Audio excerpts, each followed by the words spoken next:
Good. Oh my gosh. What's happening with my voice? Good morning, afternoon, evening, motherfuckers. Welcome in. It is Tuesday.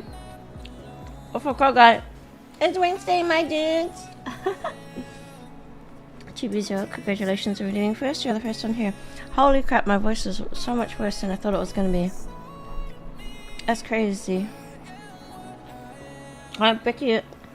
Yo, not my shout. Crow shout. Chibi's shout. Someone else's shout. I don't have that kind of money. I'm just eating rice. Jupiter. Come here, darling. Come, sweetie. Come, place. You don't wanna? You don't like it down there? It's okay.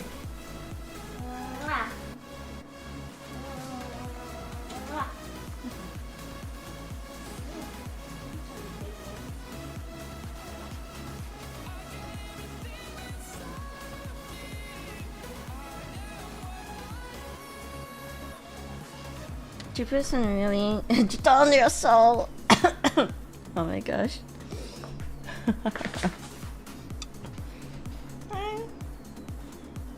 Baby dog.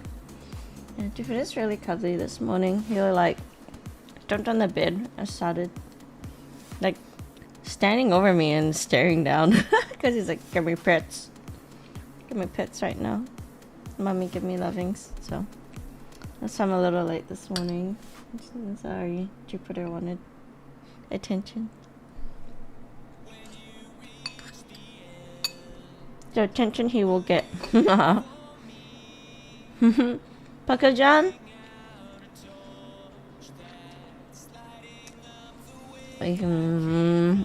How about I get some work done first? And then we'll play a game in a bit. The sweet puppies are okay. They're doing alright, yeah. I think so. Me? I'm trying to recover. We haven't been singing. As you can tell by the quality of my voice, it's not great. And I don't I have something I want to try and record. I can't even practice. It's so sad.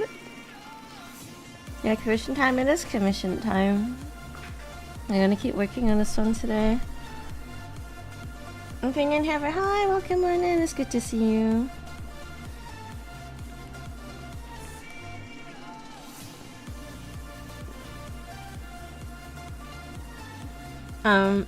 Yeah, it's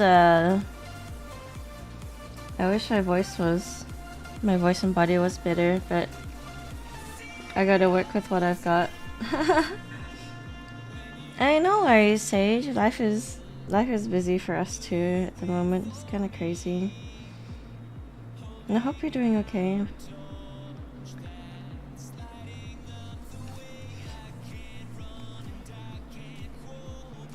I feel like the elbow needs to come out here. But it's weird. It's a weird angle.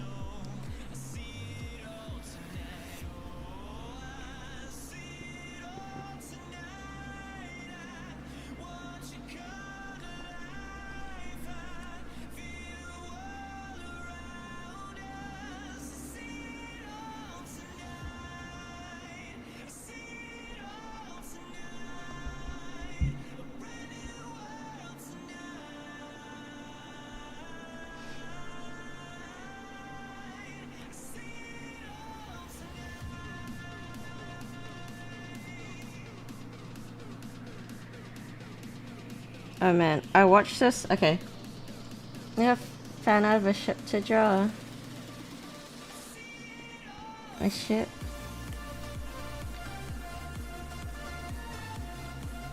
Paper boat.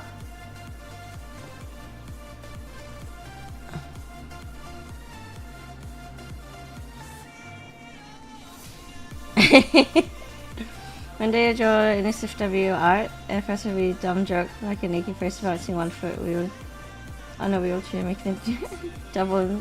Oh my gosh, double not safe for work. Oh, okay. Actually, no, I haven't thought about that. Okay, I don't know how many of you guys have been seeing the news and stuff.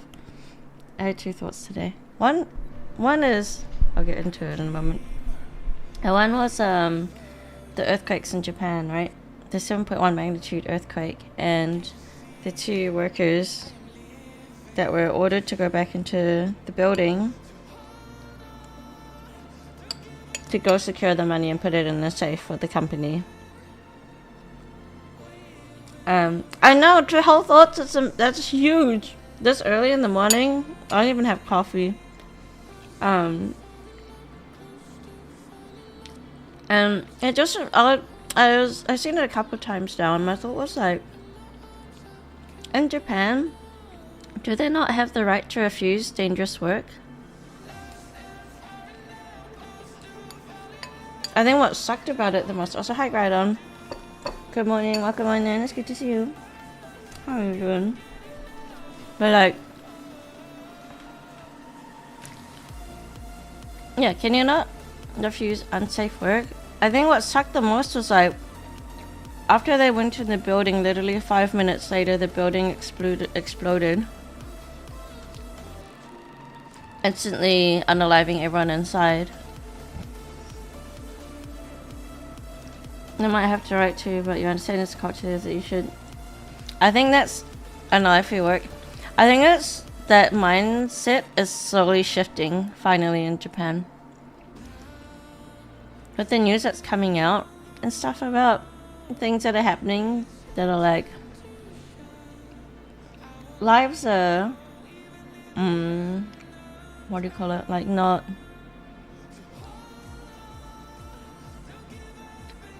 lives are not worth nothing, you know. Yeah, it's slowly still around, especially all the companies for sure. So it's the work culture, it's corporate greed. It's not the first time I've heard of an incident like this, and it's not to do with specifically Japan. But in this case, I am talking about Japan because that's where it's based.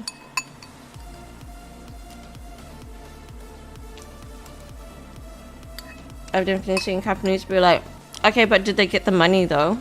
And it's like, excuse you? I mentioned on rice. Actually, I posted it on Matcha Meals yesterday. It's the same thing. It's just plain rice and furikake, which is just like rice seasoning. Rice and rice seasoning. I didn't have time to make my food yesterday.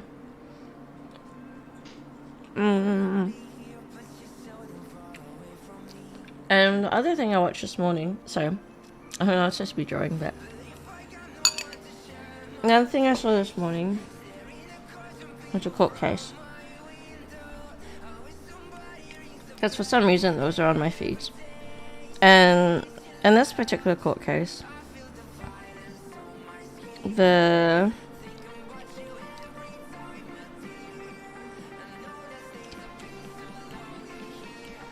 wife was being sued $85,000. Now this couple is still married, they still live together and everything, but she's being sued $85,000. Because, I kid you not, she took this man's sneaker collection and sold it all off while he was away on a business trip for 2 weeks.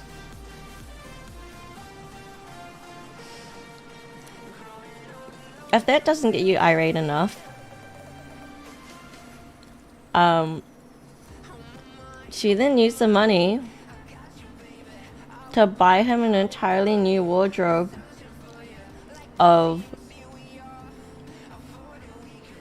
what, suits, chinos, boat shoes, button-down shirt, stuff that he does not wear because he doesn't need to. There's no requirement in his business to wear that, but she's like, no, he doesn't just age appropriate, he's not Justin Bieber. I'm like, oh my god, lady. Like, you watch the case and you're just like, the guy looks reasonable. I'm like, okay, I wonder what the lady's like. And she just looks like wired and I don't know, just crazy. She actually looks crazy. Like, she's pretty, but dang, she seems real crazy. And the lady, I know, I was like, oh, you sold us, lady, you're dead. Get out of here. Of course the judge, like, ruled in his favor. Getting 2 cheers like 2.5 years are different to each other, right, but they're not appreciating in value. Like your sneakers are, you know? This guy's had this collection for many years before they even got married. He's got like a whole bunch of limited edition so-and-sos and stuff that you cannot get anymore. Like, and she bitched that he had like 3 pairs of like limited edition Spider-Man something or others. I was like, I don't know, like kid shoes. Whatever. You can't. This guy like watches cartoons. He's acting like a kid. Oh yeah, he watches a lot of anime. Is it? I mean, is it age? Is it not age appropriate for adults to watch cartoons? And then like, okay, but when you have kids, is it not age appropriate for parents to watch cartoons with their kids? That's different. No, it's not, lady. Not in this court of law. You put all mine in, play in all yours, so they're not full market retail, but they do get people talking the court about it. Oh, heck yeah. No, this guy had like, he had them in boxes, like he had them in proper storage and everything, and in their own home, right? Proper storage and everything. He makes sure that he like wears them every now and then, so it all like keeps its value and increases in value. And he only wears them around the house when he does, you know. Hey Strada, good morning. How are you doing? Oh, did she sold every last pair.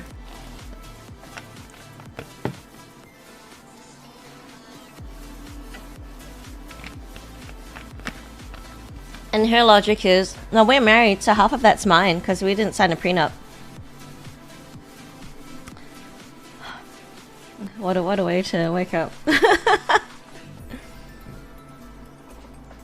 I'm still recovering. My voice is not back yet. Not back to where it was. I'm not sure what it is, like. Am I just low-key sick? And I don't know it?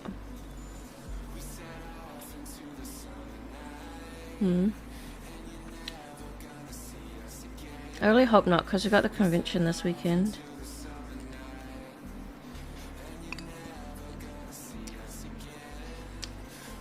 But yeah,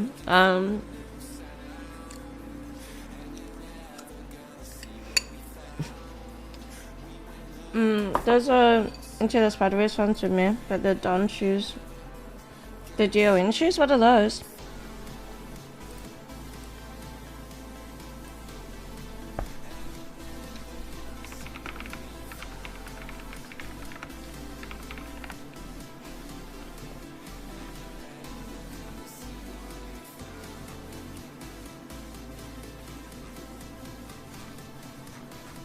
He did mention like some of the ones he had before too, I think. Donovan Mitchell's signature line.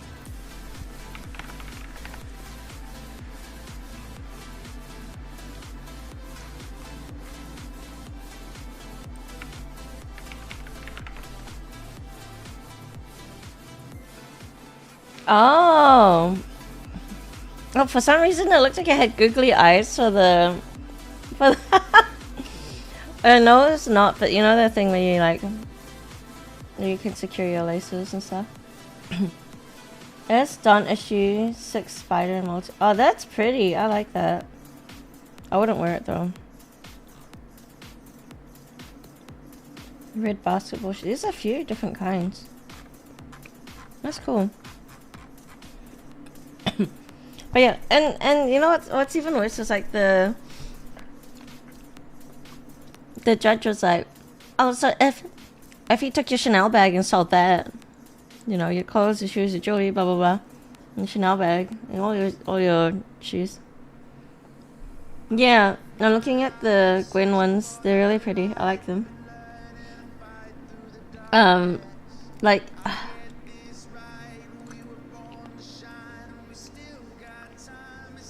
This girl, I ain't gonna lie. For some of these shoes, she thought she was getting a good deal by selling it for $1,000. I'm wearing for about one pair. Let's say he had a pair of original Jordans, which I feel like is very likely.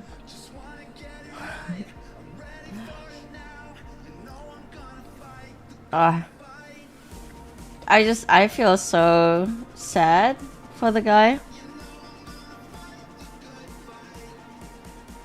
There's some retro shoes from exactly, and that's the thing is like he probably had those in his collection. I ain't gonna lie. I firmly believe he had like a really massive, amazing collection, but he's only suing for the amount that she sold them for, not the actual worth. You know what I mean? I think he was being very conservative with the suing amount.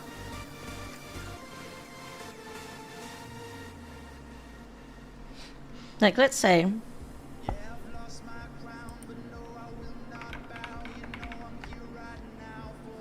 let me do some math here. If you have 85 shoes and you sell them for 1,000 each, it's 85,000, right? I would bet he had way more than 85. And let's just be 85 times 5,000. That's being not even, I would say conservative, but still extremely conservative. $425,000.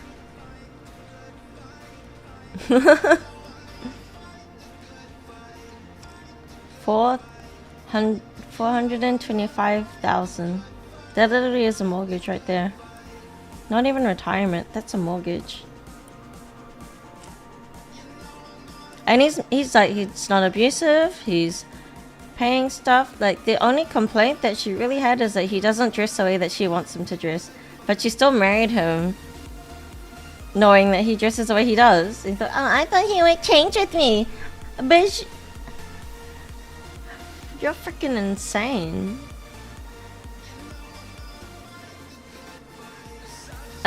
I mean, she got so mad that the storage room was being used for, oh my god, storage. And then the shoes would start coming out of the room. 85 pair of shoes. 85 pair of shoes does not take up that much room. You know what I mean? Yeah, it's so...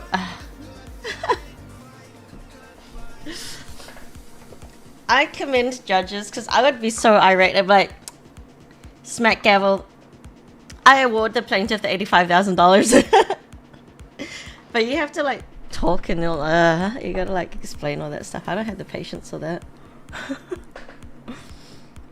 It does take up a lot for sure. Don't get me wrong, like even in considering boxes and stuff, but like I don't think they're the space. If it's a 10 by, let's say 10 by 10 foot room space, right? 85 pair of shoes. It's not just gonna be 85 pair of shoes. There's no way. She sold the whole collection. I know people with more shoes than that. Just in general, and they're not even sneakerheads. I thought that, you know, actually I asked my friend, like, is he a sneakerhead? He said, nope, he just really likes his shoes. Okay, nothing wrong with that. That's a lot of shoes though. But yeah, that's so crazy to me.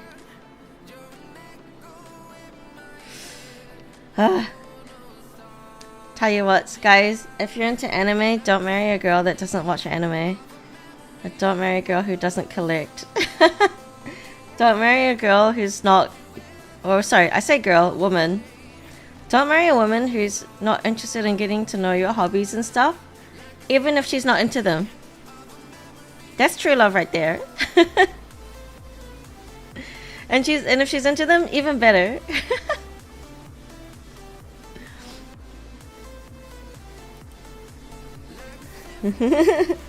Just don't marry a girl. Yeah, it's illegal. It's illegal to marry a girl. Marry a woman. Actually, it's not illegal. You have to have parental consent. From memory. But I think the earliest age is like 16 or something. I could be wrong. 16 or 17. But then you might as well just wait a year or two.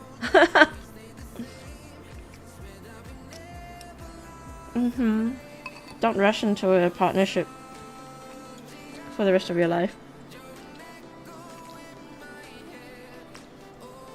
Collect Oshis like me.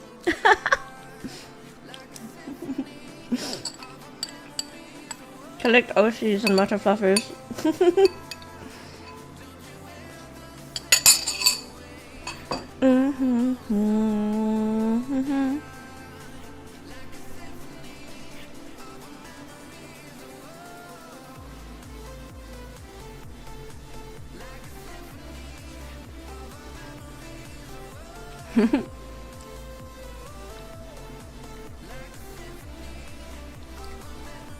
Yeah, not for the long run. Might as well stay together regardless. Should we marry your male friends? I can't do that. That would make things really weird for their wives. Marry these nuts. It's a peanut, guys. Don't get it weird. Don't get it twisted.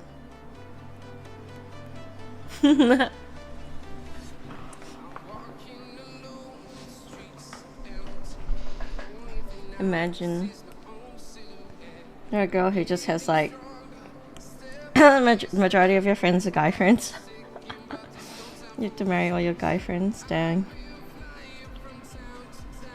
Do I get a dowry from each one? In Homies After Life, might as well have a lavender life. Oh, interesting. Interesting way of saying it.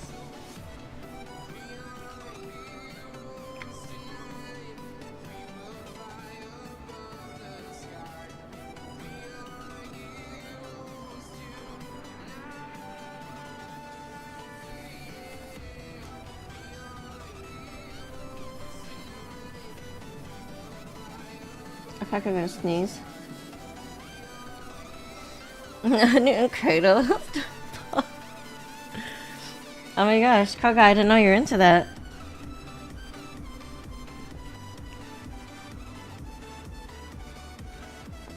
Is there something you want Seralda to do for you? Go there. I don't want to leave my dogs.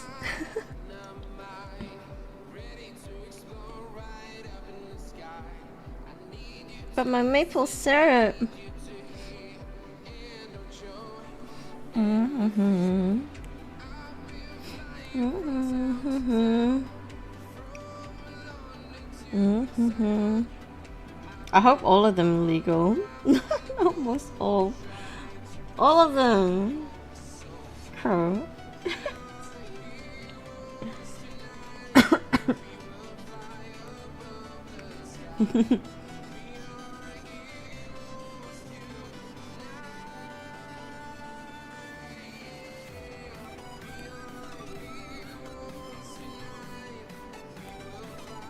Is she here? Me, I already drew this sign. I don't like it.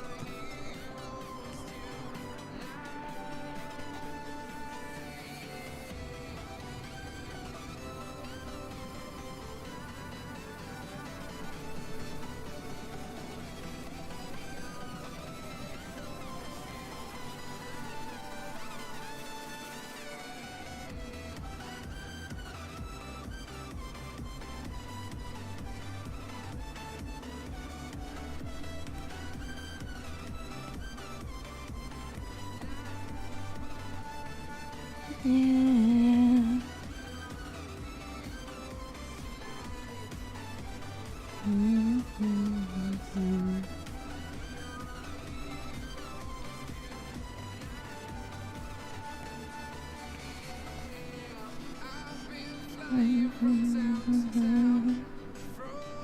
Also, what about your wife, Seralda?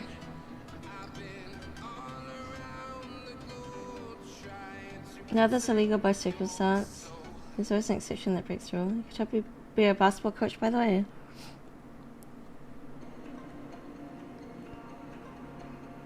No, what do you mean? What do you mean? Oh my gosh. Is that all he is to you? Some street Seralda?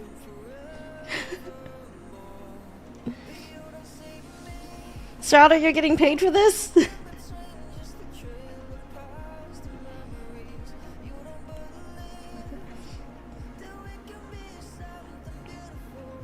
No, he's domesticated.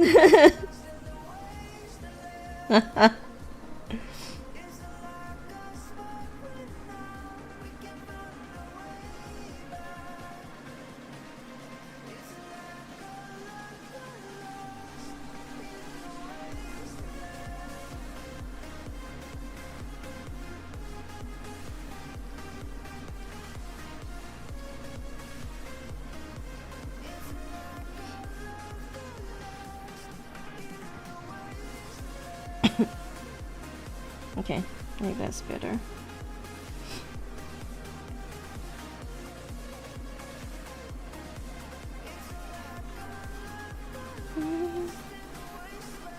In the wasteland. Where's the friendly bits? Where did I draw it? This one.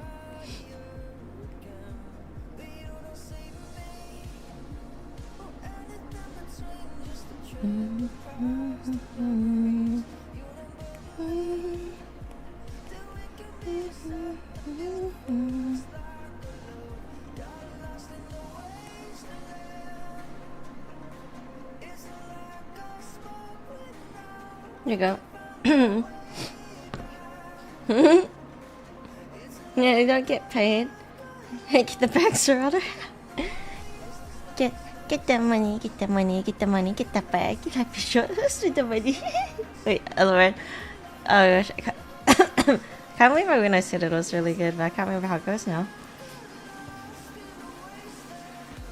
Can't remember the thing that I said myself. That's crazy.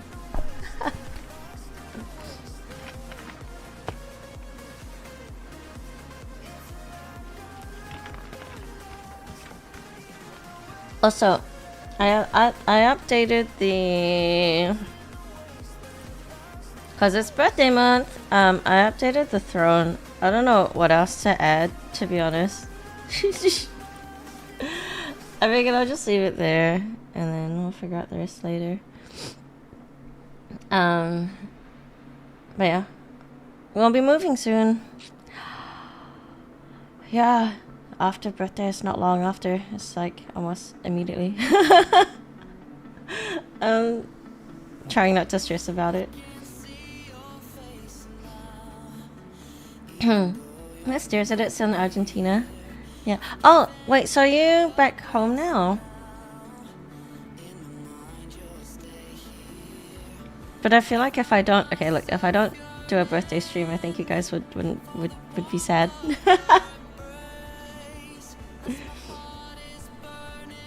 Is there any updates yet on the mail or nothing yet?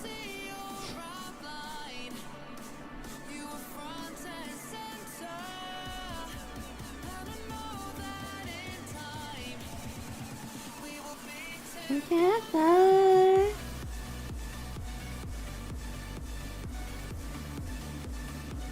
Oh, I'm missing something. I can't do that just yet. I need to draw something else.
Okay.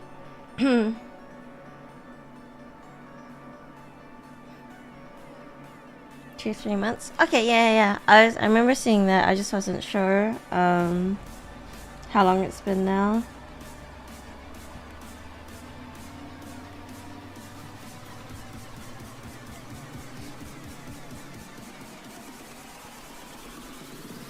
A month? Okay. It's not too bad.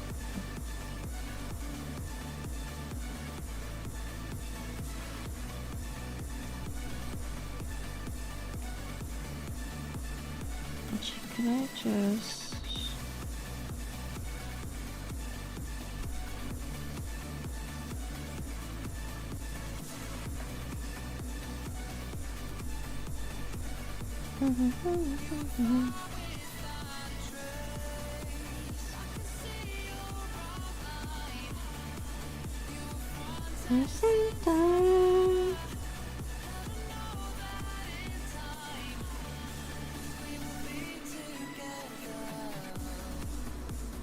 My mind's still stuck on the who in their right mind would sell their partner's collection.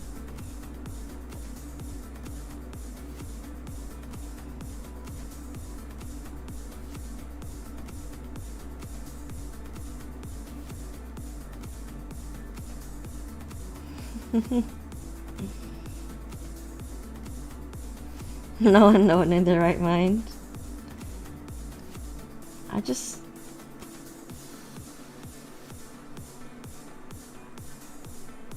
Yeah, I don't know, man. Insane person.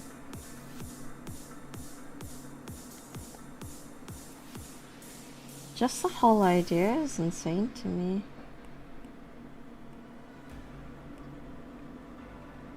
You know what's even sad? Okay, so I've been thinking about this recently because my mom called me the other day. And I don't know if I remember talking to you guys about this, but the home that I grew up in has mold in it. So I would get sick a lot and I get sick often. But guess what else is there? Guess what else is there?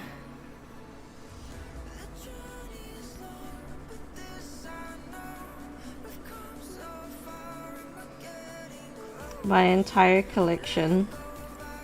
All my manga, my figurines, my art books, limited drawings and stuff.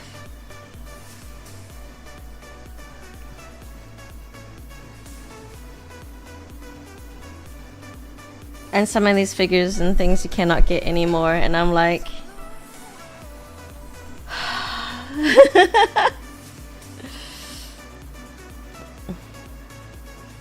Do I have to... It's not easy to grab. But do I have to throw everything away because of the mold?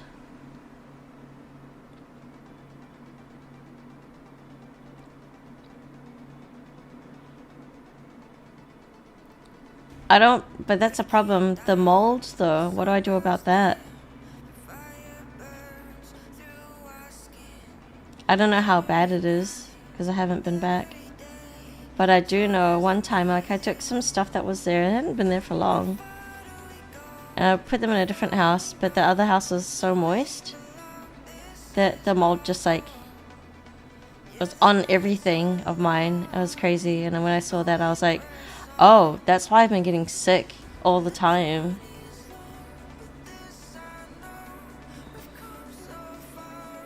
Yeah, it's sure you can clean it off, but you need to kill it as well. It's like, if it's on everything.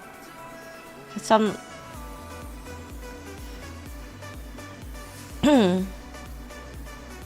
Like, we're talking like easily thousands of dollars worth of stuff. All my manga and everything too.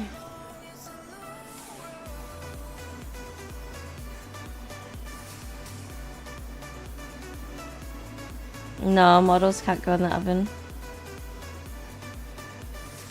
Like, they're all in boxes still. So it's it's mostly the boxes that I need to treat. And the boxes you can't because of the plastic film. Not on the box, but you know, like the windows? The box windows? And some of them, like, the whole thing is... Like, the figure itself will be fine. But I'm a keep in box collector. So...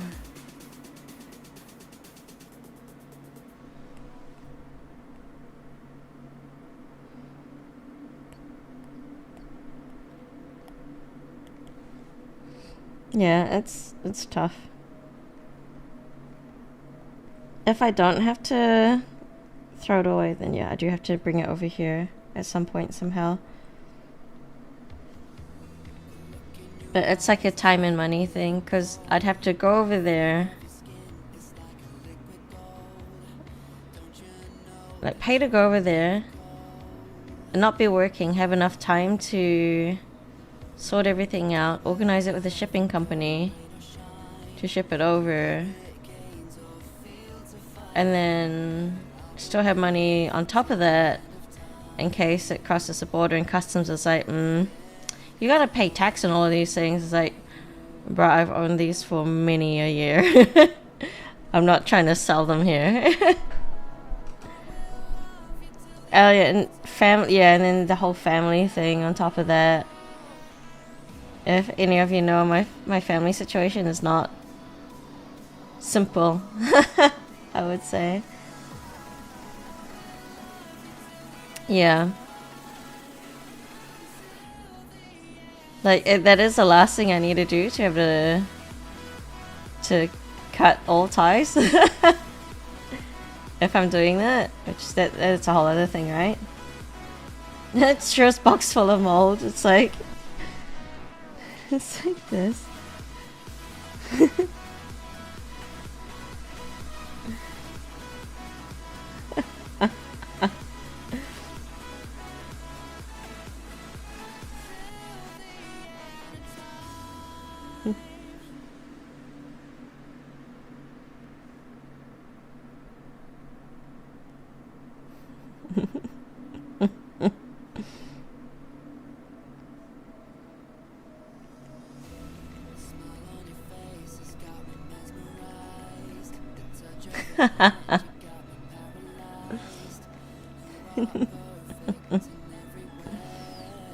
And then customs is like denied.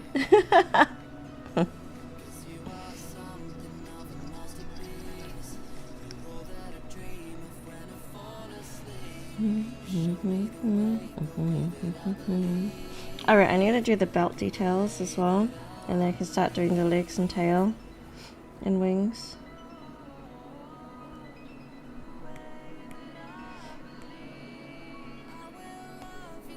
End of time.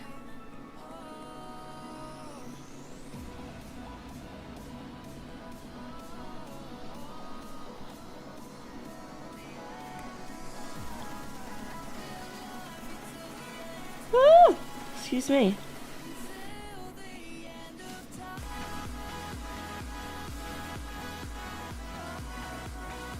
Oh, that's why it can't be seen. I thought we changed that. Oh, I see. Yeah, no, that's fine.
Can't do this without you.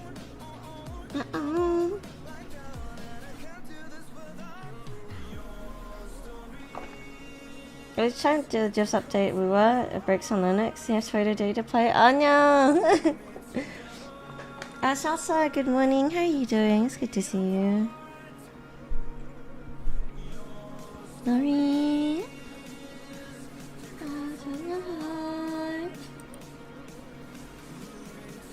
Trying to recover wrist voice so I can start singing anyway. So the Shiva. Shabbat.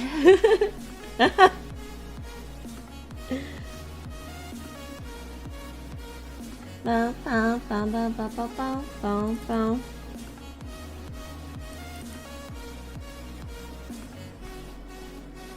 Bow, bow, bow. Bow, bow.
Right. I'm just doing.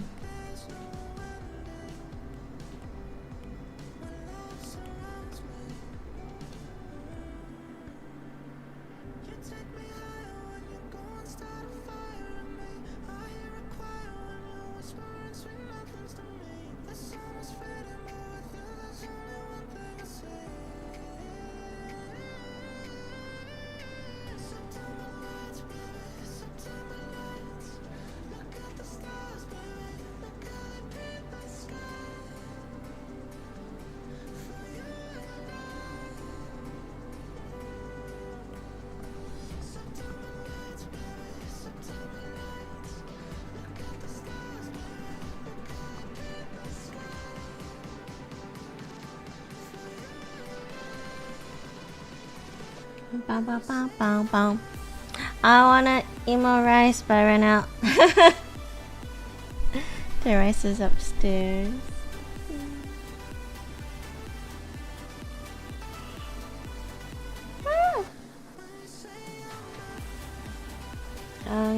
Neatly.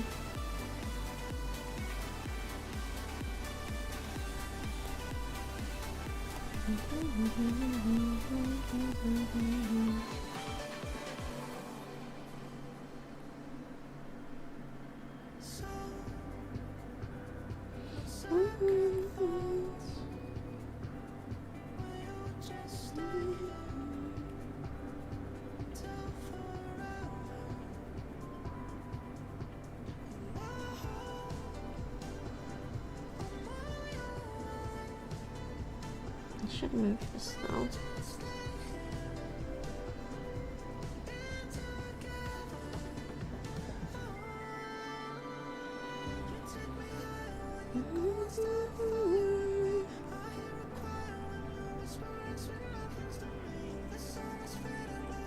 Oh, did I not separate them?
And then this one.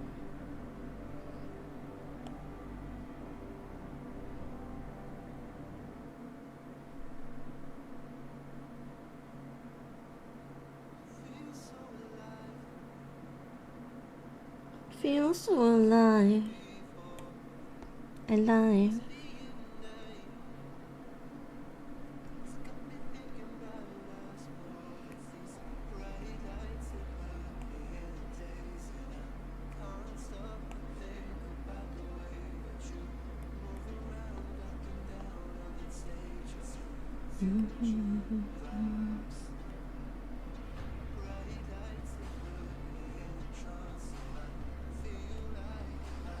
He. You always decide to crap yourself on the base table, huh?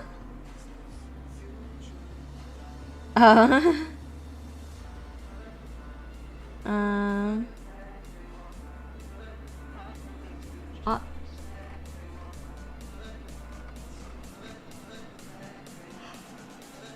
hmm. Wasn't an issue before and now just died? Oh no.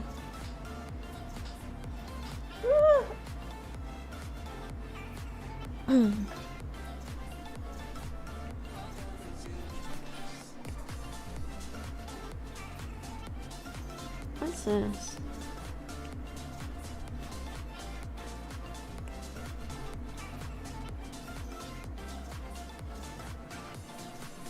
Oh, oops. Right.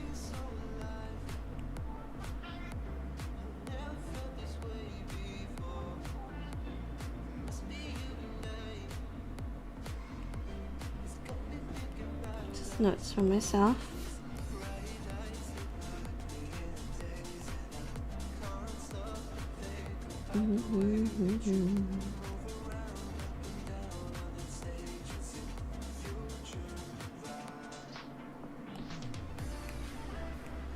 What's this one?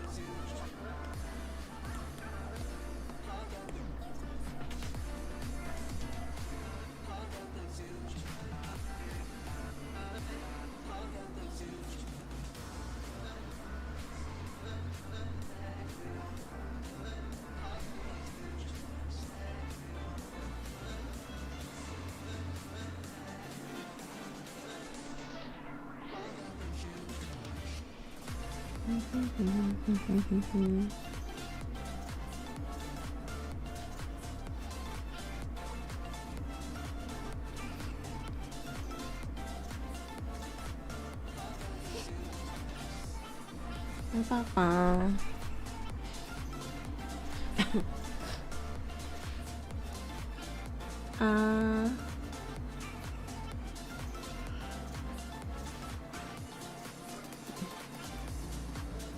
yeah, I don't know about that stuff yet. Strata with 8 hand. I'm gonna go grab more rice.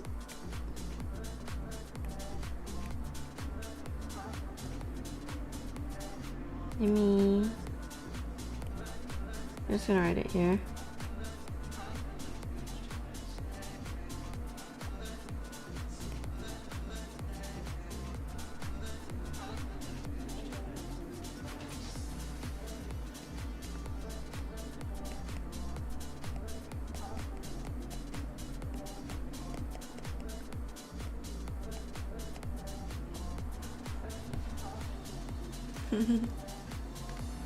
Yeah, I'll be back.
Okay.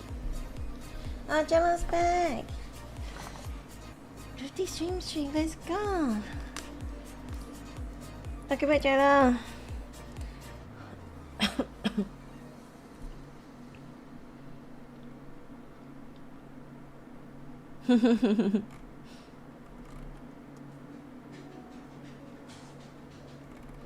Are you guys looking for Starbucks? Yeah, I need some food. I need some food.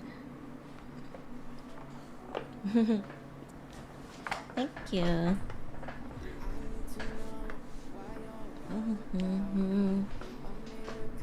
Yeah, no, basically, like, we're watching this. I was watching this, court case this morning about this guy who's suing his wife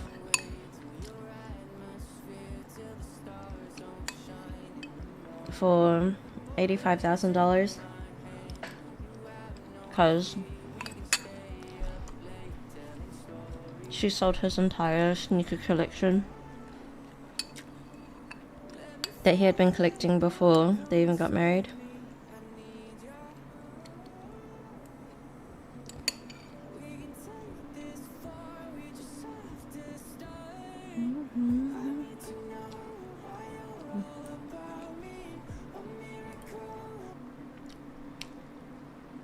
But to repeating the same two songs, it feels like, so I'm going to switch to playlist. I'd love to watch it. Let me see if I can find it. I don't know if I can.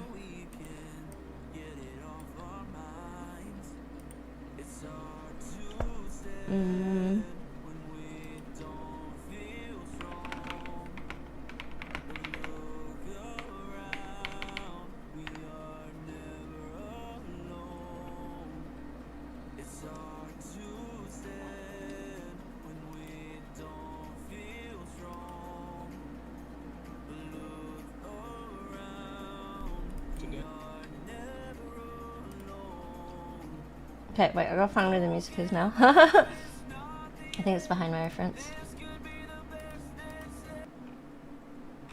Okay, let me bring up.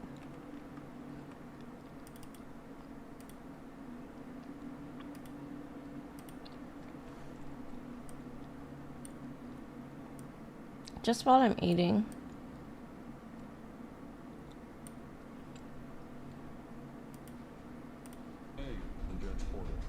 The man went on a business trip and you went behind his back while he was gone and you sold something that meant a lot to him. That tells me, do you understand how deceitful that is? I'm getting divorced because he decided to sue me for $85,000. I said, no, it was an awkward drive here. Yeah.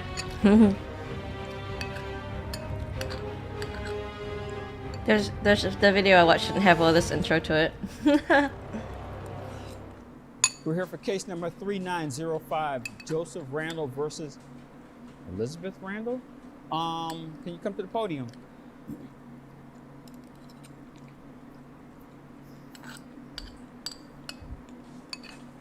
Are you guys related? Married. Married. Mr. Randall. You can see it on her face right away. Mrs. Randall. You can see it on her face right away. You know exactly what I'm saying, yeah? And you guys are married. Exactly. Yes, Your Honor. Okay, before we go on, when you say married, do you mean like you're married but you're separated? No, it was an awkward drive here, sir. I'm sorry? I said, no, it was an awkward drive here. You drove here. Yes. You guys still live together? I don't know how long that's going to last at this point because I feel like this is something that could have been settled in therapy. But yeah, at the moment, we are married. Oh, this is going to be real good. All Oh, this is gonna be real good. Mr. Yeah, buckle in, Randall, guys. Why are you suing your wife whom you still live with? Do you guys have children together? No. Oh, thank God. All right, continue. So, Thank God. I work hard, and I left for about 2 weeks on a business trip, and to my surprise, when I came home, my entire collection that I have been working on for decades, Collection of what? shoes. I've been doing this for decades. Sneakers. I have vintage. Oh, you're a sneakerhead. Yeah. I am Okay. a big sneakerhead. Not sneakers that I wear. I have vintage. I have limited editions. I have early releases. I have all kinds of sneakers, or had all kinds of sneakers, and about $85,000, $75,000 worth as of today. They're only appreciating in value. The entire collection Okay. gone. What do you mean They're- gone? What? they're Did the house sold. burn down or something? Nope, sold. She took them all and she sold every last one, claiming that they were clutter when they are not.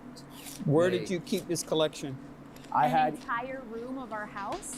I had them stored in boxes, collectible boxes, taken care of. I've had some of them for years. In a room in the house. Mm-hmm. An And entire room. You could not get into the room. Okay, I was that room started- being used for anything else other than storage of these particular It was sneakers? storage for many things. Sneakers. was So it just was one like of the them. room was designed for like storage, It could have been Yeah. a children's room. Funny you mentioned children. but the room was used for storage, correct? Yes. We both agree on that, ma'am. So, it's like her comment. Could have been a children's room. Funny you mentioned children. Like,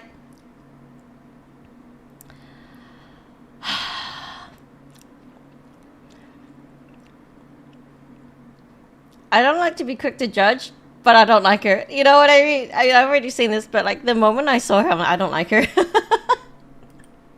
It was a storage room in the He house. turned it into a sneaker museum. Okay. What else, sir? Anyway, I've had these sneakers for years. Way. This before guy seems I so even nice. met my wife, and I find them as a part of me, and they're only growing in value. They're constantly. No, she is definitely someone's appreciated type, in just value. not ours. They're important to me. I don't take anything important of hers and get rid of it. So I don't see why she got rid of mine. Proceed. There's a lot more to it than that. Oh, I got to hear this. There were several conversations around it. Constantly. I gotta hear I was this. constantly asking him. In fact, before the trip, I told him, I said, you need to start selling some of these shoes, or I'm going to start selling them. And he would go, yeah. So it wasn't like he was like, you can't sell my shoes. They're my babies. He would just blow me off. And I had this entire portion of our home that we could not use. There's so many. The storage room. That's the what you're storage referring room, to. that is Okay. a room. It's a very nice, it's a beautiful room, but you can't get in it. Once the shoes started trickling out of that room and then started coming out into our main room as well, that's when I was like, okay, we have to do something. What do you mean it started to come? Then they started to When you trickle say the out. main room, are we talking about the living room, family room, Master hallway, master bedroom? Yes. Okay. How many of these boxes had trickulated It into? took over my whole closet. Now, I'd understand, I'd be fine with him having his own closet, but it took over. his Definite closet, denies any wrongdoings. an entire room. Are we talking like a about? Are hoarder. we talking about two separate walk-in closets? Yeah. I'll pull two. So they're talking about, okay, these shoes are taking up, okay, more space than I thought. Alright. And if that's the case, that's just a conversation between the two of you, like, hey, we need a bigger house. He basically needs his own man cave, like a basement. It sounds like they live in a bungalow where it's like everything's on one floor. They'll explain more about like their house and stuff soon too. Okay. How many rooms does this home have? It's a 3-bedroom home. 3 bedrooms. 3-bedroom home. Okay. Sounds like no basement. So one of these bedrooms is the storage room. The other bedroom is the master. And what's the third bedroom used for? It's just a guest room. It's a guest room.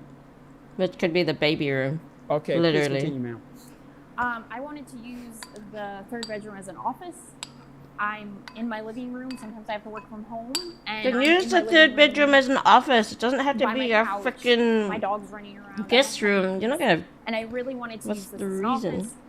There were several things I wanted to use it for. That is irrelevant. The point is, it was getting more of like an obsessive kind of hoarding situation. Oh my like god. I said, I mentioned Pause, it several pause, times, hey, we need pause. to work on this, and he would.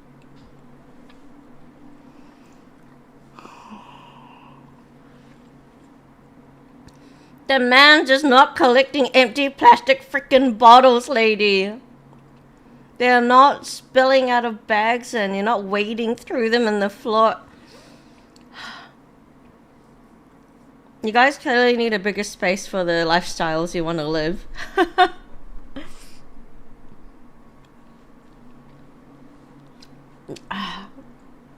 Anyway. She doesn't know what a hoarding situation looks like. Oh my god. Just ignore me. I really did do a lot of research and work into making sure that he did get fair market value for all of the shoes. I didn't just have a garage sale. I really took a lot of time and made sure that I drove a hard bargain and got what they were worth. Okay. And then I really thought I was doing something nice for him. He was out on business. I reinvested in him. I didn't go buy myself something. I reinvested in a whole new wardrobe that was age appropriate. You're not Justin Bieber.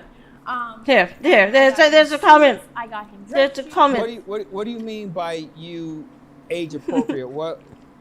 At some point, you have to stop dressing like you're 19. He's wearing shorts today, Your Honor. I saw that. Yeah. I saw that. Girl, I still dress like I'm 12. He doesn't dress appropriate for most occasions.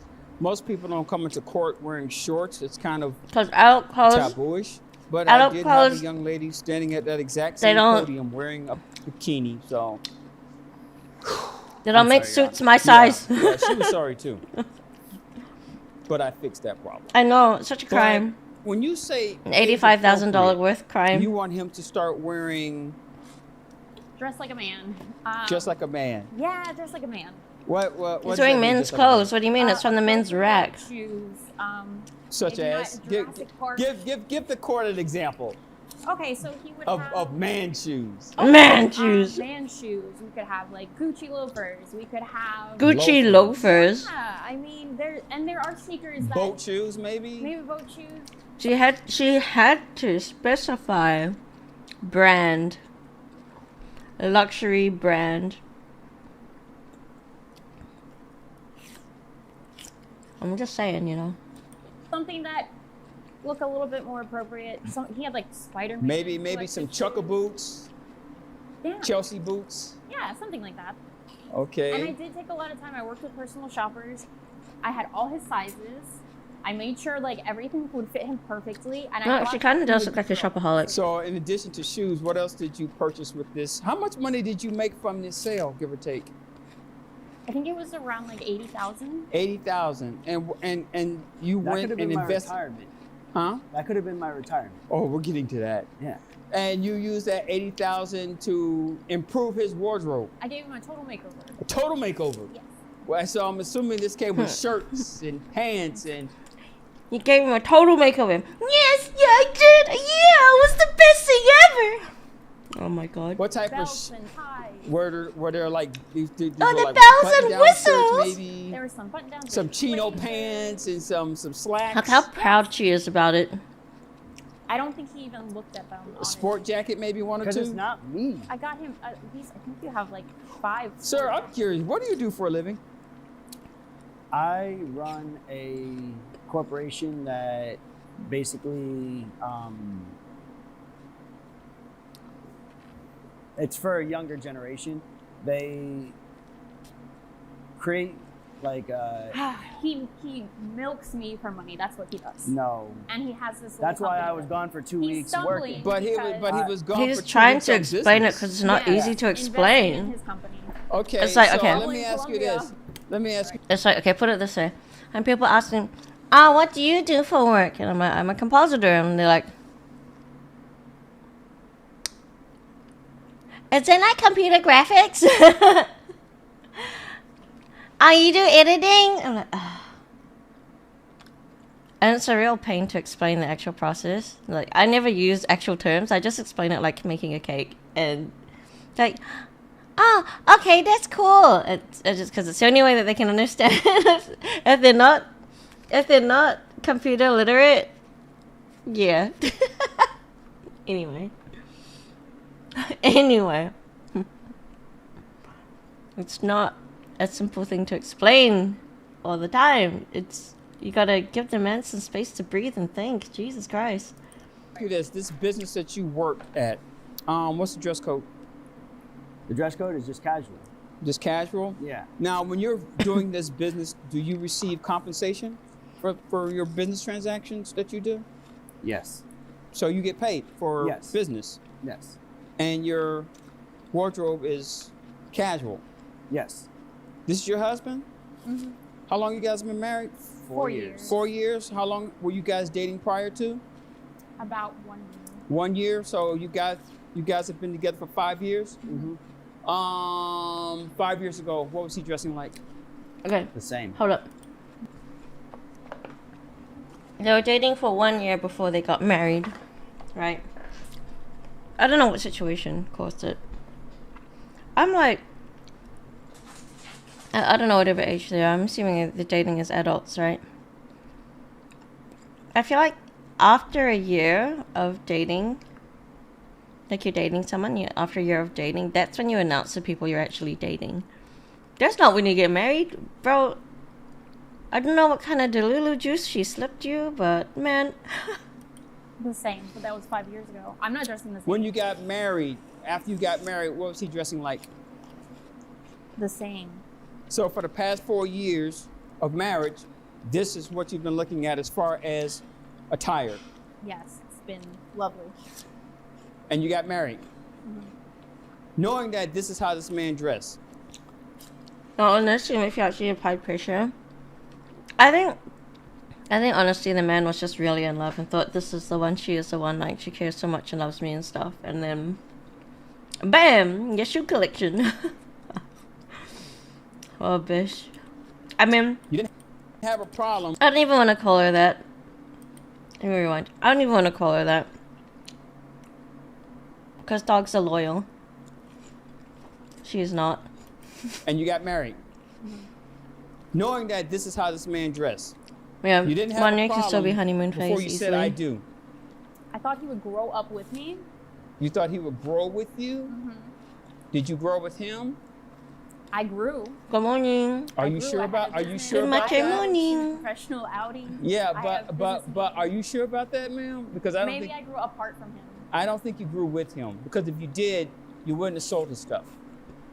Because I would imagine after 4 years of marriage, you would know how much that collection means to him.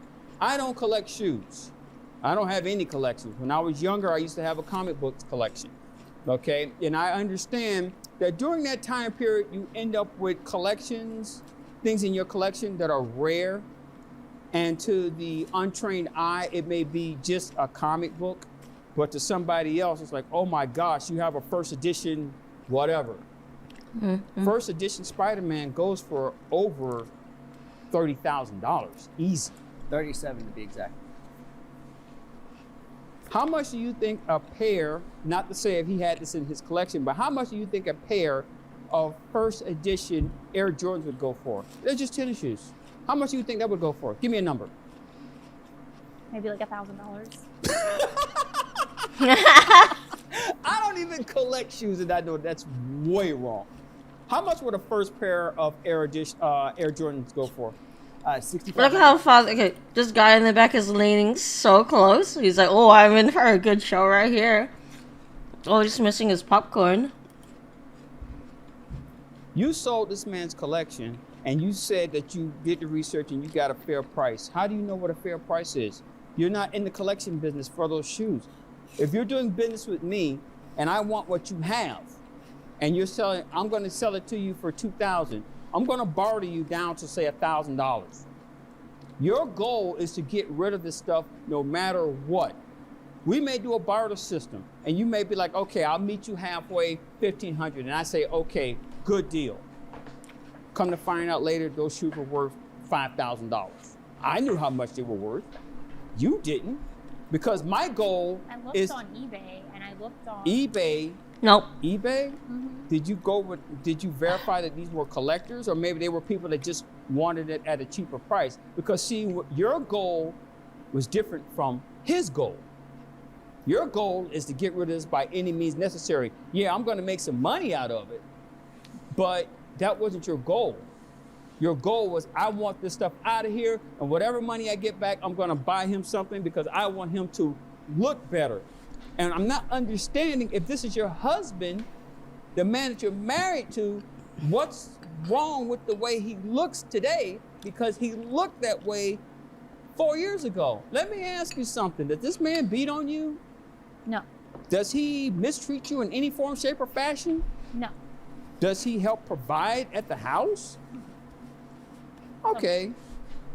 Is he cheating on you? No. So your only main issue is his attire. I mean, yeah. And I didn't think it was this big of a deal, and I didn't think that they. What was it a bigger deal? What he's wearing? Collection. I didn't think the shoe collection was that big of a deal. Was it yours? No, it's not. Well, yes, it is mine actually, because we're married. Okay. So I thought it was Logic. shared. I didn't Okay. sign So a by shoe that, prenup. A shoe logic, prenup. he can go through your drawers and remove all of your clothes, all of your underwear, all of your shoes, and sell it because he doesn't like it, and you would be cool with that, correct? Probably not. That would cause an issue, but I don't understand. You did it to him. You shouldn't have an issue. I But could sell wear her my purses clothes. and make the same. I wear my clothes. You wear your clothes. Yes, these were not worn items. These weren't his. I guess I felt. Now, like it I'm was not just very mixed. smart in again, I don't collect sneakers, but I do know this much about a shoe collection, that you have to wear them Same. every now and then, because if not, the sole of those shoes disintegrate. Am I correct in saying that? Yes. So at some point in time, he was wearing those shoes. Just around the house. And that would keep the value going, because once the sole disintegrates, they have no more value. Or it could be a lesser value. Maybe they put another sole on it or whatever, but it meant something to him, and you got rid of it. But how do you see your wife? Like, these are sneakers, so obviously the shoes meant more to him than me. because now No. he's suing his No, wife. no. Lady, we Your don't. feelings about something were more important to you than your marriage. I'm not a marriage counselor, but lady, Oh, you can't see if that. you sold something of mine and we were married and that meant a lot to me, I don't know how I would deal with you from that point on. I wouldn't be in this court. I'd probably be down the hall in divorce court. Well, that's where we're about to be. But why you're gonna get a divorce because this man kept a collection of shoes? No, I'm getting a divorce because he decided to sue me for $85,000 of our shared assets. Are you I don't serious? think those shoes are considered a shared asset. I didn't sign anything saying I've been that collecting them these- before that I we would met. not sell these shoes. Before we met, I've had majority of those shoes.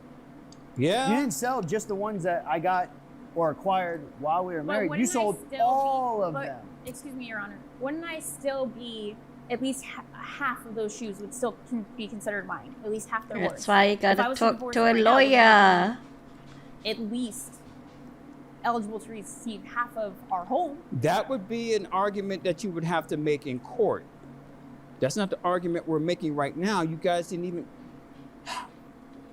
The man went on a business trip and you went behind his back while he was gone and you sold something that meant a lot to him. That tells me, do you understand how deceitful that is? You didn't even have the courtesy that says, hey, look, I'm going to sell this while you're gone. You waited till he was gone, where he couldn't fight back, where he couldn't do anything, and you said, okay, I'm going to get rid of all this. And then you said, oh, I got some money, fair value. I'm going to buy a collection, not because of what he wanted, it's because of what you wanted. What did he get out of that? I felt like I was doing the hard part for him. It's kind of like Are you when his dump wife? the dead goldfish while Are the you kids are his away. wife or are you his mama? I don't know sometimes. I don't know sometimes because he acts like a child. So maybe that's why I was treating him like a child. Oh. So that's where we are. So this is more than Now the you see the shoes. problem. He acts like a child. He dresses like a child. So Just this because I is dress this way doesn't mean I'm a child. He's just It's my comfy. You're really personality. upset You've about your had Spidey my- shoes you've being known- You gone. can dress like The this in Spidey- summer and it'd be Pushing fine. 40, we love the Oh, Spidey They're shoes. their collection. oh wow. So you I don't put sell Okay, your okay, Chanel okay. purses, your It's a Gucci Chanel purses. If she wants to make this guy fancy, from what he's wearing right now is just a jacket and a switch of shoes. Maybe tidy up his beard a little and clean up his hair a little. That's just grooming, which is not it's not a problem. It does not mean he is dressing like a child. Oh my god. You know, the guy's not even okay. Look, the guy's not even wearing like print shirts. And when I say print shirts, I'm talking about like freaking. And I have these, like, I think I do. Yeah, no, I have the Miku one, like a Miku T-shirt, you know, or Demon Slayer T-shirt, or the ones from Uniqlo, you know, the Uniqlo anime collabs and stuff like that. Band shirt, yeah, band shirts. Which I mean, band shirts can look really cool and fancy if you do it the right way. You know what I mean? Like, if she's this fashion guru that she claims to be, she would know how to take what he has and find ways to elevate it that's simple and easy and like easily adaptable, you know? But it's a conversation you gotta do together. That's a shop you do together because that's a bonding experience. Just like with the shoes, it's a bonding experience to get to know each other. Hers. That's age appropriate. That's a, What is with you in this Classic. age appropriate thing? What is that all about? She just they're wants me to get Spider-Man old shoes. They were already. Spider-Man shoes. You had 3 pairs. I, They So, were dupes. I had 4 pairs. So wait He a had 4 minute. So pairs. I'm assuming that. How old are you, sir? I am 30. So I guess a 30-year-old man. I guess a 30-year-old man watching cartoons would be inappropriate because it's not age appropriate.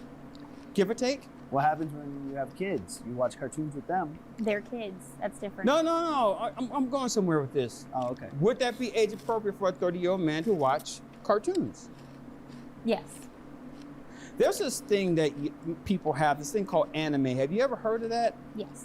He watches a lot of it. Yeah, let's go, buddy. They have great storytelling, from what I understand, in anime. I don't watch it. I've never seen it, but that's what they tell me.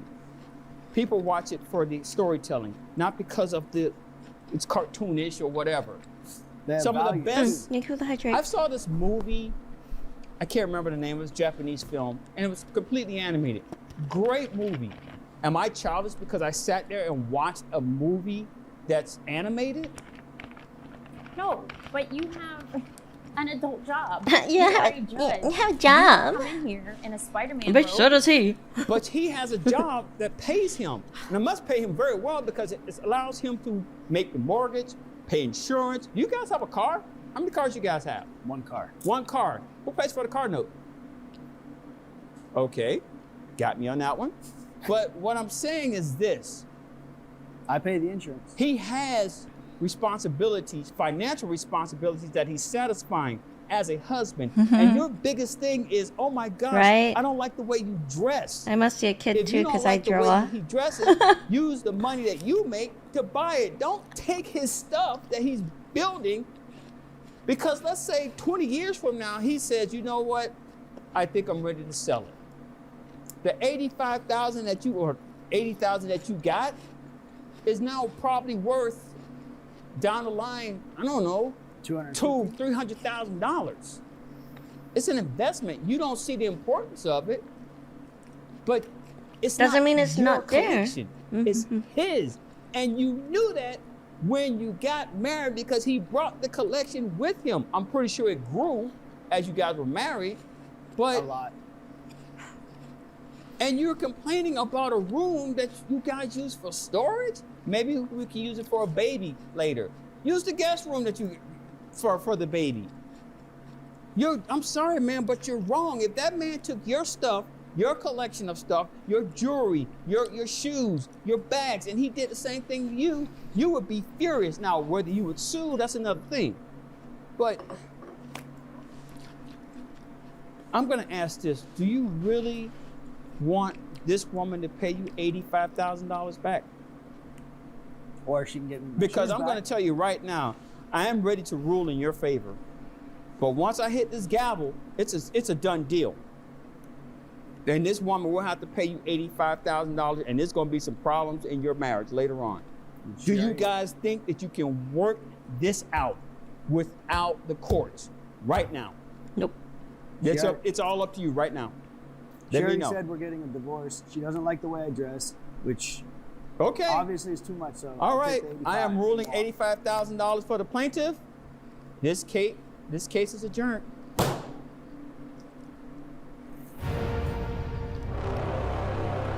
Boom. I'm happy that Judge Porter can see exactly what was going on and how it all played out, and I'm glad that he, ruled with me. But at the end of the day, it's 4 years of my life. It's decades worth of collecting. I'll take the $85,000. I'll just start over. It looks like I'm gonna probably Uber home too. From a legal standpoint, I understand what Judge Porter had to do, but I don't understand my husband's decision to take me to court or to sue me. But I'm not too worried about it because I'm gonna. Cause it's like you literally stole the man's stuff and sold it off. Girl. Yeah, hopefully they still have to make the case and book the appointment and everything though. Plus they also have to live separated first for a year. I believe that's pretty standard when it comes to divorce. I'm gonna take half of everything he had when I divorce him. Yeah, she's just gonna take half of the 85,000 that,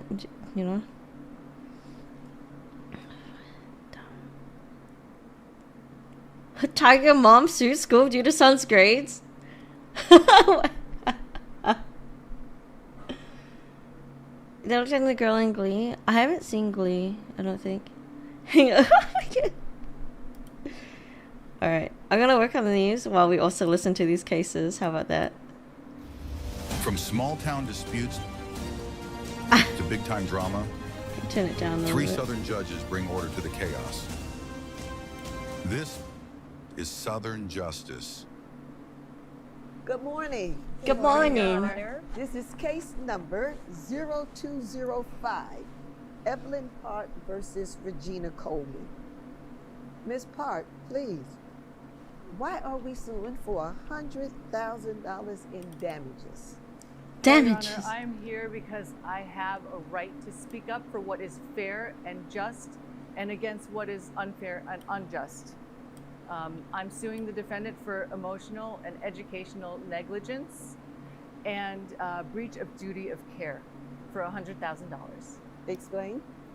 Well, my son Daniel has always been an honor roll student ever since elementary school. And I have the awards, the certificates here, if you'd like to see them, but his record speaks for itself. But this year, everything changed. Everything changed when he got to high school. And after I raised concerns about grading inconsistency. Okay, before we even get into more of this case,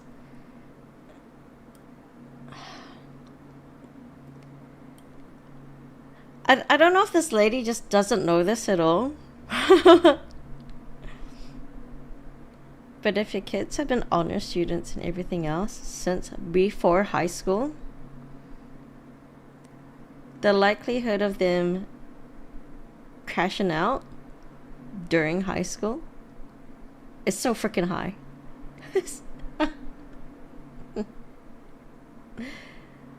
Unless everything's like, I don't know, it's also up to the kid too, right? But most of the time I've seen these high achieving kids are like, I'm done, like I don't need to do high achieving again. Like, we already did this first round, why do I have to do it a second round?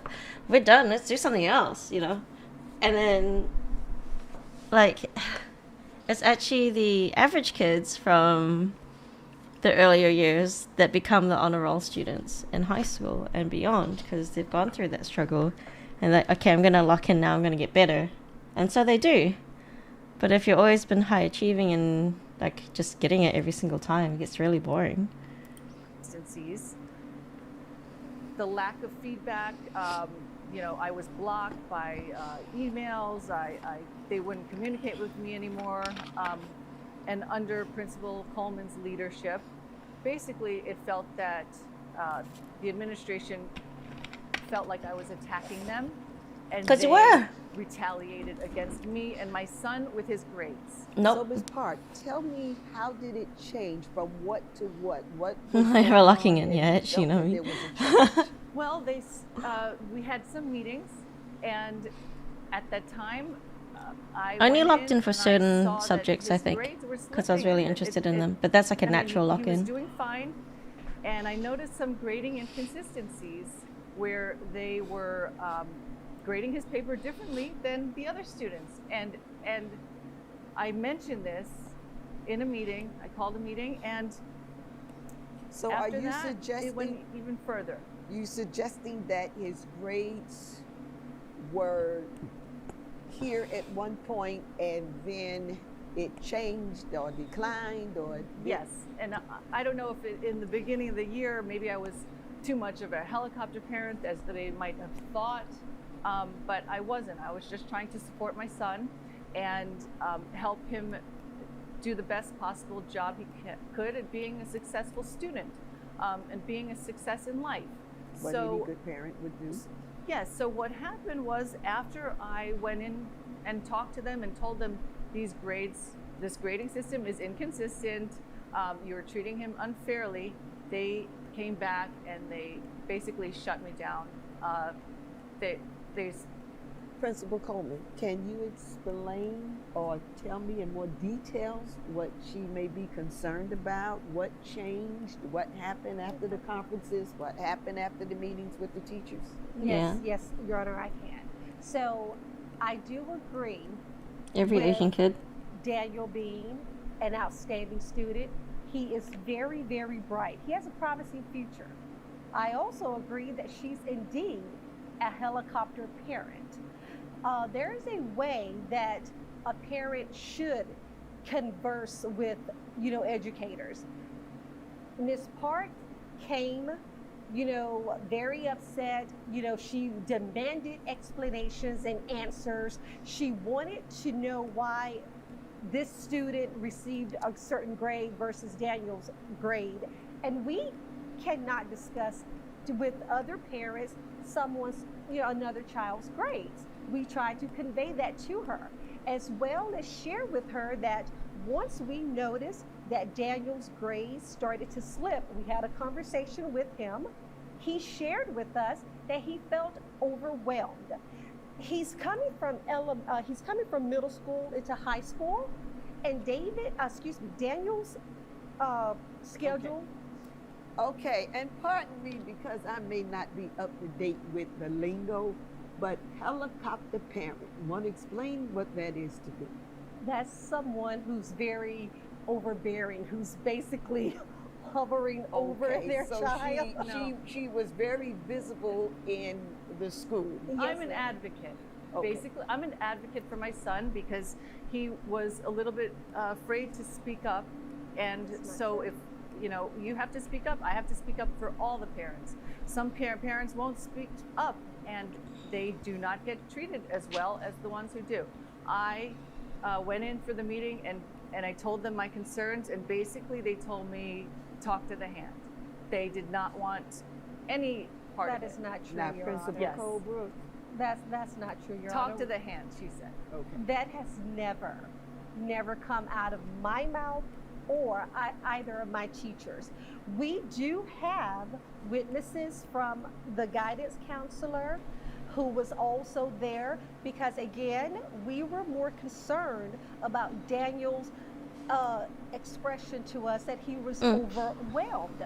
She wants him to succeed. Guys, So do we. good luck. Hope you have a good lunch. The same common goal here.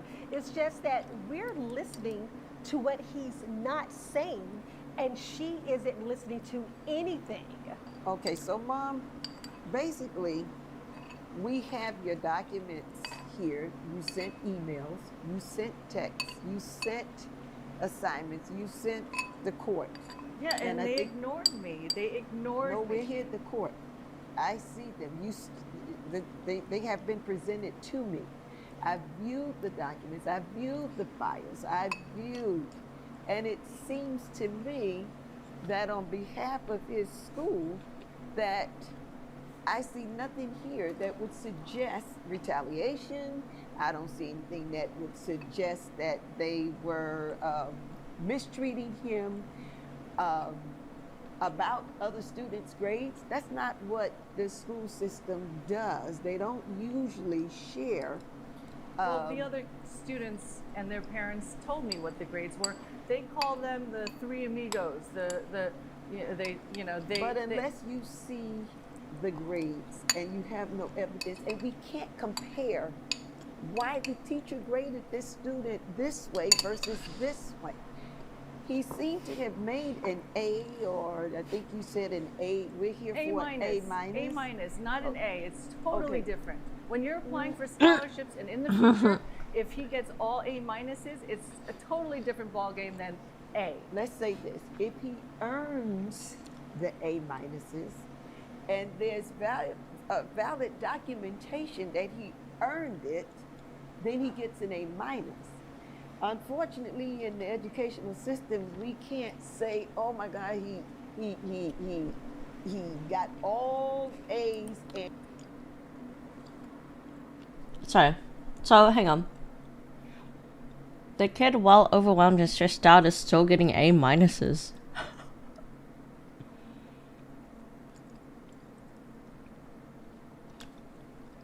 Imagine being that one tiger mom that sues the school for an A minus. Oh my God. Yeah, it's embarrassing. and he should continue getting all A's. That's just not the way it works. Teachers have to use a rubric. They have to follow the guides, and he gets what he gets. But I will say to they you, didn't follow the rubric. That's what I'm saying. I will say to you, you're amazing parent. You're concerned. Thank you. And like she said, you have a common ground, common goal.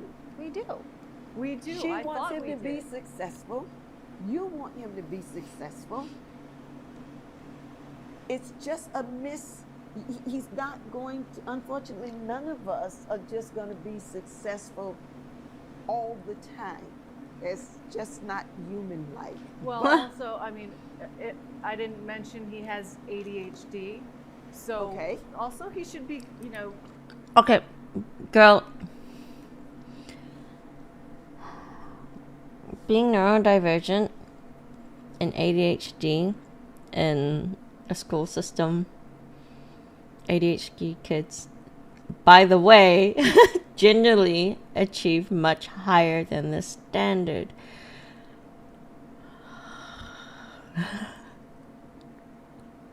It'd be funny if they hung up her phone like she wasted money trying to sue us because of iPhones in the staff room. No, I don't think they would do that. Teachers are an interesting bunch. Right, they You give usually, it and they some- provide accommodations for students that have those kind of Yes, we do. diagnoses or issues. but they didn't. They didn't. But I have no evidence of He that. no needs. That I whatever don't think he sent needs to it the though. court, you did not provide that evidence.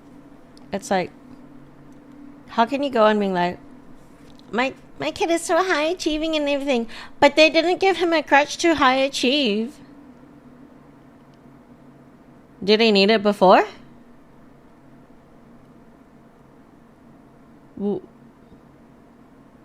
Why does he need it now? Evidence because it is unlawful for them not to You go, girl.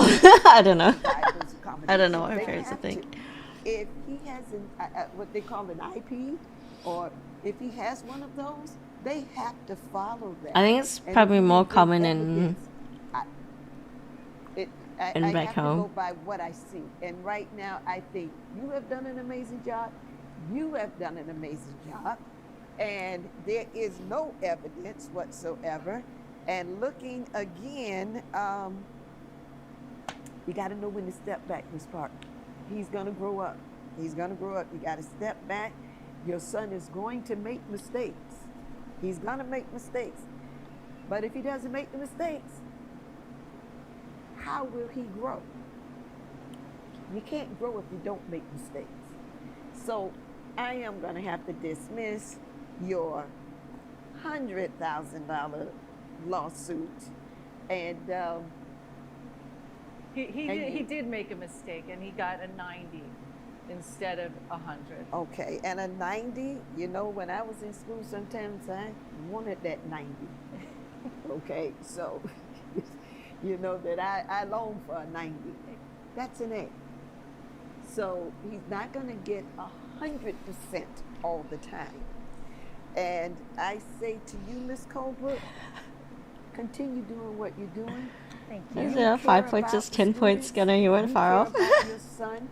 It's not a $100,000 claim, and it's you teach more than just the curriculum. You're teaching character. Thank you.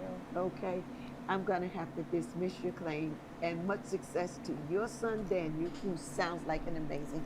Back up a little bit. That might be why he's overwhelmed, because what you say, helicopter parent? Yes, ma'am. You know, every time you do that, he feels that energy. So he knows mom is coming, mom is coming. Let him do it, and he's fine. Again, amazing parent, amazing administrator. Thank you. What a nice lady, Thank you, the Your Honor. administrator lady. Thank you, Your Honor. Okay, I'm gonna check his.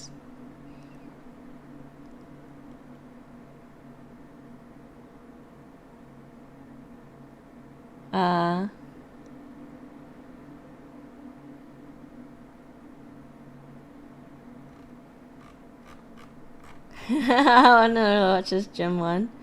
Women's suits are being watched while working out. But, oh, you know what? Yeah, no. Okay, in that case, yeah, it is just 5 points. How do I play this? There you go. Today, I'm Judge Porter. I'm traumatized. I'm not the Traumatized. same anymore. I'm not the same Every anymore. time someone opens a protein bar behind Cece? Cecilia, is that you? Wait, why does her voice sound like that? I met another person who sounds like Cecilia Emma Green. me, that's not okay. Well, what is your definition of next to?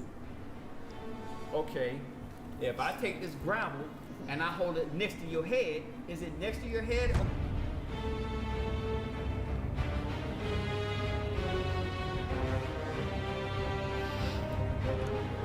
Bow, bow, bow.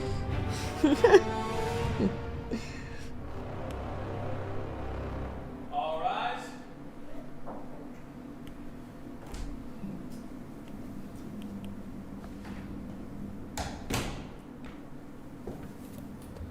Everyone, please be seated. Thank you. We're here for case number 6008.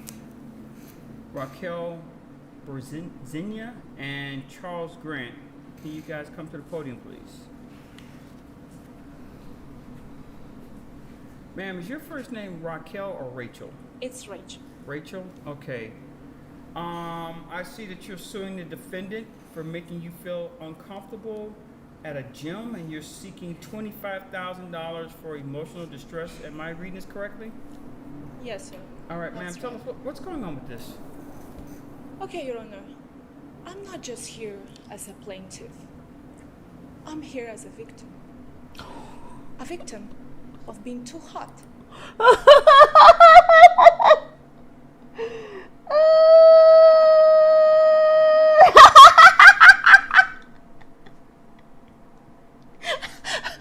Oh my god. Oh my god. Hang on, we gotta replay that. We gotta replay that. I'm not just I'm not just. What did she say? Oh my god. I'm a victim of being too hot. Oh my god. Hang on, guys. I need to. I need to make a drink. We gotta. Oh my god. I'm gonna cry because it's too funny.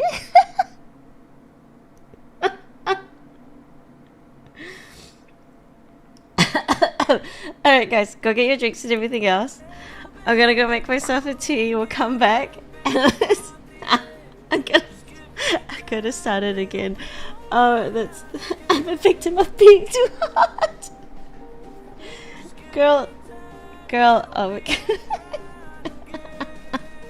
And I can't unhear it sounding like CC. This is pure gold. Hang on.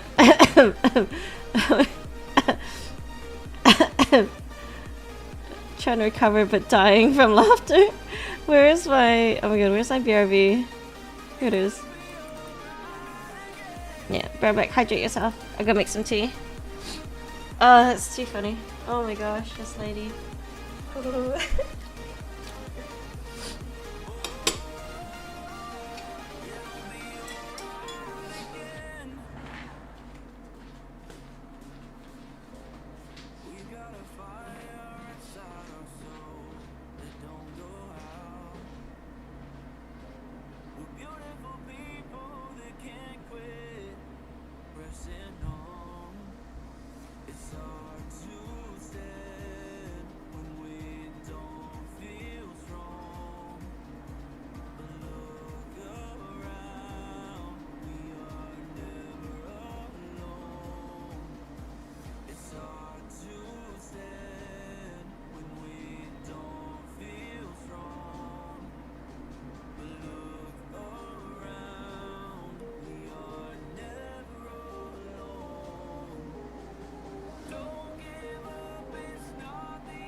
got my drinks. Got my ginger tea and my cocoa tea. Just put this down. Oh my gosh.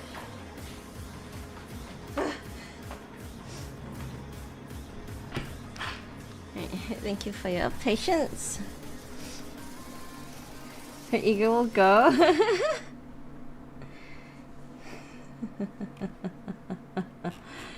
Alright. Let me let me start this again.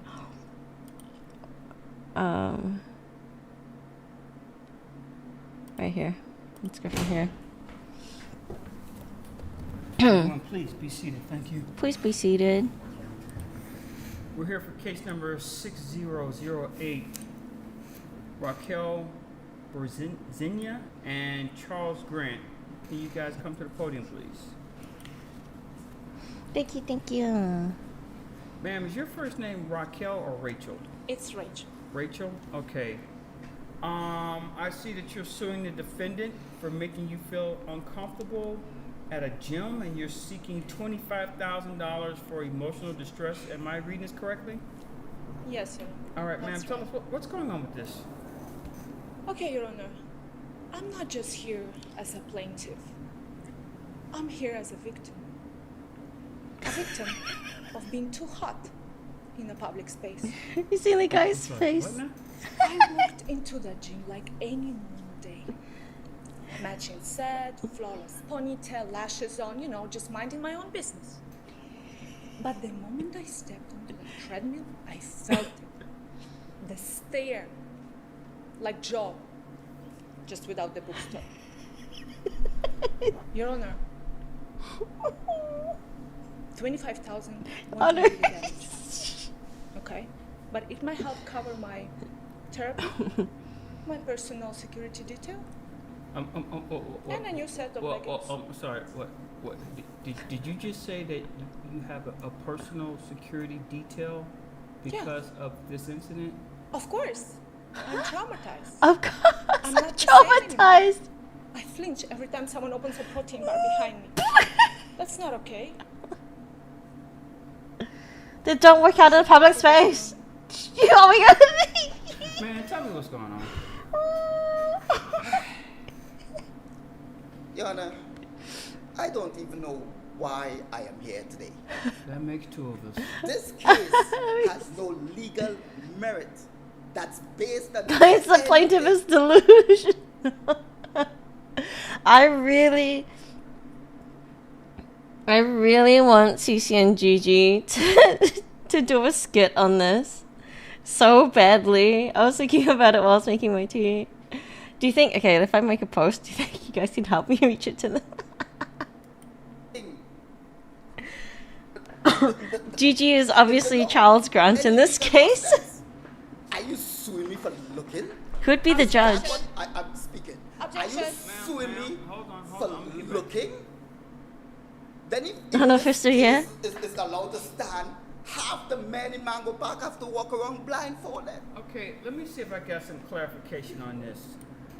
Okay. Let me do it now. I copy this link. Oh, we can't copy links. Can we?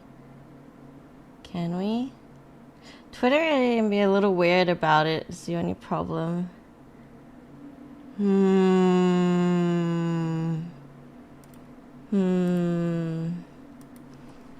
Okay, I'm gonna do it anyway. So I'll go to. Oh wait, I can repost. Wait, I can repost? What's it do if I click on this?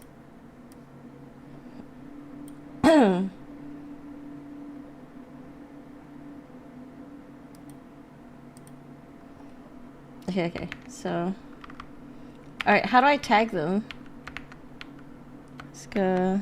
see... Sita, Emma Green, and... Gigi, Ren...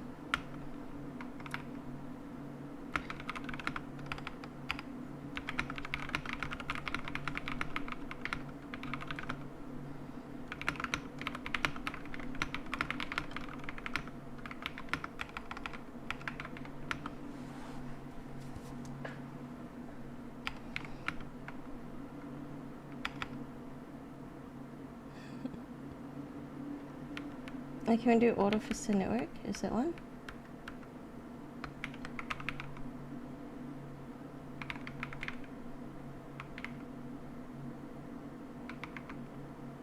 No, I can tag them themselves, but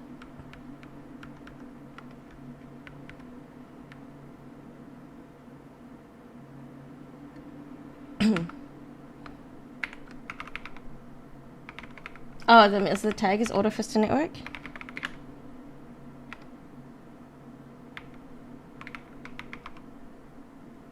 Let me look that up.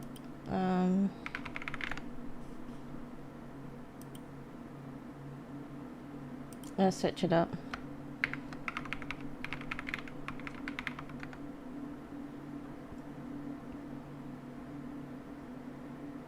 Oh, it is. Okay, yeah.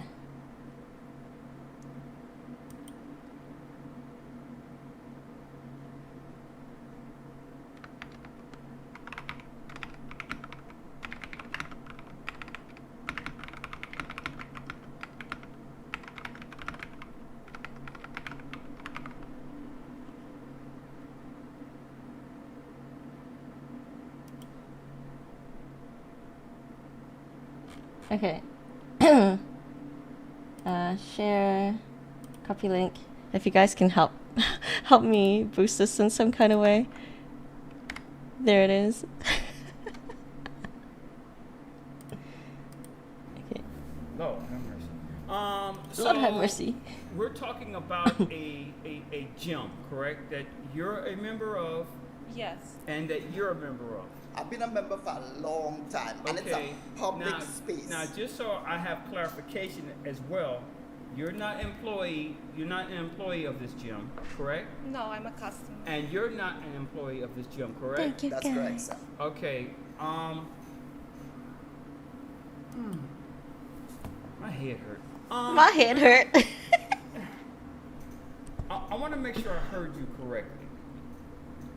You said that you walked into the gym and you're a victim of being too hot. Is that the verbiage that That's you use? basically what it is. Now, so when you say that you're too hot, I'm assuming that you're not talking about from a weather standpoint or a body temperature standpoint. You're talking about a physical attribute that you have. Of course. Can you So what you're saying look is that at you're... me? Can you look at me? Literally, every time I come to the gym, The camera.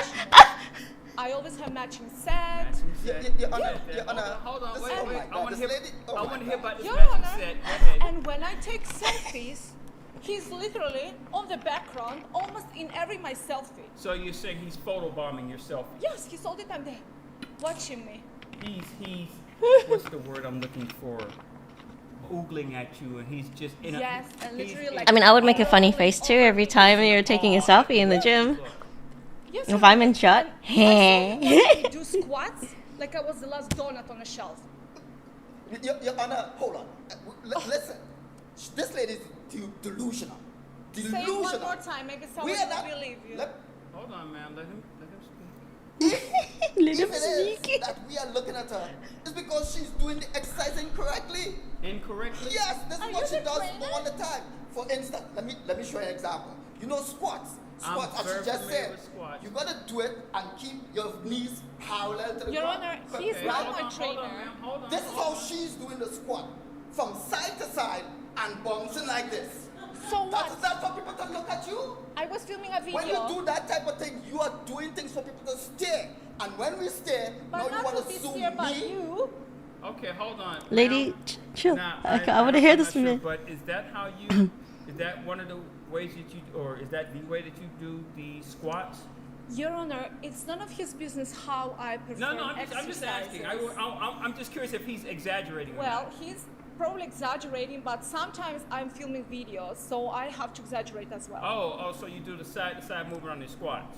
Just Sometimes, yes, different muscles work for that the way. video purposes. Yeah, So I'm. but not for him to watch. I'm just curious. But you're making. Okay, hang on. Of Hold. course. Oh, okay. If you're So making. what is the purpose of being a... If you're doing the movement to be exaggerated for the video, it's because you want people to watch.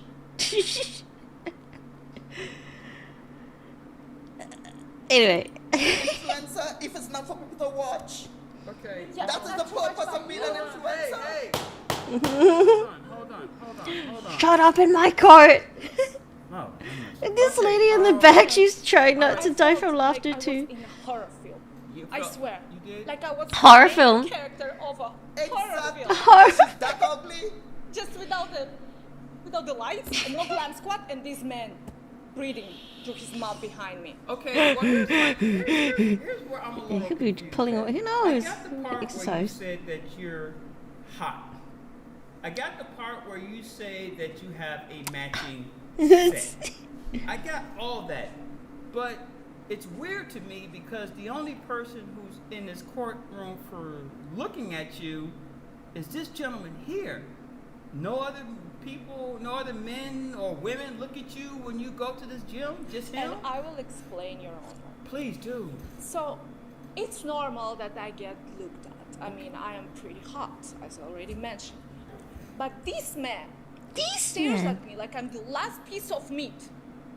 Okay. Your Honor, and that's not all. Actually, I thought you said earlier that you were the last donut on the rack, but I go mean, ahead. whatever it is, at least you can say that. Actually, you said that. I but love continue. how he pulled that Your out. Honor, the main Last donut on the main rack. point here is that at first I also thought maybe I'm imagining. Do you think he's married? Okay. I don't think so. I'm not crazy. No. Not crazy. I don't think she is either, though. No. So I thought I'm imagining, but then I think she could be a sugar baby. he followed me to my car. How do you explain that? Wow. The parking lot? Your car was parked. Here's a plot Was your twist. car parked in the parking lot or was it valet? Parking lot. It was in the parking lot. Indoors. Hold that thought. Garage. Did you watch her Your Honor. walk to her car in the parking Your lot? Honor, it's a parking lot for only 6 cars. Mhm. Like, where would you go? The parking lot is this small. So, where would you go? I'm not following her. I am going to my car. She's going to her car. Okay. The thing is, she's the one who comes anywhere I am in the gym. She comes in front of me to do her side squats. Anywhere I'm at. Is that right? In Is fact, that right? I would like to put a counter suit for sexual harassment Me? To you? because she is harassing me. So, Your Honor, this is so ridiculous. what you're saying now is what you're saying is This that is really she's doing her ridiculous. side squats. She comes in front of me. And I'm the only person she and comes in. she's basically throwing it in your direction. Exactly. So you can salivate at what she's doing. That's what. Exactly. God. You got it. If Lies had an Oscar, you would hold the trophy right now. Don't believe him, Your Honor. The person to believe here is me. I've already made my decision. I've made my decision on this one. But I want to ask a question first. Mr. Grant, I got the part where you were looking at her doing these exercises that you thought were kind of strange. Okay, I got the part where you said that she's coming over to me and doing whatever. All right, where I'm lost at is why are you following her into the parking lot again? I'm not following her to the parking lot. Her Okay, guy's in the parking lot. My guy's in the parking lot. How could that be following? Okay, was Totally your car? following. Hold on, man. Was your car parked next to hers? Allegedly. Like That 3 falls, cars away. that falls to the category of yes or no. Well, what is your definition of next to? Okay, if I take this gravel and I hold it next to your head, is it next to your head or is it a ways off? Well, my definition of next to it could be here. There's a kind between and hookah that's next to in my book. No? Ma'am, every time you go into the parking lot, is he there? Yeah, all the Mr. time. Grant? Every time? That would be a yes or no question, sir. Well, there's a gray area. This guy's funny too. I gotta. These It's these not every two time. characters. Okay, almost every time. Look at his expressions, the way he like holds himself. Okay. Whatever. When she's there, are you there in that same parking lot? Sometimes. Walking while she's walking to her car. It's a GG character. I know, right? So Just both of them. CCGG CCGG is is so working right out, you here. just happen to be finished working at the same time every single That's time. amazing. I tell you what, I'm going to make it easy since it's so great. I am not going to grant you the $25,000 for your emotional distress. Oh, why? You're going to have to find another way to pay your security detail. But what I will grant you That's is the thing. I don't restraining know order, who would be. because I think there's something a little off with the story that you're telling. But wait, but how would I go to the gym if I was restraining order? Go to a different I gym. didn't say that you couldn't go to a gym. I didn't say that at all. You just can't go to the gym when she's there. Meaning, if you decide that, hey, Nurse? No, I'd more like I think you're missing if the it's point. not See, Zelda, what's happening is when then she's Earth. there, since there's a restraining order against you, you can't be there. People would be a she's funny there. judge, When funny you know judge she's too. There, you have to leave. I don't know When who would she's be the not there, judge. You can be there. If you're there and she shows up, you have to. Because leave Zelda has a because god the eye, restraining so order against you. canonically Now, it would make to sense. it really clear, or much better for you, find another gym. You know what? Find an old male gym. I'm pretty sure we have. Yeah. Huh? And you won't be distracted by people. His reaction there. Whoa, That's a sassy. great point. See? Yeah, You get what you deserve. I'm feeling victimized here right now. Skit on Get yeah. what you deserve. Okay. Would you like? I don't think this is a skit, her but it should be made into $25,000, or- I'll take your judgment. Sir. See, that's I'll take your what I'm judgment. talking about. Yes, yes. That's I'll what go I'm to another talking gym, about. sir. You have been granted a restraining order. You will follow that restraining order, and court is adjourned. Thank you, Judge. Totally my vibe. He done messed up AA run. It's not even an AA run. Oh my god. Oh my Judge God. Porter is totally my vibe. I knew he's gonna rule in my favor. I got the restraining order. The only part here is I didn't get 25K. I was planning a trip to Hawaii, but anyway, I'm still satisfied. I get to keep my gym and I get to do the squats the way I like it. This is real BS. How we can be, in what way I have to leave my gym because some allegedly hot woman trying to Hot woman. molest me? This is nonsense. Man, I out of here, man. Oh my god, I don't think any other video is gonna top that right now.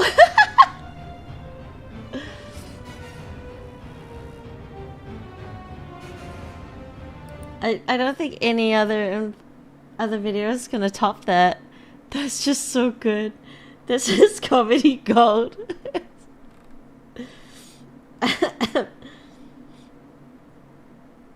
Okay, what's this? Yeah, employee saves child life, then get fired. Driver save at passenger.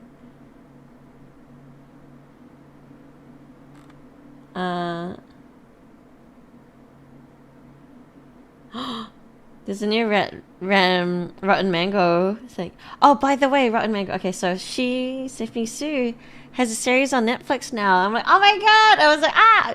But I don't know how to, like, I want to cheer her on. And I'm like, yo, girlie! You're on Netflix! Let's go! It's amazing. That's a great achievement. Some allegedly hot woman made me 5 up my gym. Bruh, if I saw that, I wouldn't be running. You know, you just saved your ass. Yeah.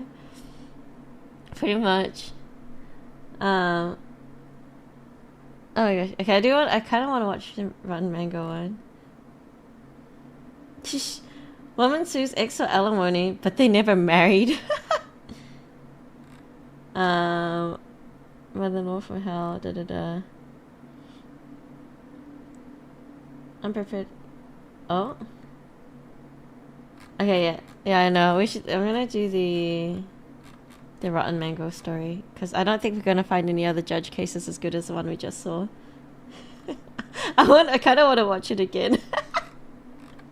I'll watch it again after the story here. So a 13-year-old realizes his twin brother is a killer in the middle of interrogation.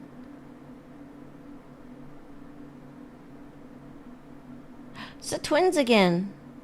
I swear we read or watched another twin story recently. Like the last time we did this kind of stuff. Bada bing, bada boom. Bada bing, bada boom. there is a very fancy department store, and I'm going to butcher the name, and I'm never going to be able to face a German person with dignity, so I'm just going to call it Berlin's Barney's. Berlin's Saks. You walk in, and most things are going to be in the cases, the locked glass cabinets. The lighting is always pristine, so everything looks so sparkly in there. It's like the trademark of every expensive jewelry store or department store. The lighting is so good. You can make a plastic candy wrapper look like some naturally mined yellow diamond just sparkling in the light. That's this type of department store. And they don't just carry jewelry, they have very expensive watches. The ones where they say, oh, sorry, that's only for exhibition, and then you have to buy like 10 other things before they let you buy the one watch that you wanted in the first place. There's a lot of money sitting in those cases. So much so that the store employs motion detectors. They have an extensive security system for the entire place, which is the premise of every good heist movie, every good heist TV show. The plan is simple. Get in, grab the best stuff, get out, and don't get caught. Plot detail that must be included is the doors are all censored, impenetrable. However, there will be a skylight. You can just unscrew the nails, remove the skylight, throw in a rope, slide down it, just like the 3 masked men in Berlin will slide down the rope to partake in a shop after midnight special, where they get the entire store to themselves. It sounds like a movie. This is very much real life. They take $6.5 million worth of fine jewelry and watches. Instead of leaving behind a credit card to finance their very rushed transaction, if you will, or their afterpay details, they leave behind a singular glove. And inside that glove is a singular bead of sweat. DNA evidence. Authorities run the DNA. They get a hit, it's too easy. Of course it is, right? It links back to someone with a criminal record for theft and fraud. Times 2. What do you mean times 2? 2 counts of fraud? 2 counts of theft? What do you mean? No. The DNA links back to 2 people with criminal records for theft and fraud. So what, did they just change gloves in between and they both sweat into it? How's that possible? It's DNA. 2 people don't have the same DNA unless you're an identical twin. 2 27-year-old brothers, H and A, are arrested based off of the fact that the DNA in the glove links back to them. So here's what we know. 3 masked men, 1 glove with DNA belonging to one of the brothers. Only one of the twins could be involved, or both of the twins could be involved. Neither of them are willing to talk or cooperate, which means it really could be either or. And that's all the evidence they have. Nothing else. This is a real heist? Yeah, in Berlin. So, like, what do? How do we know it's 3 people? They saw 3 masked men. On the camera? Yeah, but only DNA for 1 person was left behind, and they don't know which twin. They don't know if both the twins are involved, if maybe the 2 twins are 2 of the 3 people, or if only one of the brothers was involved. So what do? Do you throw both in jail just in case? You can't. Wait, so DNA cannot identify which twin? No. Never? You can now, but it takes sometimes $1 million. Wow. Damn. And there's only a handful of companies in the world that can handle that. Both brothers, the twins, even though at least one of them was most likely involved in the heist, both of them have to be released. Because prosecutors cannot prove beyond a reasonable doubt which twin or both were involved in this case. Within the week, both twins are released before the case can even go to trial, and the court writes in a statement, from the evidence we have, we can deduce that at least one of the brothers took part in the crime. But it has not been possible to determine which one. And the diamond heist in Berlin goes unsolved. Identical twins develop from a single fertilized egg. So that splits into 2 embryos. So they essentially share the same nuclear DNA. And while it's not exactly the same, it might as well be, okay? A normal DNA test done in the event of a crime usually scans about 20 fixed markers. Because that's how different everyone's DNA is. Let me pause here. Because I think this is important to also understand. When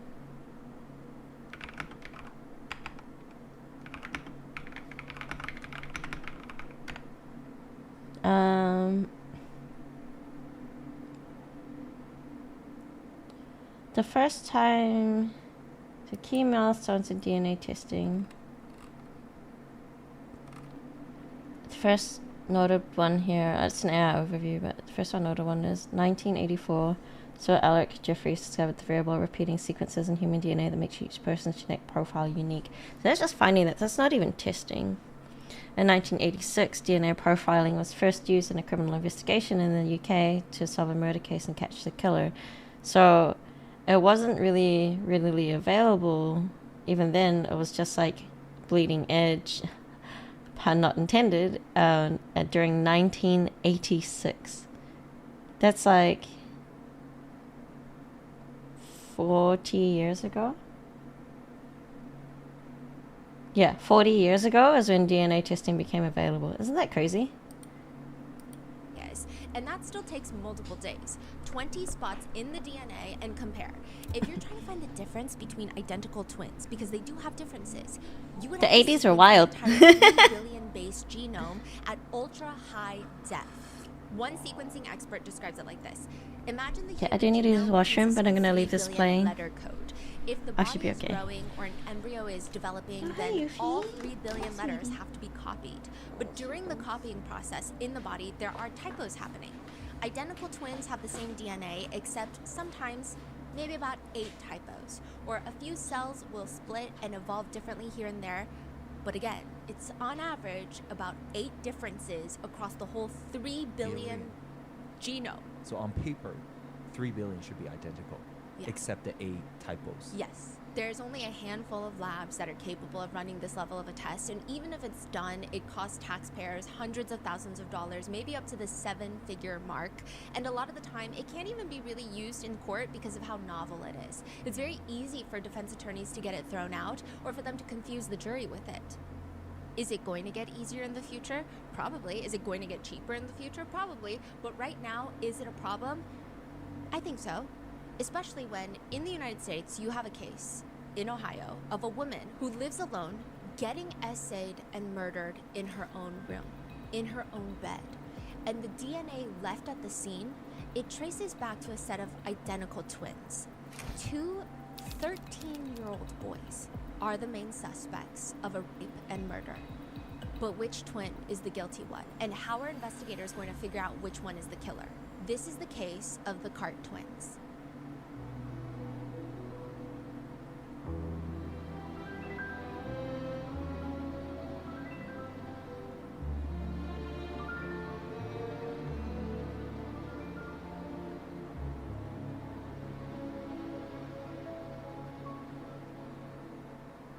We would like to thank today's sponsors who have made it possible for Rotten Mango to support the Joyful Heart Foundation, who are working to transform society's response to SADV, CA, and support survivors' healing with resources like education, advocacy, and policy change.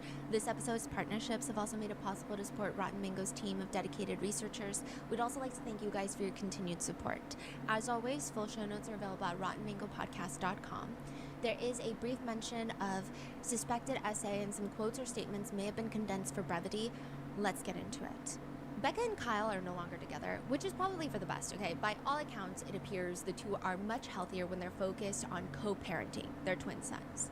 You've got Hunter Cart, who is 2 minutes older than Levi Cart.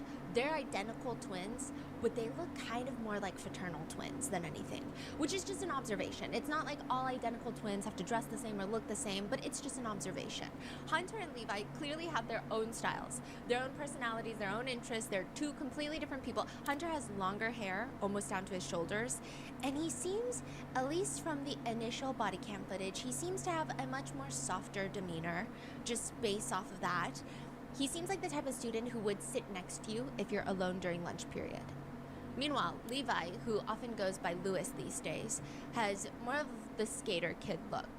He looks a little bit scrawnier. He does have long hair, but not in the way that Hunter does. It looks like a skater kid. Why does Levi go by Lewis? He just decided he wanted to go by Lewis one day. So everyone's been calling him Lewis. So if you hear Lewis and Levi interchangeably in the body cam footage, it's because they're talking about Levi. But it's not legally changed, right? No, not at all. Now, he's got long hair, sharper jawline. He also appears to have a soft, quiet demeanor, but in a different way from Hunter. He seems like the type that maybe he wouldn't sit next to you if you're sitting alone in the lunchroom, because he too is probably sitting alone, is the energy that you get. Could I be wrong? Probably. Okay, we don't know that much about them yet, other than a match to their DNA was found in a woman's bed, Denise's bed, where she was killed. But Becca and Kyle, the Cart twins' parents, they don't know that. Becca and Kyle are just concerned about how this ongoing police investigation in their neighborhood is going to impact their twin sons. Kyle texts Becca, I was telling Levi not to assume the worst, but I knew it was a bad sign when there's just that many cops with no lights on all standing around. Usually means they found a body and they're holding the site down until forensics and investigators arrive. Was she killed at the house? They're talking about one of the neighbors on the street who was just killed in her house. And as much as the parents want to try and shield the teenage twins away from everything going on the street, it's very hard to do that when you live, 50 feet away, and the police are knocking at your door trying to get answers. They're knocking on everyone's door. The police investigation into what happened to 64-year-old Denise has been both very straightforward and complicated all at the same time. Denise's brother, Daryl, is the one that finds Denise. It's Sunday morning. They had lunch plans. She's not picking up. 11:11 a.m., Daryl is messaging her, are you skipping lunch? Daryl doesn't know it yet, but she's already gone. Within the hour, he comes to her house, he walks up to the front door, and he goes to knock on the door, and it just gets pushed open when he knocks. The front door is unlocked. He walks inside, and he sees his sister inside, laying on her bed. Her pajamas are ripped, exposing her chest. Her pajama pants are ripped, she has blood in between her legs. The blankets are covering her face, and on top of the blanket, there's like a porcelain figurine, like you know those collectibles that you see at those antique shops that have almost like a vintage feel to it, but it's an angel figurine, and it's placed on top of the blanket, on top of her head. So her face is covered with this blanket, and there's this angel figurine on top of the blanket, and Denise is not moving. The crime scene is just really odd. Even when the police are walking in for the first time with their body cameras on, they're really confused by the scene. Because yes, of course, the angel figurine is confusing, but there's also other things. Like, they asked if maybe the brother, Daryl, had covered her up because he didn't want the police to see her like this, but they're like, no, dispatch said he found her like this. There's also a bunch of cleaning chemicals, like bottles of cleaning chemicals, and Pepto-Bismol. They noticed like this pink liquid all over her, and it's just someone poured Pepto-Bismol on her. Or maybe she drank it. They're contemplating. The investigators are like, well, maybe she drank it. We don't know. Pepto-Bismol is for acid reflux, typically. So you've got bottles of cleaning solutions, Pepto-Bismol, cleaning chemicals dumped on her body, and just what? Like, are they trying to get rid of biological evidence? There's also blood splatter on the walls. The blood leads all the way out of her bedroom. On the floor, there's a trail of blood to the back door. And then from the back door to the very back gate of the backyard fence, there's blood there too. Whoever did this, though, didn't leave any fingerprints. So they're wearing gloves. Police. Okay, what did I miss? They're going door to door. They're asking residents, can you take your shirt off? Because they found blood, hair, and DNA under Denise's nails. And they're like, we just want to see if you have some scratch marks. So you just see body cam of neighbors taking their shirt offs and showing them getting DNA swabbed. And of course, while investigators are checking for scratch marks or anything suspicious, residents are also sharing what they think happened, okay? One neighbor reports, it might be Dave. Dave? You know, okay, so it's around midnight. She'd been sitting out on her porch, one of the neighbors. She was with a friend, and they're chit-chatting. And they see this balding white man with blonde hair, medium build, Dave, okay? His name is Dave. The brother found it dead in her house, He's almost drunk and naked. walking around the neighborhood near Denise's property. That was Saturday night. Is he a neighbor? Yeah, he lives in the neighborhood. They go investigate Dave. Oh. One neighbor asks the officers, you guys think it's random? The officer asks him what he's heard. Well, from what I heard, you know, a guy down in that new house over there, and a couple others. I was out here having my cigarette, and I hear, I think the brother did it, and they're gonna arrest him in a couple days, like 3 days. I'm like, what? So they think the brother did it. Any reason why you would think that?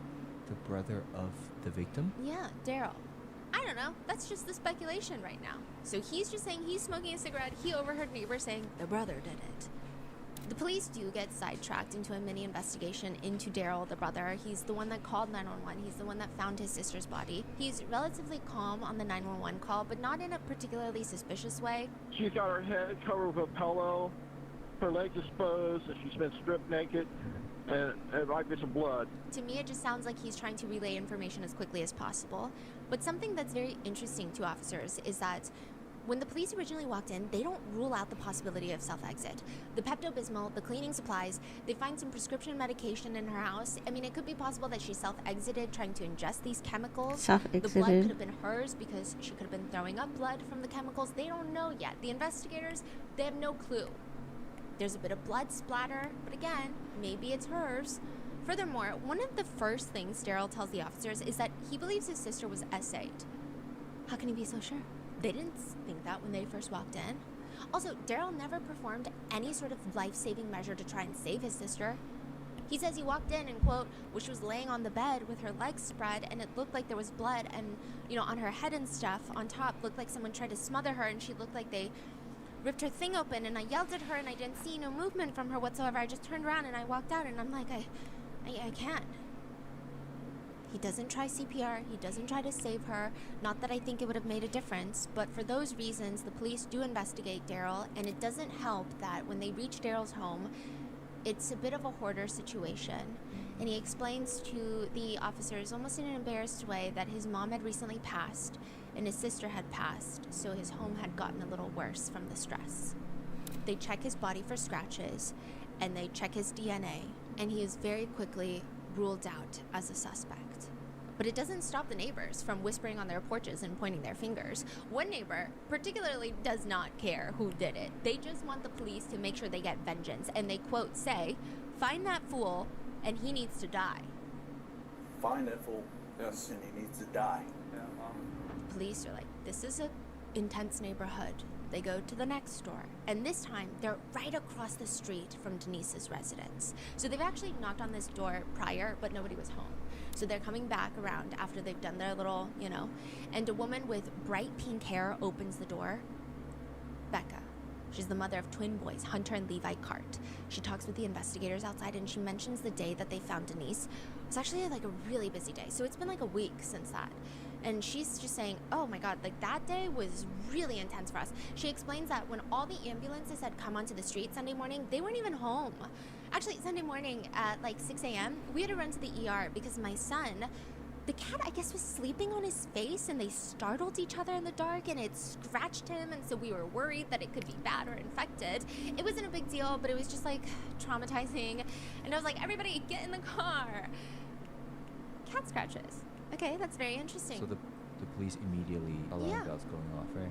Cat scratches in the middle of the night. The investigators want to talk to Hunter and Levi Cart just to ask them if they've seen anything weird or strange outside. And Becca is a bit hesitant. She's just worried about how the news is going to be delivered to them. She doesn't want them super traumatized. They're only 13. She was thinking about ways to break the news to them, but they seemed really stressed out this week and just there's been a lot going on in the house.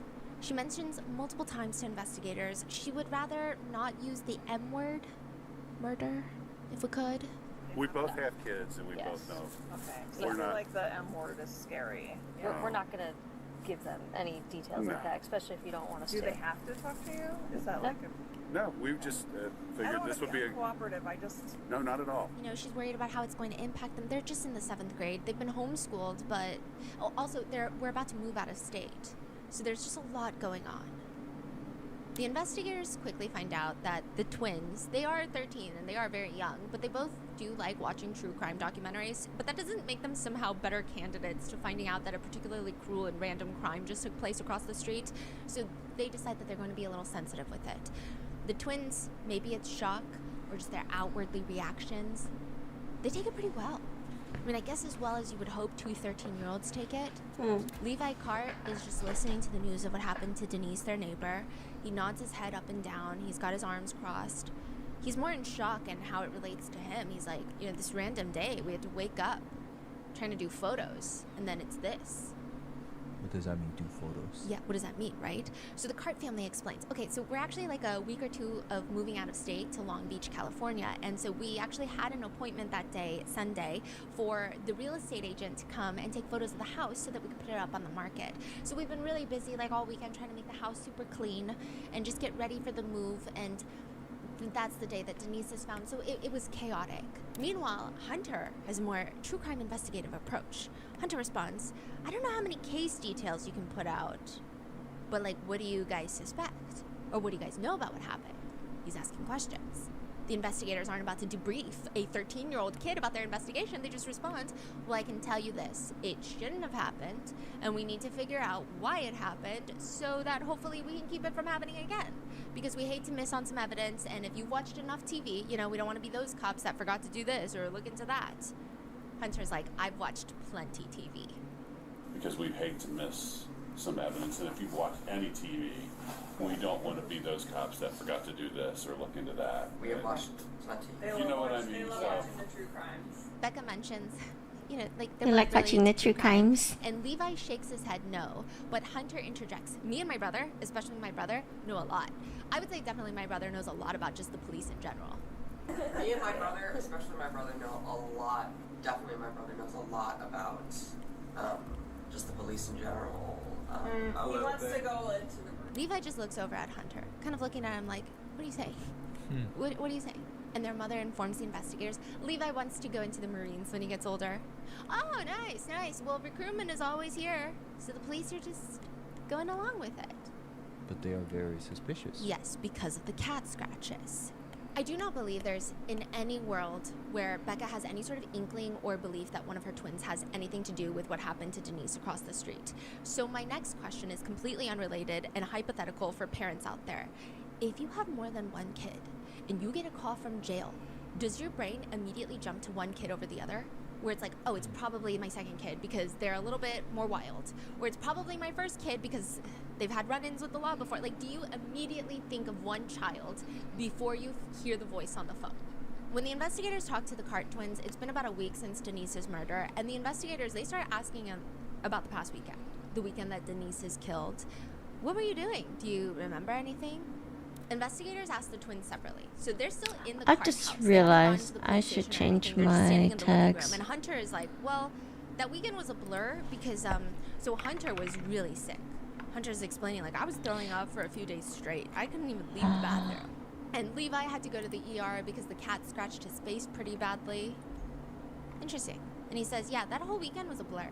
They asked Levi the same question, and this is, again, separately, and he more or less says the same thing.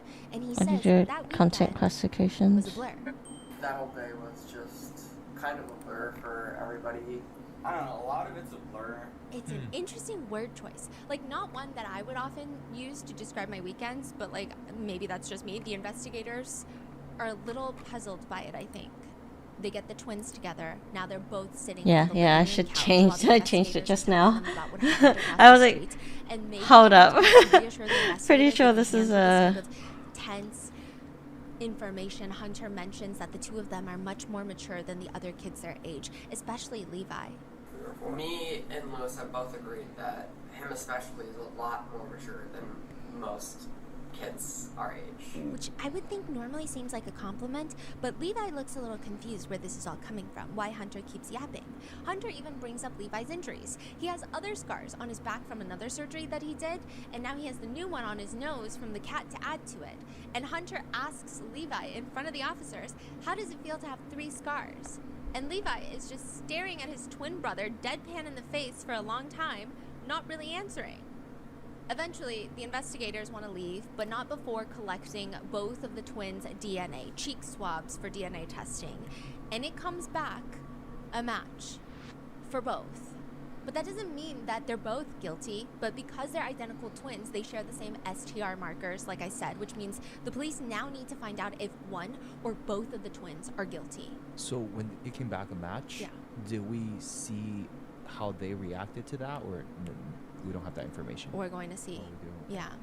So the investigators, they go back to the house, but they don't immediately say any of this. Their whole objective is to get the twins and Becca to the police station where they can separate the twins, record their reactions, and start interrogating them, okay?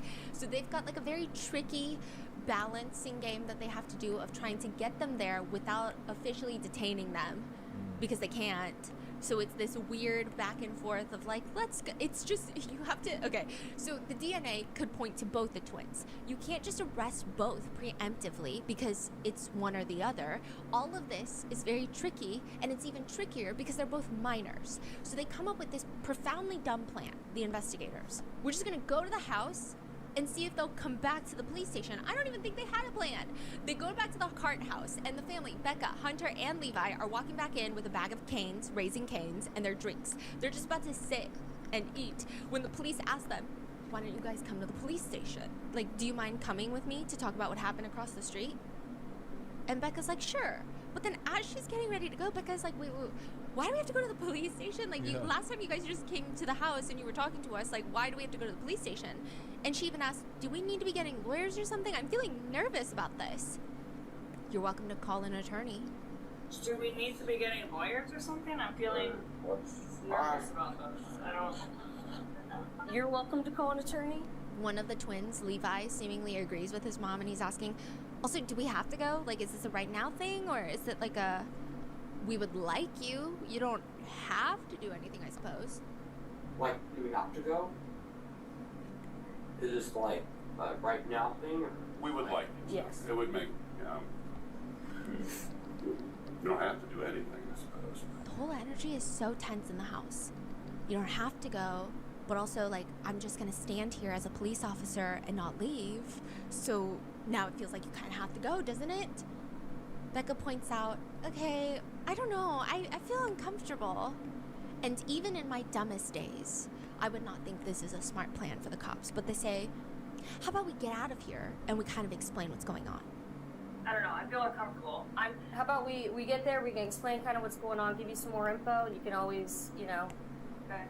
So they're like, let's get out of the house so I can explain what's going on. Can you explain what's going on before we head out of here? Do you mind if we do that outside?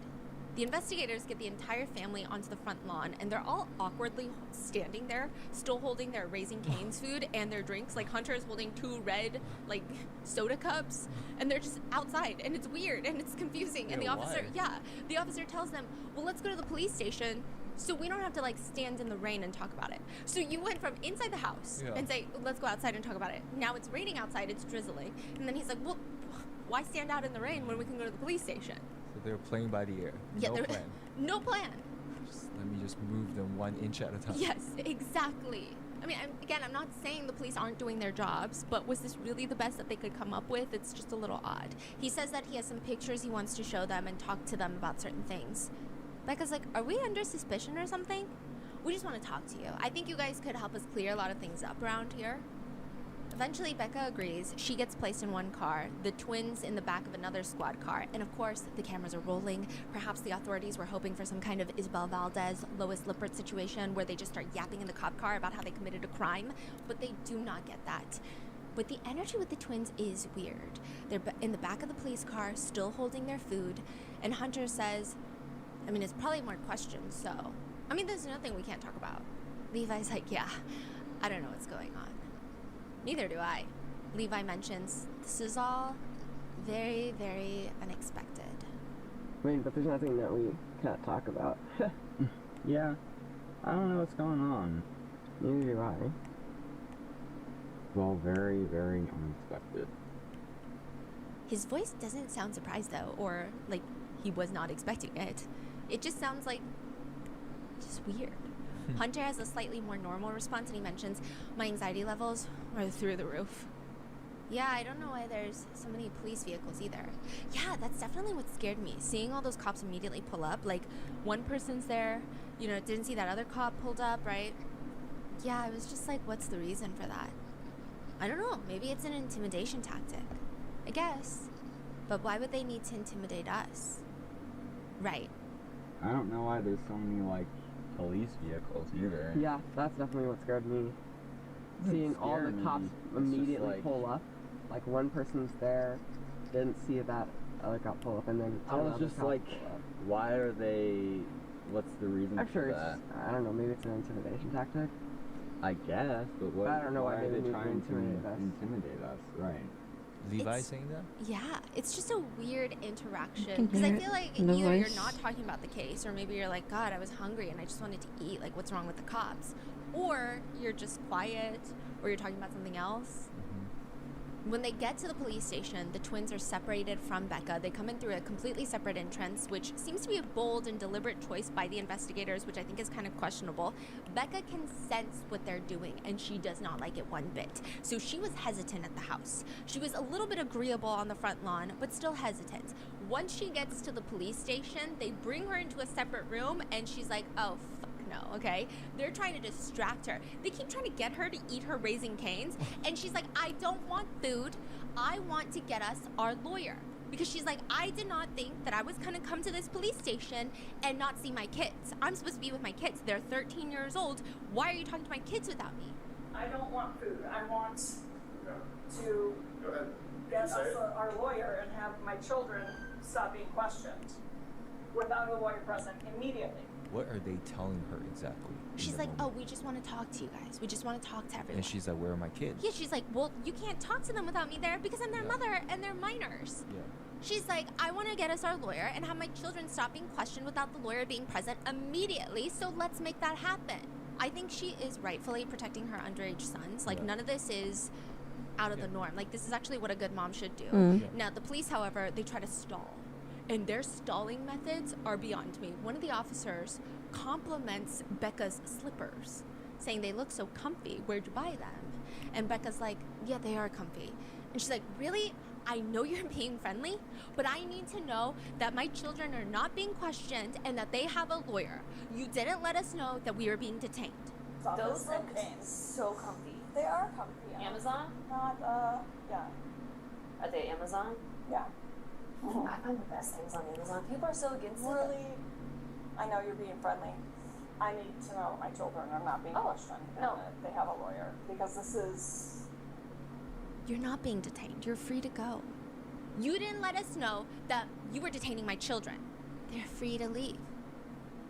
Right now? They're allowed to leave right now? Let's go right now. Right now. You said they're allowed to leave. Yes or no? You cannot take them. You didn't let us know that we were being detained.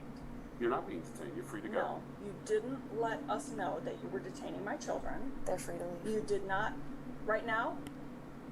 They're allowed to leave right now. Let's go. Right now. Right now. You said they're allowed to leave. Yes or no? You cannot take them.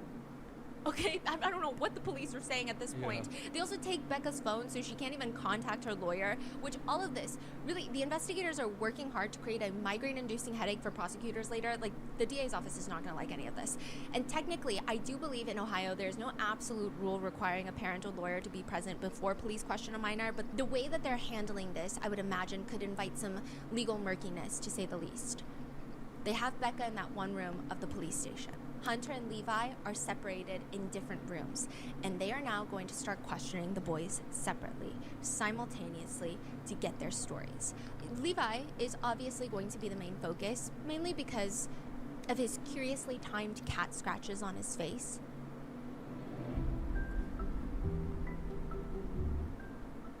The Hulu original series, Furious, is coming to Hulu and Hulu on Disney Plus on July 27th. From Liz Merriweather, the Emmy-nominated executive producer of Dying for Sex and The Dropout, comes a gripping psychological thriller starring Emmy Rossum as Alice Black. Furious follows a rookie FBI agent on the hunt for Catherine, a mysterious and calculating female serial killer. While Alice upholds justice, Catherine kills for it, terrorizing the rich and powerful men of New York in her pursuit of vengeance. As their twisted game of cat and mouse unfolds, the lines between good and evil begin to blur. With shocking crimes, tangled relationships, and secrets that change everything, Alice discovers there's a thin line between hunter and prey. Watch the Hulu original series, Furious, on July 27th, streaming on Hulu and Hulu on Disney Plus for bundle subscribers. Terms apply.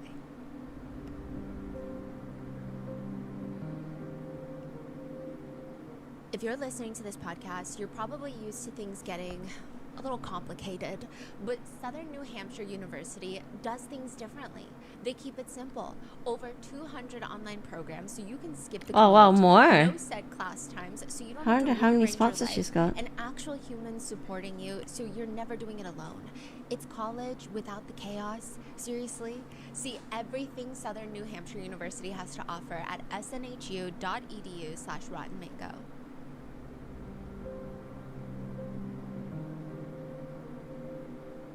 And Levi is sitting there in this small interview room. He has like that slouched, relaxed body language of a 13-year-old, even though this is a very, very serious day for him. He's wearing a hoodie, and he somehow looks like he just woke up. He has his Raising Cane's styrofoam container in front of him, a red soda cup with a straw in. So they're just holding This this looks like that bag Subway and Surfers not video eating of it the all live whole stream time? version. Yeah, so they separate, like, Levi is the one holding holding the bag, so they're getting him to open, check which one is his, because some people got the coleslaw, some people got the fries. I'm trying to think they bring what the that styrofoam is. containers to the other two, so everyone has their food in front of them, and the investigators keep encouraging all We're just three of them, listening to the true crime story covered by Rotten Mango. Why am I here? Why She's am I gonna. not being at home? Let me pause. Any of them? Her name is Tiffany Sue. It's OO, and she has a Netflix series now. I'm excited to watch it at some point. Probably not today, but yeah, she's on Netflix now. She's worked so hard to get here. It's so amazing. Levi is eating a little bit in the beginning, but yeah, they all stop. Because they're like, I don't know. I also think that they just are eating because the police keep telling them to eat. But Becca is not eating. She's like, where the fuck are my kids? Levi says in the interview that there's a bit of context to the whole thing with the cat scratches, okay? So the family is moving to Long Beach, California in about a week, which means they're packing, they're boxing everything up, right? And, quote, you know, cats get weird, if you know that, when you're trying to move. And we had just moved his play set so that, you know, he probably thought, like, oh, something's happening. The officers want to know more about the cat incident, and Levi explains, well, okay, so the cat, Marshmallow, sleeps with my mom. Sometimes my brother, not really with me. So he woke up, you know, and Marshmallow is laying on Levi's chest. And I woke up and I was like, what's going on? I was freaked out because I like felt something on me, and I had sleep paralysis before. So I was kind of like freaky. And then I tried to touch him and he got obviously scared. He was like, what's going on? Probably. So he started scratching at me, started scratching my face, and he first started scratching at my arms because I was like trying to get him off of me because I didn't know what was going on. So like he scratched my face. You couldn't really see it. You can't see it anymore, but yeah. He like scratched my face here, and then he scratched me with his biggest claw, which we've been knowing we needed to cut for a while now, for a long time. Like he scratched me on the nose, like right here, really, really hard, because we both like extremely spooked each other. Just like a lot of scratching going on. But now that he thinks about it, Levi questions, maybe the cat heard something outside, because that was the night that Denise was killed across the street. So like maybe the cat was like extra spooked because animals can sense stuff. Like that's kind of what he's hinting at. What does this scratch look like on his face though? Now he had stitches. He had 5 stitches on his nose in the hospital. It's been about a week since then. That's not cat scratches. Anyone with a... But he's saying there were other scratches, and they seem to be primarily gone. Like it seems mostly gone. That's funny. Okay, so the face like doesn't look. It's not, but it's like a scar on the nose, but it's not. Wow! Oh my gosh! You got messed up by the cat. It's just like a nose now.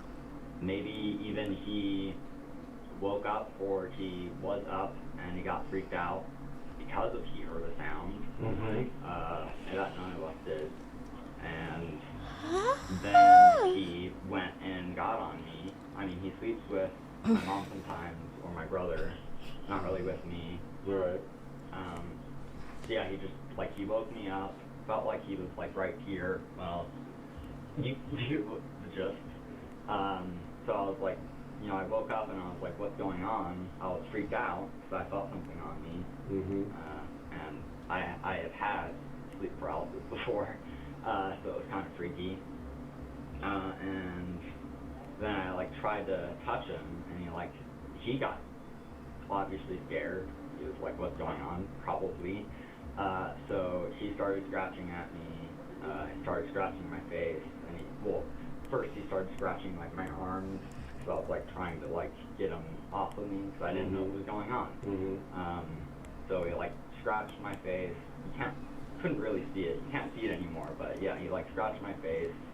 You can see it here. Yeah, sorry, And this then is he my...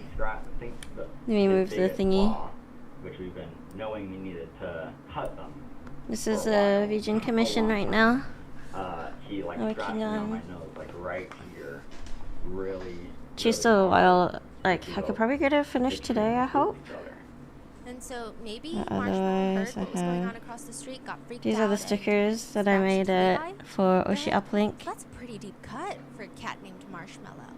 I mean, to be fair though, Oh, it's Iron Ross's new outfit. bad about her son getting There's another one I gave out during Oshi they all Uplink. knew that they had to cut Marshmallow's nails for a while, but they hadn't gotten Just around to art it. here And investigators is they need to my make sure own. that they're not so distracted by Levi's cat scratches that I they don't miss do a other lot of details that commissions might be anymore. important. Like the fact that Levi I mean, sorry, I don't do a lot of Hunter, whose drawing DNA because was my also technically found at the wrist scene and because hands they share hurt. the same DNA. No, than I did for Levi Valentine's is an Day. over-explainer. He likes to go in Oh, depth so explaining everything let that's me happened to him pause for a with the cat. second. But Hunter, in his own way, is also a talker. He's Pause. sitting. Because so I used to work in one of the studios I worked at. I did like 15-hour days, constantly drawing, and it's caused like a long-term injury that I have now. So when it comes to drawing, I have to be careful. If I draw for more than like 4 hours, it makes it really hard to continue. Yeah, it's it's okay though. In the interview Yeah, room with the two officers. Just he's eating his CTS, raisin canes, just telling the CTS. police about his life Yes. story. He's talking about how they're about to turn 14 next month, and he's So like, my mom had carpal tunnel syndrome. Yeah. I very much likely have it too. We have very similar body makeup in that way in our hands. So I do have to make sure I do stretches every now and then. And so far it's not been terrible. It has been triggering a bit more now, I think, because also my other body symptoms are triggering. So how long has it been that I've had this for? It probably started when I was like an adolescent puppy. Yeah. mentions when it was Mom's birthday, he Yeah. and Levi were play fighting, and I pushed him, and he ended up breaking his hip. Okay, interesting. At some point, he realizes that the questions are But starting it to feel a bit more it just got serious. progressively And he worse. asks, Can I stop eating? Because they It's keep okay, telling no. him to eat. It's So I just feel gotta like he stretch and make he sure I felt do more obligated to exercises and eat, stuff. And he's like, "Can I just stop eating, please?" I should He try doesn't feel abs right now. comfortable. He also reiterates that he doesn't feel pressured to answer any questions. I He just says once that I he get feels locked in, I like pressure, forget, and then but 10 I don't hours feel have like gone. I I have to haven't sign tried. papers. I just So I gotta be more careful. Suspicion is put on me if I don't answer any questions. Just so you know, I don't feel pressured doing this. I of course feel a little pressured, but I don't feel like I have to sign those. Okay.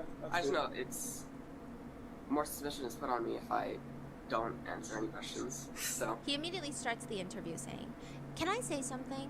I want to let you guys know. I know this is more so about me, but just letting you know. My brother, every time I talk about it with him, because I somewhat have I wouldn't say morbid curiosity, but I went online and looked up the news for it after you guys came in. Oh. So they're like, oh, interesting. You looked on Google what happened across the street?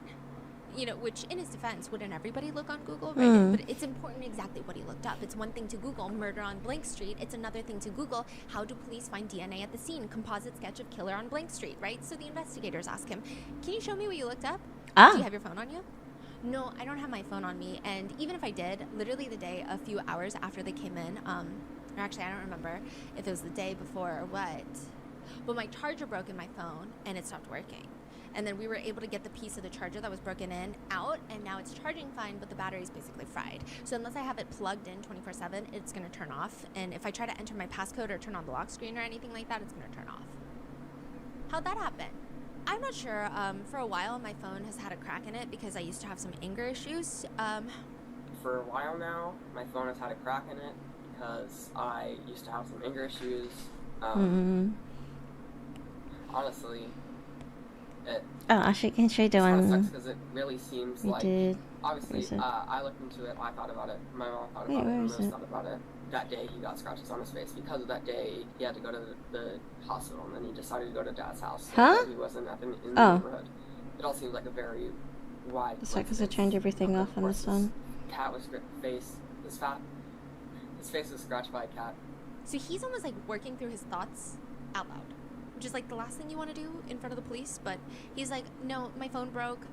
But like I also know that now that makes everything suspicious because I thought about it. Clearly my mom was thinking about it, Levi was thinking about it, and then I know that like I don't think my brother would do it, but like I know that he has the scratches on his face, which are kind of weird. He also mentions that his brother Levi calls himself a narcissist, but Hunter is like, but I don't really ever think so. But it's interesting that Hunter mentions that. He calls himself a narcissist. Not necessarily. There's a lot of words I don't know and stuff, but I don't think he could do something like that. But at the same time, there's so much evidence stacked up upon him. So there's also evidence that's stacked up against him. That's.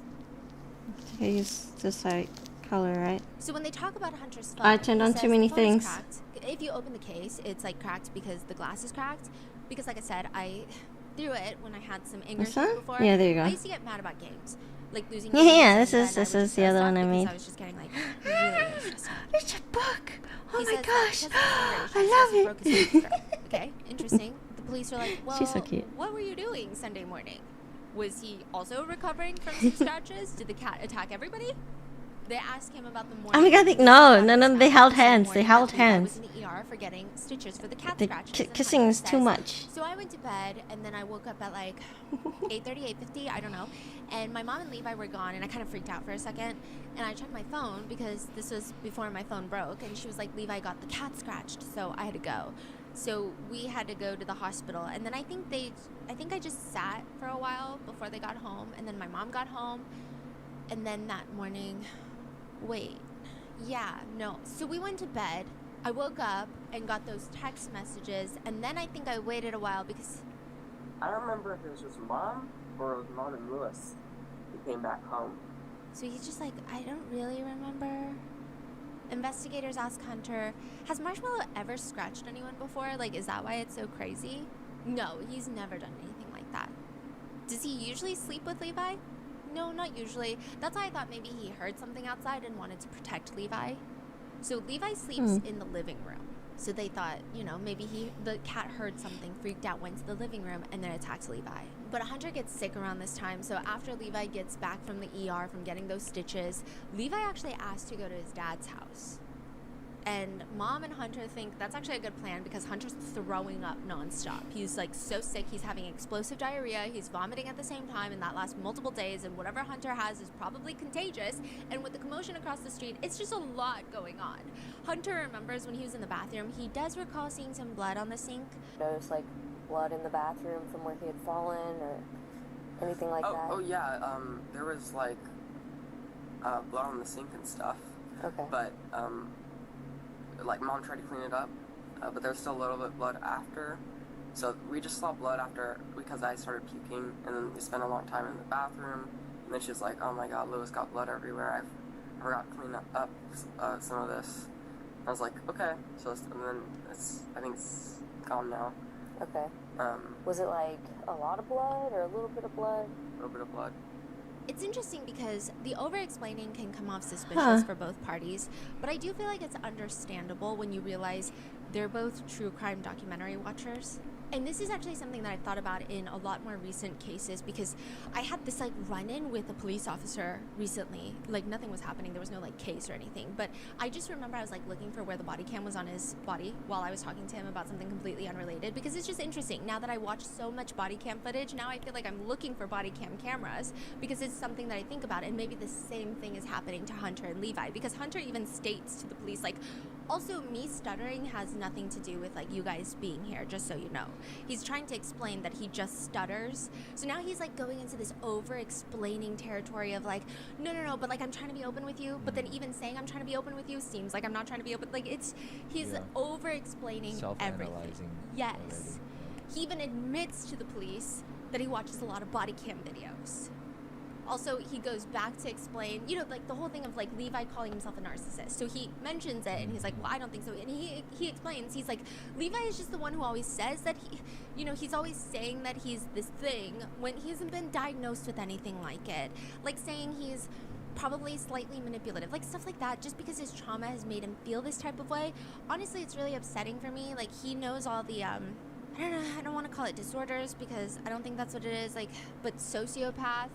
It's obviously a very wide range of things, but from sociopaths to narcissists, personality disorders to stuff like that, basically, he knows a lot about them and like what they mean. I think it's because he does a lot of research into it because he thinks or he knows that he's slightly manipulative because he's, he has trauma and he's very much so expressive, and we talk about all of our feelings, and I don't know, like we're all going through a lot of therapy. He's always saying that he's this thing when he hasn't been diagnosed with anything like it. He's probably slightly manipulative, stuff like that. From sociopaths to narcissistic personality disorder, we're all going through a lot of therapy. So it's almost like now he's just like preemptively telling police things. He's just talking a lot. He continues later to say, he's like, Levi is very, very open to us about how he's feeling, the way he feels. Like, I don't want to go in depth about it because, I don't know, I think I'm probably using the wrong word, but I guess... thank you for the posture. Just I should probably do that. Incriminating him. I think I'm definitely using the wrong word, but like talking about how he has all this trauma, especially abusive trauma when he was a kid. He certainly has, certainly has a lot of potential to make somebody who has the mind to do something like that. And I know that because he's talked about all these things. Wow, what is happening right now? Yeah, now the investigators are like, what do you mean, all these things? I mean, I know from him because he's told me, because he's done research about it on the internet, like his knowledge about what the difference between sociopath and the other ones, and knowing how, you know, many to kill in order to be a serial killer and you have to kill people and stuff like that. I think it's just like he's just so happens to have a... Am I allowed to ask you guys anything? Sure. Do you guys have any suspicions? Do you guys think he's a suspect possibly, or am I crazy?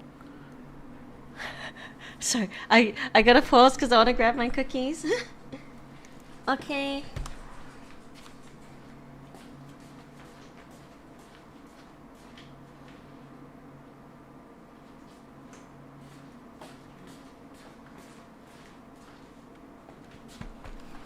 Okay, let's have Pocky today. Oh my gosh.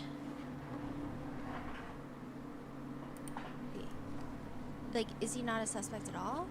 Is this just normal questioning to try and help solve some stuff, and I just seem like a crazy person right now? Do you guys have any suspicions? Do you guys think he's a suspect?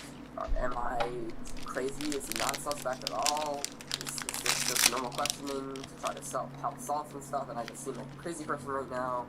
Is he feeling connecting the dot in that moment? It seems like from the beginning, he's just like yapping, and he's an oversharer. Yeah. And then as he's yapping, he's like explaining, well, my brother would never do this. I know he has some traumatic incidents in his childhood, which also watching true crime documentaries, I know that can make someone more right here. capable of doing something like this. So it's almost like he's like analyzing. So you know how people will be like, oh, the That's what I need. If I have a serial killer, the dark triad of the personality, right? Like a model in the almost like future, he's maybe I should get one that can Levi and eat why Pocky. Levi can never do something, because I think he walked in there thinking the police suspect Levi because of the cat scratches. And it seems like he's trying to clear his brother's name. Yeah. But as he's talking, he's almost getting more and more going down the rabbit hole. What's Levi's childhood trauma? Did they explain or not really? Yes, so he explained that his grandfather on his mother's side is in jail for heavy abuse. I believe his mom was a victim of her own father, and maybe other family members were victims. But it seems to be related to childhood trauma in probably the worst way possible. Please just reassure him. You don't seem like a crazy person. Some of the stuff that you said makes sense. And I don't know, maybe this is a way for them to just keep him talking, and Hunter clarifies, am I sitting here because he has those scratches on his face and because it looks like he's a potential suspect? Or am I just here to like clear some things? Like it has nothing to do with him possibly being the person who did that thing. I would say there's inconsistencies with what we know versus what you guys said yesterday, and we're going to get more information hopefully. And it's interesting to watch because it appears that Hunter goes through weird stages. So the first stage is just explaining, and almost like the true crime explaining of like, I watched the body cam footage, I know that we look suspicious, but I'm gonna tell you why we're not suspicious, and like now me over explaining feels suspicious, like now I'm stuttering and you think that's suspicious. And then it goes to him being like, I know my brother has all the things that could make him possible, but like, and then he's like, wait, am I doing too much? Like, I don't even know why I'm here. Why are we talking? Yeah. Like, he lost the plot, right? So he's like, do you guys suspect him or not, right? Yeah. And they say this vague language of like, well, we're just trying to get more information. And that's when Hunter starts defending his twin. And he's like, well, his cat scratches seem like cat scratches. And the cat has been acting weird. Yeah, the cat was acting weird. He's been acting weird the past few days because we've been moving stuff around. So it's completely understandable that he'd freak out. He's just like a very, very, very needy cat. And Coco, our other cat, was a kitten when we got her. So she was just born for like a few weeks. But Marshmallow was a year old. So it's possible he had some trauma, and that's why he's very, very needy. And just now he's somewhat gotten used to us after, I don't know, like a year or two. And then all of a sudden we start moving stuff around. So it's completely understandable that he would freak out. But to me, it's completely understandable that the cat attacked him because he freaked out because he was sleeping next to him and he woke up. And he tells the investigators, because it's clear the investigators feel like his twin brother had something to do with it. Hunter tells them, I don't think he did it because, like, I feel he's told me many times, like, he's a very open person. He doesn't have the capacity to do something like that. Doesn't have the capacity to do something like that. I don't feel he has the capacity to do something like that. And if he did, and he did it impulsively, he would not be acting so, oh, I don't care afterwards. Most kids, if they killed somebody, they would tell their parents. Unless they just didn't think it mattered at all. Now, interesting information to sit on.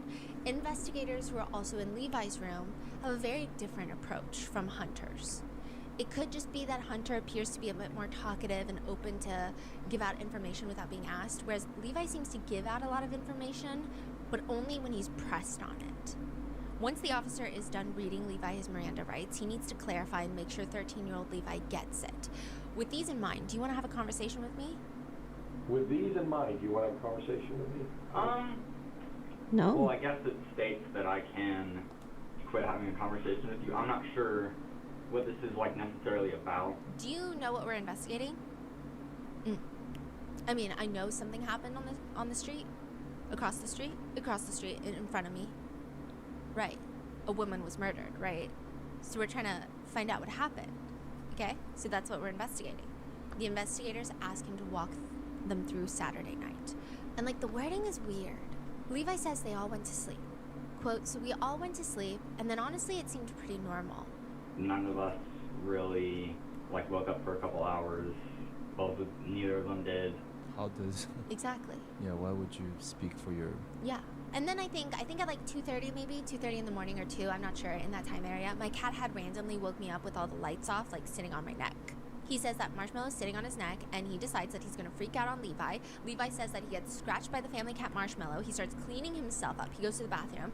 Quote, there was a lot of scratches on me. And then I just spent like 3 hours maybe, or a long time, trying to like fix myself up. 3 hours? Yeah. And to give some context, like fixing myself up, or the reason why I didn't like ask my mom or my brother or wake them up is because we were literally about to do photos that day. Like family photos for the house. Because they're going to sell the house.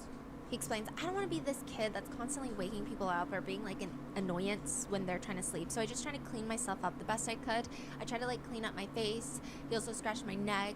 Then I decided to take a shower because I was like, that's probably the best thing I'm going to do. So I took a shower and I spent like, yeah, I guess like 30 minutes in there, a long time, and tried to see what was going on and like, how do I explain it? The shower sprayer, so like the handheld shower sprayer, is kind of reflective. So I was trying to see what was going on, and I was like, okay, well, holy shit, this is really bad. He states he's in the bathroom for 3 hours. He's showering for like 30 minutes. All of this seems like an awfully lengthy amount of time. But maybe it's just late at night. He doesn't really know how long it was. Maybe it wasn't 3 hours. Maybe it was 30 minutes. It just felt like 3 hours. The officers ask him what he wears to bed, because that should also have some cat scratches. I don't wear anything to bed. Nude? He sleeps in the living room, couch, nude. He sleeps in the living room? Yeah, he's been sleeping in the living room recently, so he's just sleeping in the living room nude. He says he has some sheets, and there was some blood on his t-shirt that he uses under his pillow. So he uses like a t-shirt as a pillow, and he has some blood on there from when the cat scratched him. This is all very weird. Now back to the shower. So he's in the shower and he explains, because of my disability as well, I use like a shower chair. Usually, because of my disability as well, I use like a shower chair. I didn't use the shower chair because I didn't want to make a bunch of noise and make anybody up. Right. So I ended up literally falling, fell and like hit my head on the shower hose. He says the shower chair is outside the bathroom and he didn't bring it in himself because I'm also not like really strong enough to do that, so I never do that. Is it heavy? Yeah, it's pretty heavy. Well, not that heavy. Just like I know it's too heavy for me to have enough strength to pick it up. The police are a little confused because like, why not just tell your mom at this point? He keeps mentioning the house photos and the detectives are like, well, you're not in the house photos. I know, but I didn't want to have to like wake her up and have her tired or have her be annoyed that I was getting her up super early and it was like 2:30. Now, by all means, it seems like Becca is not the type of mom to be upset. So the bleeding kind of stops and Levi decides to just try and eat and watch some YouTube. But he says, I was doing that, and as I was watching YouTube, I was super exhausted. Super exhausted, feeling like honestly like shit. Because I barely got any sleep. I was just like, I don't know what to do. I know I can't, go to sleep in this state. And so I started crying, honestly, kind of loud. He says he starts crying so loudly, that's what wakes his mom up. And it's just interesting, like, his body language to watch in there. Like, he'll yawn in the middle of a sentence, and it's not a pause. It's not like he's pausing and getting bored and yawning, which would already be alarming in a police interrogation. But he'll just be talking about how he wanted to eat and watch some TV after he cleaned himself up. So he's like, I'm just going to sit down and eat and watch some TV, and then I ate. It could be the stress of the interrogation, not that he's guilty. It's just a stressful thing to be in a crowded room with 2 investigators as a 13-year-old having no idea where the lawyer is or where your mom is, but it's weird. At this point, it's like 5:30 a.m. He says, thankfully, once he started crying, his mom came down the stairs and was like, are you okay? He says, no, not really, and I was still crying, and she told me not to cry because that would make it worse. And then something to make this situation more funny, quote unquote, as soon as she went in the kitchen, she opened the cabinet and got the Band-Aids. So this entire time that I looked for Band-Aids for like 30 minutes, it was right there in the kitchen.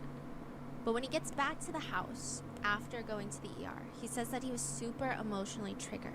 He says the cat had scratched him. He starts seeing investigators outside, ambulances outside across the street, and he just wanted to go to his dad's for a few days, even though that was never part of the original schedule.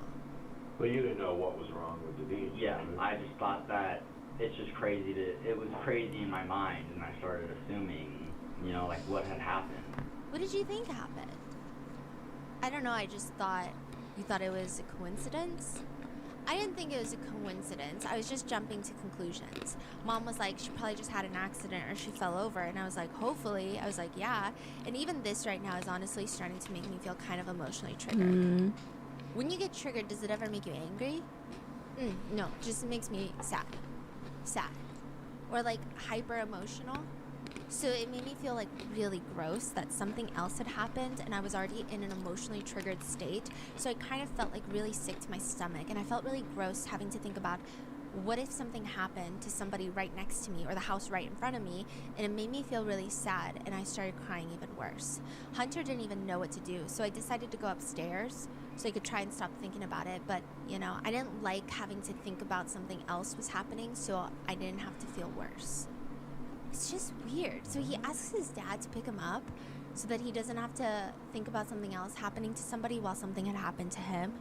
And there's just a lot of cop cars, and he stays there for probably a week trying to feel better until he comes back. Have you ever been in Denise's house? Levi responds, neither my mom, my brother, or me have ever been in that house, or even close, other than, I guess, walking distance. But he does mention that Hunter, his brother, would mow lawns over the summer, but Levi isn't sure whose lawns he mowed. At some point he mentions, I heard my mom and my brother loves true crime or something. He's very investigative. He tried to search up the audio. I didn't hear it, or I guess they said that there was like a 911 call, I guess. Or my mom said that maybe she had been raped, or that somebody said that it looked like she had been raped, which in my mind doesn't really feel like self-defense if it was rape. Doesn't feel like self-defense? Yeah. What doesn't feel like self-defense? So the investigators are like, well, we don't really know what happened to Denise. Maybe someone went in there and Denise attacked them. Like, maybe it was self-defense. He's like, well, if she was raped, it wasn't self-defense. And it's just a lot of weird conversations happening. And at some point, the investigator says he's just trying to wrap his brain around this. Like, the investigator's like, I'm just trying to wrap my brain around this entire case. I don't know how it happened. There's 2 people there, but I don't know how it happened, and I'm just trying to figure it out. Levi responds, could have been 3 people. I don't know. There's 2 people there, but I don't know how it happened, and I'm just trying to figure it out. Could have been 3 people. I don't know. Well, I mean, there could have been more people there. Was there? I don't know. That's a crazy response. Well, I mean, yeah, there could have been more people. They can't rule out the possibilities, but investigators believe that there was only 1 person involved, and they need to know which person it was. And so far, it's looking like Levi is the one they're most suspicious of, especially with the cat scratches, until they find out that there could be a chance that he's not capable of being the killer. Investigators find out that Levi has cerebral palsy, which is a group of movement and posture disorders. Cerebral being the brain and palsy being weakness or problems with movement. So usually this this forms from an injury in parts of the brain that control the muscles. So it's not from the muscles themselves, but it's from the brain that controls the muscles. Now, investigators have to figure out if Levi's CP would make it so that it would be impossible for him to carry out an essay in murder. And there's just a lot of people that live with CP that live completely normal lives where they play intense sports, where it's actually encouraged to play sports for a lot of people living with that condition. And they live, you wouldn't even know that they have CP. But then on the other side, you do have people where it greatly impacts everything that they do, and it does make it very difficult for them to do things that an able-bodied person would be able to do easily. So they found out during this interrogation, or? Yes, and they don't know where on that scale Levi is. Hunter and Levi's mom, Becca, is in the waiting area of the police station. So she's been brought out from the room where they kept telling her to eat the Raisin Canes. They bring her out, and the twins' dad, Kyle, has since joined. And they're both just wanting answers. Why can't they get the twins? Why can't the twins come out? Why can't they get the twins a lawyer? What the hell are the investigators talking to them about without them or the lawyers present? When there is a situation where identical twin DNA is involved, the best thing investigators can do is look for evidence that's not DNA related. And they find it under Denise's body. The investigators come out to talk to Becca and Kyle, and they tell them it's not that they randomly targeted the twins. It's that, quote, I don't know what in the world happened. We're not talking to him anymore. I mean, he doesn't want to really talk anymore. I don't know what happened. We have a lot of other evidence, too. Okay, I don't know what in the world happened. I mean, I can presume. I'm trying we're not talking to him anymore, and he doesn't want to really talk anymore. I don't know what happened.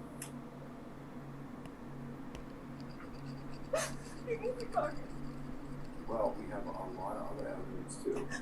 Is that the mom crying? I don't know. They tell her it's not just the DNA. There's some certain things we're going to tell you that we have that are bad, okay? That watch that we showed you that belongs to one of the twins was under her body.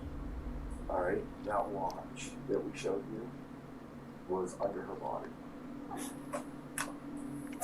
What? Becca starts freaking out. She starts sobbing, alternating between putting her head in her hands to holding her chest. She's pacing the area. She seems like she can't sit still. She doesn't really even know what to do with this information, it appears. Eventually she asks, what happens now? He's only 13. Oh my god, oh my god, oh my god. Eventually she's on the floor, and she even apologizes to the investigators for being rude earlier. Out of all the suspects and perpetrators' parents, Becca seems like maybe one of the few that really tried her best. If you get the full FOIA file like we did, there is a lot of unredacted information that I didn't include because I don't know how relevant it is, but Hunter talks to investigators of how much their family has gone through, and it does appear that Becca has really tried to shield her sons from anything that could have happened. Hey, Commander, how you doing? The fact that she regularly puts them in therapy, encourages them to talk about their feelings. They even found her journal where she writes about how she's trying to parent, and by all accounts it seems like she genuinely is a good parent. The fact that she's been trying to be helpful this entire investigation, the fact that she is apologizing to being rude to the investigators, which in reality I honestly think that she was still just protecting her children. There's really nothing to apologize for. She never behaved in a way that made it feel like she was enabling her kids or shielding them from consequences or not participating in the investigation. But when she's told it's her son's DNA, his watch, and they found a piece of a green nitrile glove at the scene and a box of the same green nitrile gloves in his closet. They've also found a pair of bloody LL Bean boots located in his room with visible staining. And now one of the twin brothers is going to find out that his brother is guilty as well. The officers leave Levi's interview room about an hour in to let him finish his food and really sit with his thoughts. And when they come back in, the first question they ask him is, hey, do you think sometimes people do something that they regret, that is out of character for themselves? Do you think they do something and they kind of get scared and they don't want to talk to or tell anyone about it? They ask him how his DNA ended up at Denise's house. Levi asks, well, how's in my blood?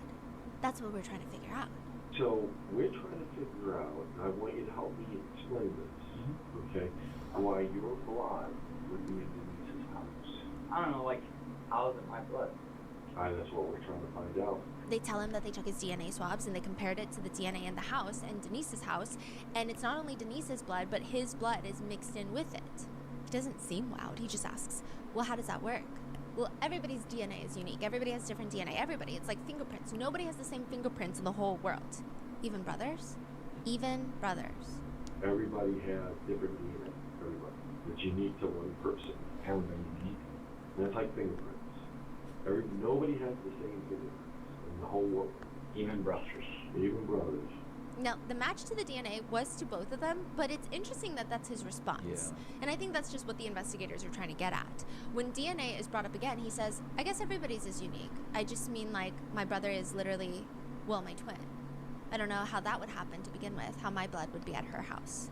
I guess everybody's is unique. I just mean, like, because my brother is literally, well, my twin, I just don't know how that would happen to begin with, how my blood would be in her house. If Levi says it's not his blood, then whose blood is it? And there's one interesting thing that Levi says. The investigators do the whole, well, we think whatever happened here is not malicious. We think it's a stupid mistake and that everyone needs to be honest so that we can talk about it. But when they say that, Levi responds, I don't think that murder is stupid, though. I don't think that murder is stupid, so I don't... Which is like an interesting response. Mm-hmm. It's kind of odd. Back at the house, there's a search warrant being executed, and investigators find Marshmallow sitting very calmly just hanging out. What stops investigators, though, is not just that Marshmallow is incredibly calm, and the demeanor of Marshmallow is very approachable, which Marshmallow doesn't seem that stressed out about this move. Even the fact that officers are in there just flipping up the house, looking for evidence. When officers approach, he flops over so they can pet his tummy, and that is when they notice that his claws are too small to make the injuries on Levi's face, even if Marshmallow were pissed off. What does that mean? Like his... Like the scratch mark on his nose to get 5 stitches, they're saying like his claws specifically are too small. Interesting. Okay. Which, that's what they say. They find in the drawer of the left nightstand of a bed, Confessions of a Serial Killer, the book, and a brown leather journal that just reads on the first page. Okay, so on the very first page, it has Levi's name on there. And the second page reads, I will kill you. KKK Killer. And in big, chunky, blocky letters, the last page of that notebook has a handwritten instruction page on how to balance on one leg. It reads, stand with both feet planted firmly on the ground. Next, slowly raise one of your feet and stand with all your body weight on the opposite leg. You should be balanced on one leg. Reach your raised foot forward, which points to it being Levi because he was working on his mobility. I see.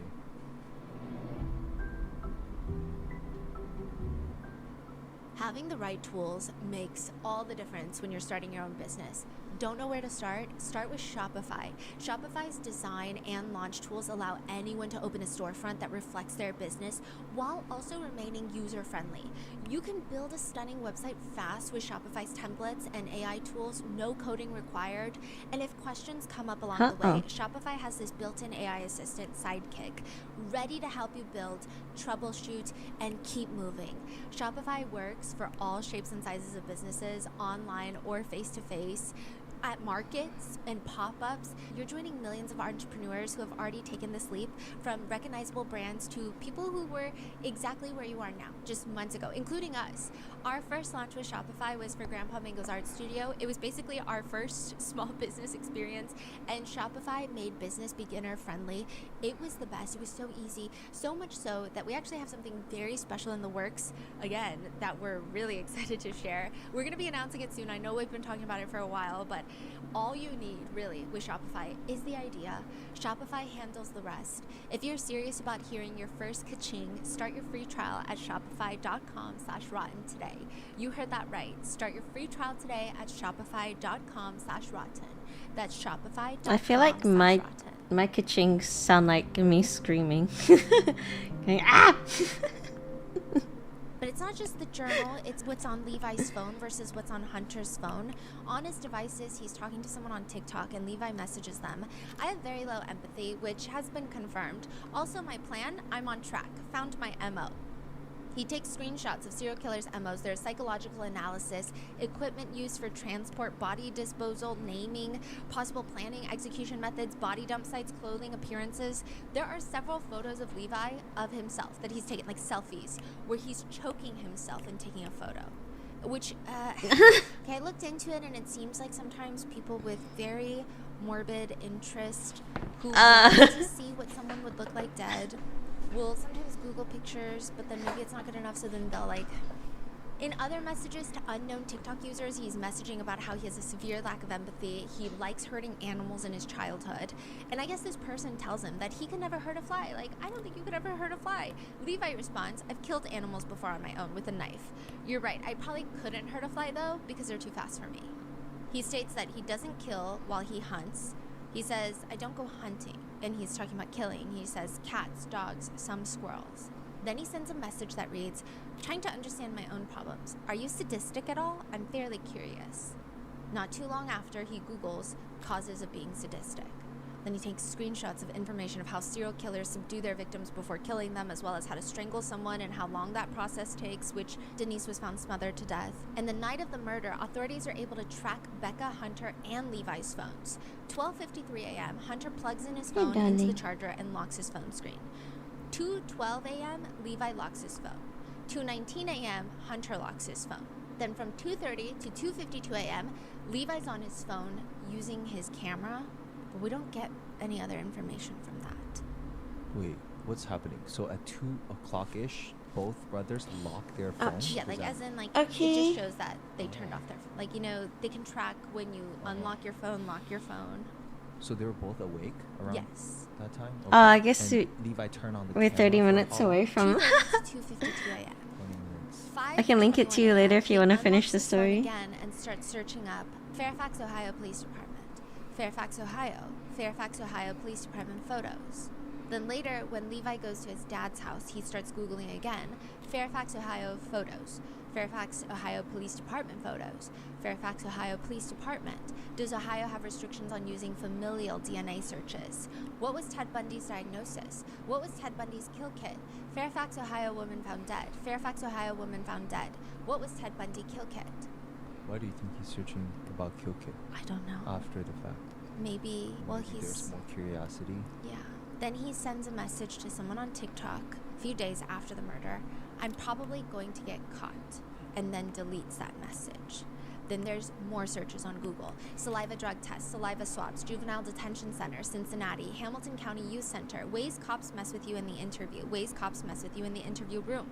2 hours later after that search, Hunter and Levi are called in for police interviews. Meanwhile, on Hunter's phone, they find messages between Hunter and Becca. They do a full search of Hunter's phone. Becca is texting him that she's in the ER with Levi. Okay. Be careful around Marshmallow. Why? He's being feisty about the house moving around. Okay, he's trying to hug me right now, LOL. Part of the reason we're in the ER is because Marshmallow was sleeping on Levi's face and then startled each other and he got scratched on his face. He took a shower and slipped and hit his face on the tile. Oh, yikes. If he gets moody, just get up and walk away from him and keep him away from your face. It seems like all of the digital evidence, Hunter, like his phone did break. He was sick in the bathroom. There's no messages. There's no weird Google searches. His phone was off during the time of the crime. Whereas Levi is Googling a lot of the Fairfax, Ohio. So Hunter, it seems he did look up the case, but in the very normal way of like, what's going on? Like local news reporting. Yeah. And with Hunter, it seems like at first investigators wanted to know if they were both involved, but primarily they suspected Levi in the beginning. But after seeing Hunter's reaction to everything, it just didn't strike them that he would be involved. But more importantly, aside from DNA matching, because he and Levi are the same DNA, there's really zero evidence tying him to being involved at all. I mean, there's nothing in his phone, his journals, there's nothing in his room, there's nothing on his face or body to indicate any scratches.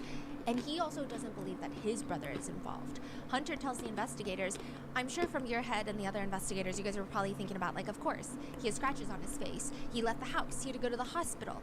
All that stuff that we told you, you know, is very much so corresponding to what happened. And I just want you guys to know that I have no faith that my brother would be able to do something like that. Like, I don't know if you guys know. I don't know if this is spreading too much information, but our family have gone through some very, very traumatic things. Our family have gone through some very, very, very traumatic things. Also, having very traumatic childhood, make somebody be able to do something like that. So again, that's another thing that's, I feel, is just a coincidence. Way too many coincidences, like his face being scratched and him going through traumatic experiences. So it's completely possible that, I don't know. And there's just so many times Hunter looks like he's seeing the coincidences that are forming, but he stops himself.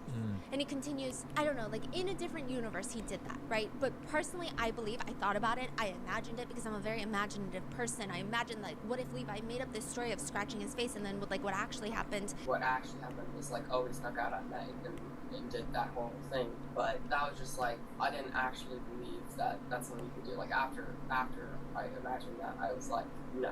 All three of us are very, very, very, we express our feelings very much so. I know that he has a lot of trauma. He's basically saying, I know Levi has a lot of trauma, but we all talk about our feelings. Like, we're very open. We're all in therapy. Like, that's not how we do it.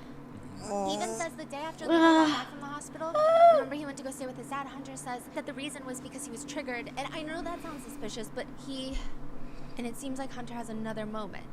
And then he stops talking. He says that Levi told him he just wanted to leave the house because... I don't know if he's just upset about getting the cat scratched in the face, but it's just like this house. He was crying. It was like, just this house just makes me feel like traumatized. I don't know. I feel like that traumatized feeling, but I'm not feeling traumatized. That's the words he used. I don't know, I'm just gonna keep saying this, but this makes me feel really upset because a lot of evidence is piled up against him. But I mean, I don't know if you guys suspect him of anything, but I truly don't believe that he could do anything like that, even though he has all these things. He's never talked about anything like that with you, about hurting somebody when he gets triggered? No, he doesn't, like, he doesn't behave weirdly when triggered. He's just quiet. It's upsetting for him. He started crying when we got back to the house because he said he never gave us an explanation to why he was triggered. I'm sure you guys can't tell me whether or not you're suspecting him. I'm just gonna tell you right now, I don't believe it. It's not possible. Did he say something to you? No, that's not what I'm saying. I'm saying it's not possible he would be able to do something like that. Hunter says it doesn't make sense because even after the investigators came and took their DNA, he says, I mean, we joked about it. I like, how does it feel having your DNA in the system now? Because he would say, he's told me that he doesn't think he would be a serial killer when he's older because it just doesn't make sense to me because that's just stupid. He also says that he has immense capacity for empathy for us. It's just slightly less than for other people. What? So Hunter is saying, like, he has empathy for his family. There's no way that he could be a killer. Hunter mentions Levi would talk about how he feels like hurting people sometimes. He feels empty and he feels violent. He's never acted on any of that. He hasn't had any impulses to kill somebody. I don't know for how long. I just know that for the last year it's been brought up to me. I don't know how long he and Mom have been talking about it. I mean, I've been, like, for my whole life, a very, very happy child because I think me and Levi process our trauma very differently, you know, while growing our brains. I don't know how differently. I don't know. Yeah. I don't know how differently. I don't know if...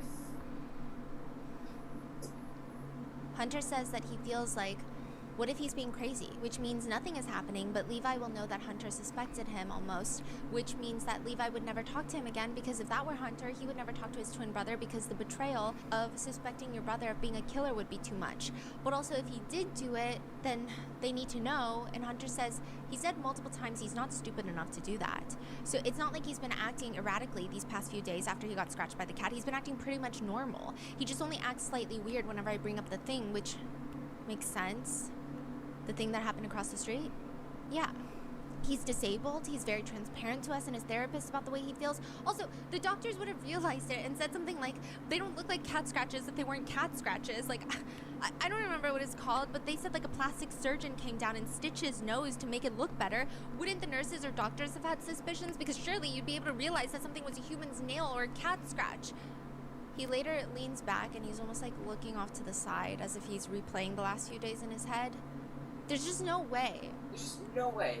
Obviously, there's no way he wouldn't tell me or tell somebody if he did do that. Like, he just goes on with his day.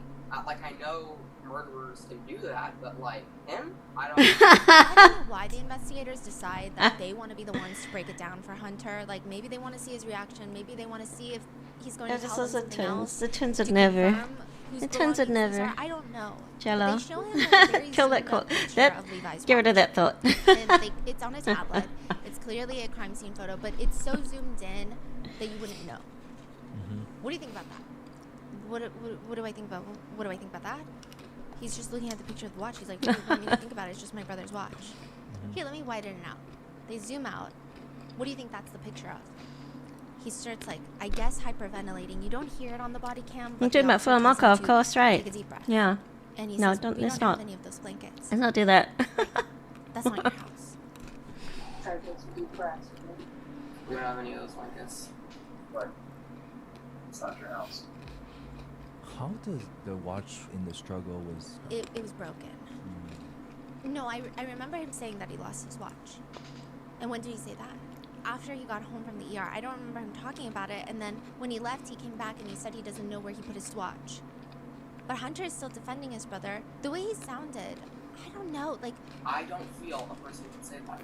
A person would say it that way, knowing that, you know, they wore their watch if they did that. they show Hunter a picture of a knife that he's never seen before, and he tries to tell investigators that's not the knife that they have inside their house. There's just no way he did it. Like, someone had to have planted his watch or something, only proof that you could give me is if you find his sperm DNA, and if I'm right about her apparently being raped, because it was on the news, only thing I can believe, I'll tell you this right now, that's not a possibility. The way he acted after that happened, after he saw the ambulance, he was like, why is the ambulance outside? There's no way that he could fake all of that so correspondingly to the point where I could see none of it. I didn't see any of the cracks, none of it. He faked all of his emotions.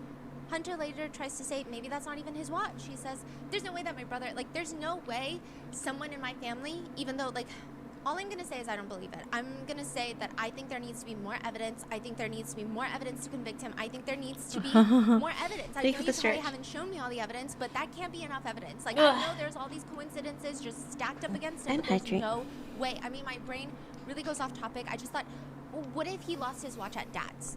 And this is all just some sort of misunderstanding and Dad finds it, or he really did just miss his watch. He really did just accidentally forget where his watch is, and I made a mishap and I said that's his watch even though that's not his watch, and you guys show him that photo and he'll probably say no, that's not my watch. Do you guys think that's his watch? Yes. Do you guys think that he did this? Yeah. You're fully convinced? Yeah. We haven't gotten into everything, but that's why we're here. Yeah, we're watching true crime story. Do you guys think that's his watch? Yes.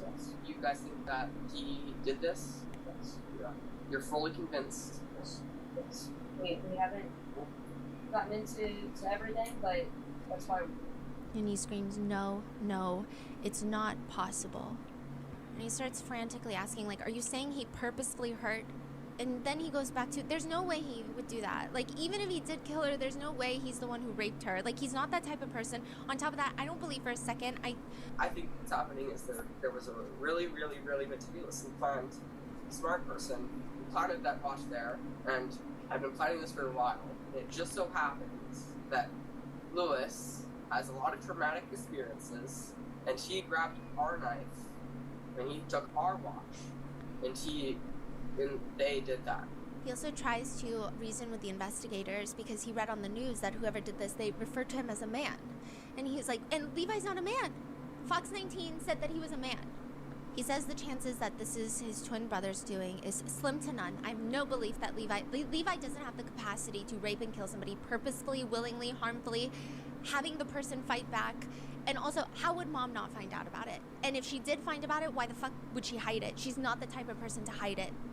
Which I do agree with. There's no way he's stupid enough to leave his own watch. On top of that, use our knives. He's a very smart and calculated person. He knows what he's doing. He's not stupid enough. I mean, maybe on drastic circumstances, he was very, very impulsive.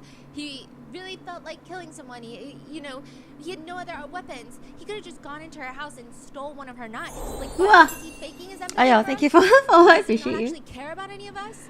Is that the reality we're facing here? Is the reality that I'm facing here is that my loving brother for my whole life, my brother that I've cared for and cared for me, and my mom has cared for and spent and dedicated her life to helping this person live. And then he asks if his brother is going to jail and what the chances are that he won't, and he puts his head down and he cries. There's no way. Oh, really? Oh, hi. Welcome on in. Someone who bloodied the evidence. There has to be some misunderstanding. And he keeps asking, are you being 100% with me? This is true? This is true? This is true? They tell him that his brother's DNA was at the scene, and his head falls onto the table. When Levi is confronted with the fact that his watch and DNA were found in Denise's home, they try to tell him, you just seem like kind of just a young man. I mean, I'm a young boy. I'm barely a teenager. You just seem like a kind of just a young man. I'm a young boy. I know. So I'm just trying barely a teenager. This one. Make mistakes. So they're trying to get him to confess. And there's just a lot of odd moments Jesus, throughout his she. interviews. Hi. When I ask why he went to stay at his dad's house, he says that it was triggering. And then there's moments where he, like, okay, back and forth. This whole interview is like an hour and a half. Well, the whole body cam footage is like 2 hours long, right? But it's this weird back and forth of him trying to appear dumber than he is, or at least that's what my take of it. And then him appearing way smarter than he is, or trying to appear smart. It's like this weird back and forth. So he talks about how he was doing his math homework at his dad's house, right? What kind of math? I don't know how to describe it. It's like trying to measure things, like how long this would be, you know, geometry? I guess so, yeah. Right. What kind of math is it? I don't know how to describe it. It's like trying to measure things, like how long this would be at this. Geometry? I guess so, yeah. He like weirdly doesn't know the name of basic things, okay? But he also says that he doesn't know if he went to the hospital to get the stitches. He just knows somewhere where there's doctors. Okay, and then he says, and then she was telling me that we're going to urgent care. And I was like, so this is that urgent? I can tell, it feels like he mentioned he doesn't know where he's going. Somewhere with doctors, like trying to appear dumb. And then he mentions that his mom said we're going to urgent care. And go back to sleep. Oh, you're going to sleep. Do you want to fall asleep to true crime? It's just weird. I can't tell if he's trying to cover up for the fact that he just said he didn't know where they went, but then said urgent care, or if he really doesn't know what urgent care is. It feels more like the former. He reiterates again, like, I didn't know this thing was that urgent. Thing was that urgent. It's like a weird thing to say. It's just a lot to cover up for the fact that I feel like he knew it was urgent care, but that's just my feeling, right? But then later he will talk about how he slipped in the shower again, and he says, yeah, I slipped and I hit like the shower sprayer. Oh, yeah, Gunner! Thank you for gifting us sub. I appreciate When you. the investigators look a little skeptical, he'll expand on that and he'll say, I guess let me articulate it better. I was holding the shower sprayer, I guess, whatever it's called. Like I usually Okay, do, Jello, because have a safe I was flight. always We'll holding see it. I you slipped and I fell like this. in like 6 And I guess hours. it hit the wall. Okay, thank you for gifting to Chibi. Immediately after, and then he further explains, like, I don't Thank know you, how to make it make sense, thank but you. yeah, that's what happens when I fell, and well, because I'm disabled, I was more likely to fall. I don't know if you're aware of that. I've told you, I'm aware of your illness. It's not an illness, it's a disability. Disability, right, that's fair. Yep, I am of your illness. It's not an illness, it's a disability. Disability. Alright, sure. It's so interesting, like this, and then he goes back and forth between, again, trying to appear dumb and then trying to appear smart. For example, like I said, he doesn't know geometry, he doesn't know urgent care, but then suddenly, when he's asked about why his blood is at Denise's house, he starts saying, I don't know what explanation I could give you or even come up with that would be equivalent to how that would happen. Well, I guess it would make sense if there was like a blood transfusion, but that wouldn't make any sense because I haven't had any blood transfusions. And maybe I'm just reeling from the literacy crisis, but like, how do you not know the word geometry when you're taking a geometry course for school, but you know what a blood transfusion is? And like, technically, I mean, I guess it could maybe apply. Oh, thank you. I appreciate that. Yeah, I only. Blood. And Denise If I'm not doing like and coincidentally happened to be from the kid emote across stuff the street, commissions Levi's or blood. other commissions on Ko-Fi, then I have just Skibbs on VGEN at the moment. But I think I have it paused at the moment because I gotta finish these two, and then I won't be doing any more until I come not until I come back, till I move. So like when you spill blood or like blood drips out of you and the DNA is collected, there's going to be such few white donor blood cells that it's highly unlikely that anybody else's DNA is going to come up even if you've had a blood transfusion recently. And white blood cells are typically cleared by the body's immune system within days to weeks. So it's a very short window. Now, there are certain people who get white blood cell transfers, but those are really rare and like just really rare. The only other time that this could maybe happen where Levi's DNA would be there, even though he had no blood transfusion, but let's say he did, is if Denise had a lot of blood transferred into her system, right? Maybe then donor DNA could be detectable in the recipient. But again, if you had that much blood, Like that massive of a transfusion, you're talking like major trauma surgery. You're going to be in the hospital for days until that clears and that DNA is known. Anyway, no, it doesn't apply. But the fact that he doesn't know geometry, but he's wondering about blood transfusions is kind of odd to me. Also, I think you could maybe find donor DNA in like a bone marrow stem cell transplant. What are we doing here? Like, that's not the point. The point is, why are we taking a journey down the lane of hypotheticals when you don't know what geometry is? It's also very odd that he acts like he's too young and uninformed, that he doesn't know geometry, but he offers up all of these other explanations, and the officer straight up tells him, well, it's not a blood transfusion. He says, I think you know. I don't think I know. I think you know. I know you know. I don't think I know. Could you not remember? I mean, everybody does remember things. I know. I That's barely why. remember my childhood. Well, that's what I'm asking. Could you have done something and not remember? I think everybody can. Like even something that would happen a couple weeks ago. Possible. Maybe possible. Anything's possible. I know. I'm just trying to explain it, man. That's all. And so the investigator's like, I just need some answers. And he says, well, thank you for explaining it to me. I'm trying to give you the best explanation that I can and come up with ways how we can figure this out. I don't understand it just as much as, well, you probably understand it more than me. Then he offers up the solution of, well, if it's not from a blood transfusion, then could it be from, quote, Did somebody put my blood in that house for a reason? Oh, I don't know. Tell me. Would they? I didn't put your blood I don't have any enemies. I mean, I'm only 13. I don't know why anybody would put my blood in a house, but is there any more questions you have for me, or like what? do you have any more questions for me? Or like, well, I want to get past this, and we're not getting past it. You don't know, I don't know, so we're just not resolving anything. Well, I'm not sure if we can resolve it if I don't know and you don't know. This is like a lot. I don't ever recall being able to speak like this when I was 13. Like Hunter, in the idea that I can see where a lot of his over-explaining comes from, because he just seems really nervous and then he watched too many body cam videos. Whereas Levi, it's very like... Yeah. He also over and under explains. Like, he'll over explain about the cat scratching him, but then when he's asked where he hit his head in the shower, he just like palms his face and says, like, around here. Just like a big surface area. Then he's asked if he knows Denise well, which is a simple either yes or no, or maybe even not really kind of question, maybe like one sentence of context, but he goes to explain in depth. I just know she's our neighbor. We waved a couple times, thought she had a dog, but I guess when the special agents came over, they told us that the dog had died like 6 months ago. So yeah, I didn't really know her that well. I don't know, I just thought that she just like had a job, like, I don't know, any normal person. I didn't think, I just mean like I didn't know her a lot. I just thought like, this is this person. Yeah, and then he has like moments where it's almost like a contrarian is trying to slip out of him, which, like, if you've ever had interactions with someone who must disagree with absolutely everything you say, it's incredibly frustrating and they cannot help it. I guess even in police interviews. So one detective who has been largely quiet throughout the entire interview turns to Levi and says, listen, I wholeheartedly believe that there are two types of people in this world. You've got monsters, you've got people who make mistakes. I think I disagree with that personally. What do you disagree with about that statement?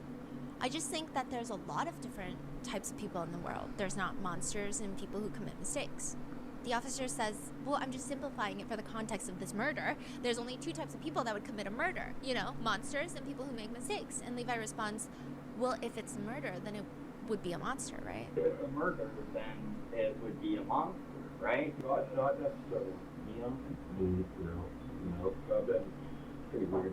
No, I think murders can happen many different ways. Well, I think if it's murder, it would either be self-defense or manslaughter or something like that. Again, you don't know geometry, but you know manslaughter. He even sits like a contrarian, like he's more intrigued at the idea of like a moral dilemma in a debate than he is like getting away with something. The investigator is saying, that's why I'm trying to find an explanation. I can't put words in your mouth.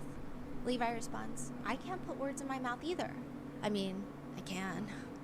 No, I can't put words in. I can't put words in my mouth either. No, I just want. I mean, I can. So weird. Later, Levi brings up again that maybe there were 3 people in Denise's house instead of 2. And the investigator asks him, was it? I don't know. I've already told you that. I'm just saying possibilities. Possibilities are possibilities. Nothing's impossible, as I've repeated multiple times. And it's interesting at the very end, Levi almost tries to bring his brother down with him, or at least that's how I get a read of his intention, because he says, I don't know why I would lie. I don't know why I would be outside after dark. I don't know why I would even do something like this.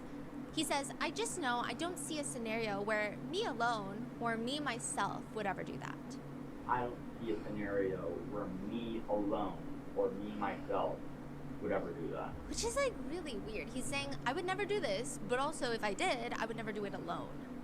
Which I have a theory, and this is just a theory and speculation, that if, like, I know that both of them were into true crime, but that's, I mean, I do think that other people watch true crime documentaries, but it's I'm trying so bad to save from Holiday because you want to know what the next banner is? Yeah, it's a good idea. Watching body cam footage on YouTube probably, and he's just like, oh, I would just that's keep rolling interesting. Oh, look at how this whatever I person can. reacts. But the fact that Levi is looking up all of these, the psychology of killers, it seems a little bit darker. It seems a little bit more in-depth, his curiosity. And I wouldn't be surprised if he did come across cases where identical twin DNA did set killers free, because it has happened before. There have actually been multiple cases where there was like a serial assayer and the two twins were brought in and they wouldn't turn each other in.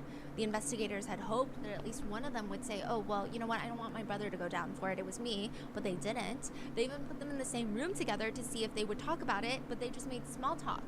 And then they were freed? Yeah, I think that case is gonna go to trial. I think they're trying to use the novel Yeah, I've DNA, heard about the this case sequencing, from her too. or like the genome, like full. So it's interesting that, it's just like very, I wouldn't be surprised if he heard of cases like that and thought that if he kept bringing up his brother, it would end up a situation where nobody would go to jail. The investigator asks, How about you with somebody else? I was. Could you have been present when something happened? Maybe. Again, if I just mean, I always say anything is possible. I just mean, Could you have been in the wrong place at the wrong time Sunday morning in February? I don't think so. Again, I don't see all that correlated. I just mean like, I don't see how I would do that. I don't see why I would do that. That's all. Well, that's what we're trying to figure out. Why you would do it. Why that would happen. Yeah, that's what we're trying to figure out. Could you have been there with somebody else? Well, the I think so really bothers me. Maybe, I guess. Well, I guess you either were or you weren't there. see, I don't like the I guess. You either were there or you weren't. But we know that you were there. Well, I mean, you can, I don't know, you can think about my full sentence and say, or, you know, my full wording and say, he said no. I'm just saying, I guess, says that is what I think. I don't have a definitive answer for me to give, and that's why I'm saying I guess. Or I'm not, I don't know. But I'm not sure it's possible because I don't have a definitive answer. If I'm going to say no, then in my mind, I'm going to say no, I guess, because I don't have an answer. I don't have a real answer. The investigator straight up tells him, I think you created this version of events and you want it so badly to be the truth, but it's not the truth. I don't think I would want it to be the truth if I wasn't telling you that it was the truth. Like, why would I tell a story if I wanted it to be true? I've never done that. Your version's not the truth. Well, if that's what you think, that's what you think. I've explained to you everything I know in my version of events that I know is correct or that is in my memory. I don't know why you would think I'm lying or why you don't believe me. I mean, my brother's pretty chatty. Pretty what? Chatty? Was your brother with you during that night that you got cut? I mean, my brother's pretty chatty. He's pretty good. Yeah.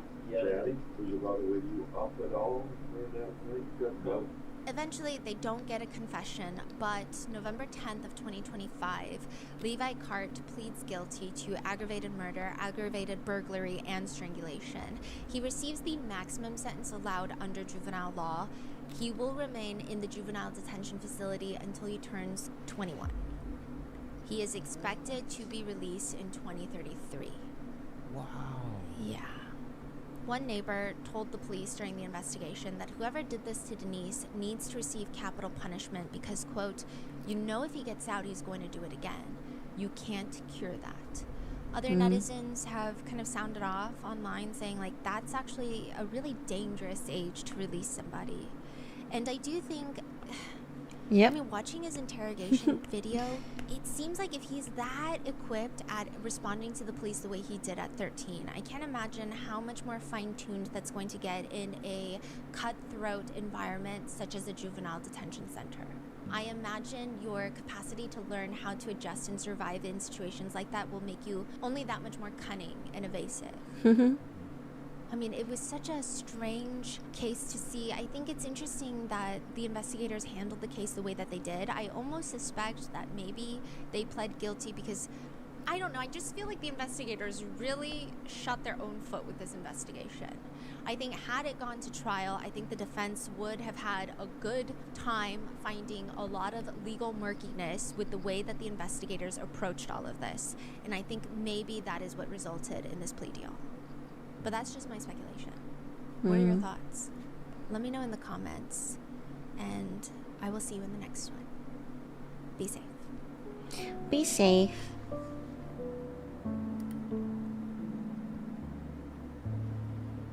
Okay, I wanna watch that thing again with that court case.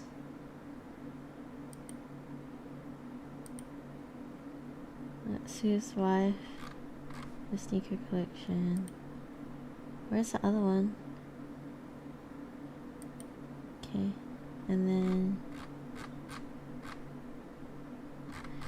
I have it on. I'm glad I posted it because I can't find it now. The hot, the hot girl.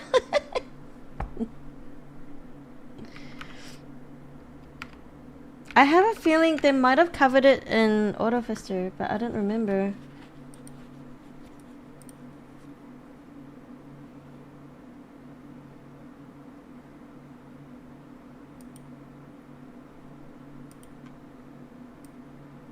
Okay, if I just do this. Today, Judge Porter. I'm traumatized. I'm not the same anymore. I flinch every time someone opens a protein bar behind me. That's not okay. Well, what is your definition of So, next? reminds me of, she just sounds like Cece to me. And I hold it next to your head. Is it next to your head? Or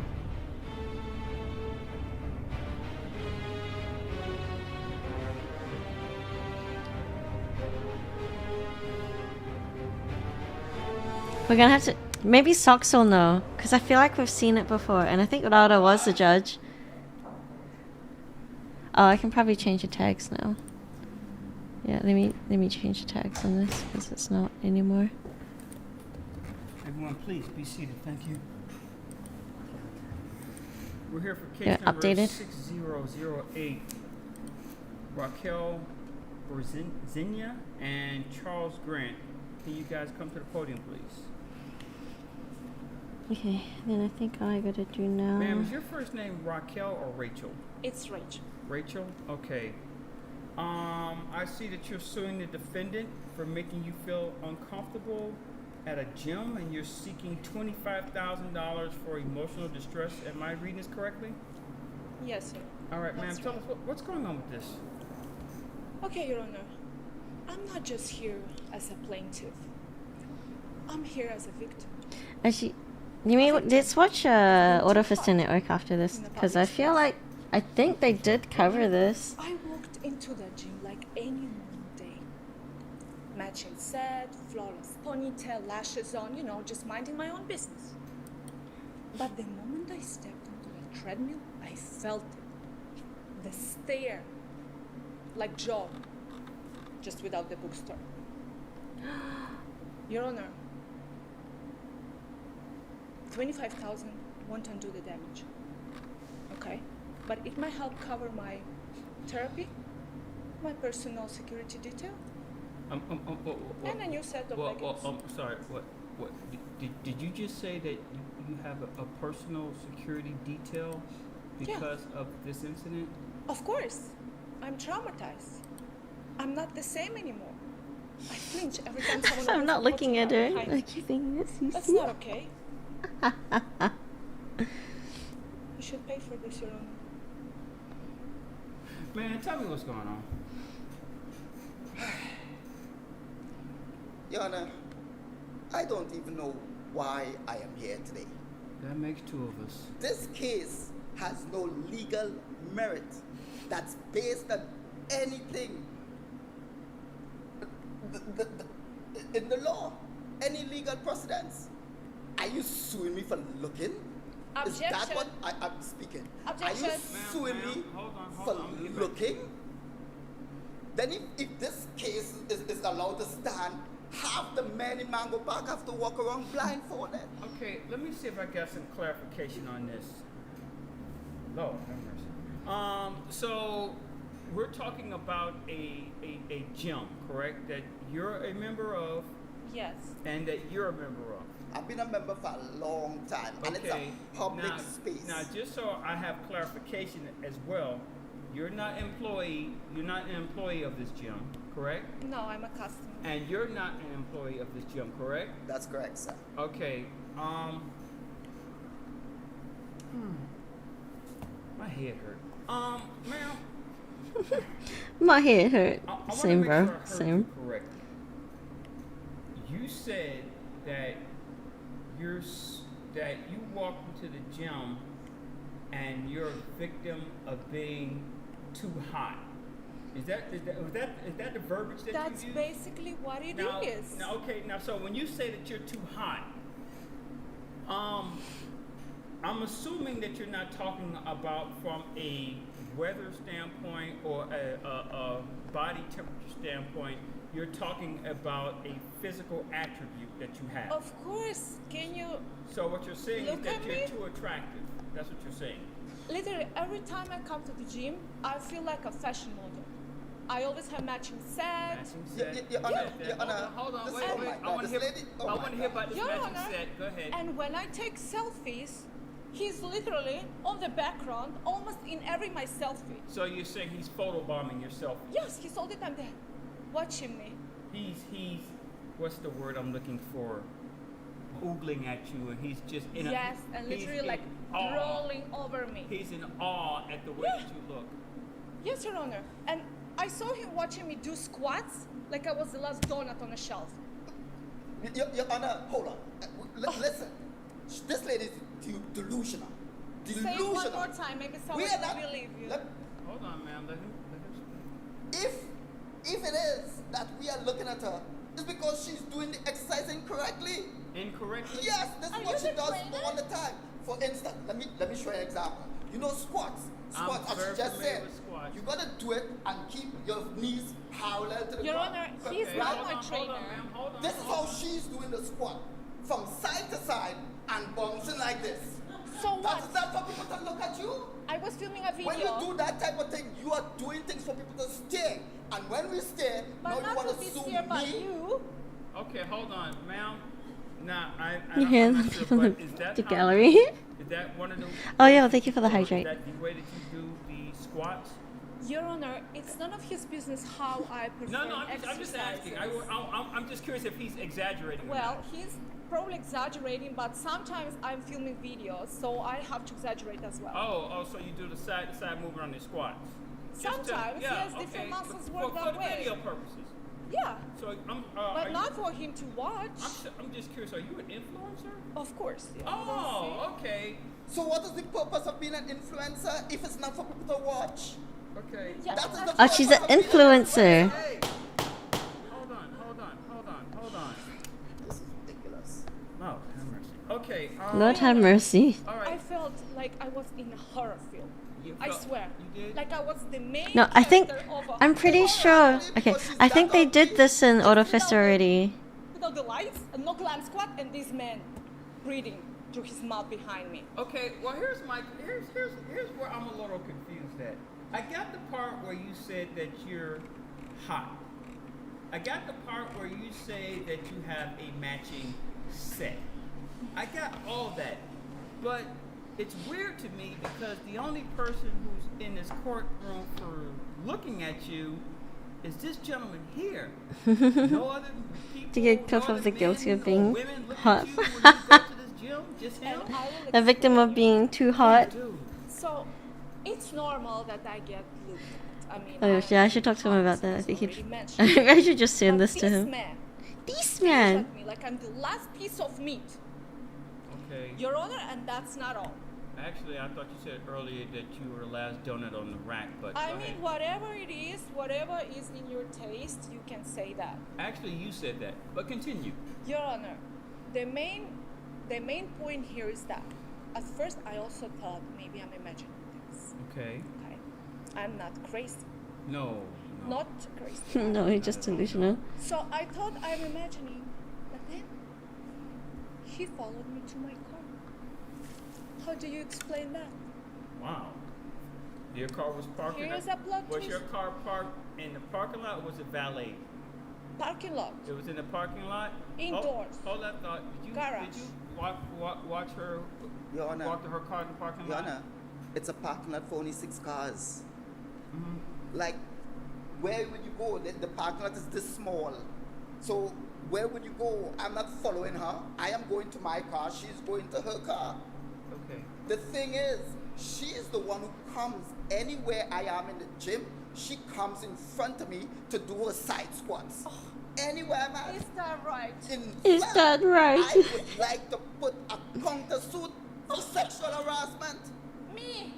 To you? Because she is harassing me. So, Your Honor, this is so ridiculous. what you're saying now is that when she's doing her side squats, she comes in front of me. And I'm the only person she comes in. She's basically throwing it in your direction. Exactly. So you can salivate at what she's doing. That's what. Exactly. You got it. If Lies had an Oscar, would hold the trophy right now. Don't believe him, Your Honor. The person to believe here is me. I've already made my decision. I made my decision on this one. But I want to ask a question first. Mr. Grant, I got the part where you were looking at her doing these exercises that you thought were kind of strange.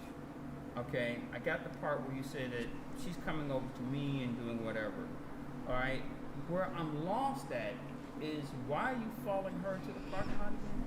I'm not following her to the parking lot. Her guy's in the parking lot. My guy's in the parking lot. How could that be following? Okay, was your car, hold on, man, was your car parked next to hers? Allegedly. Allegedly? That 3 cars away. That falls to the category of yes or no.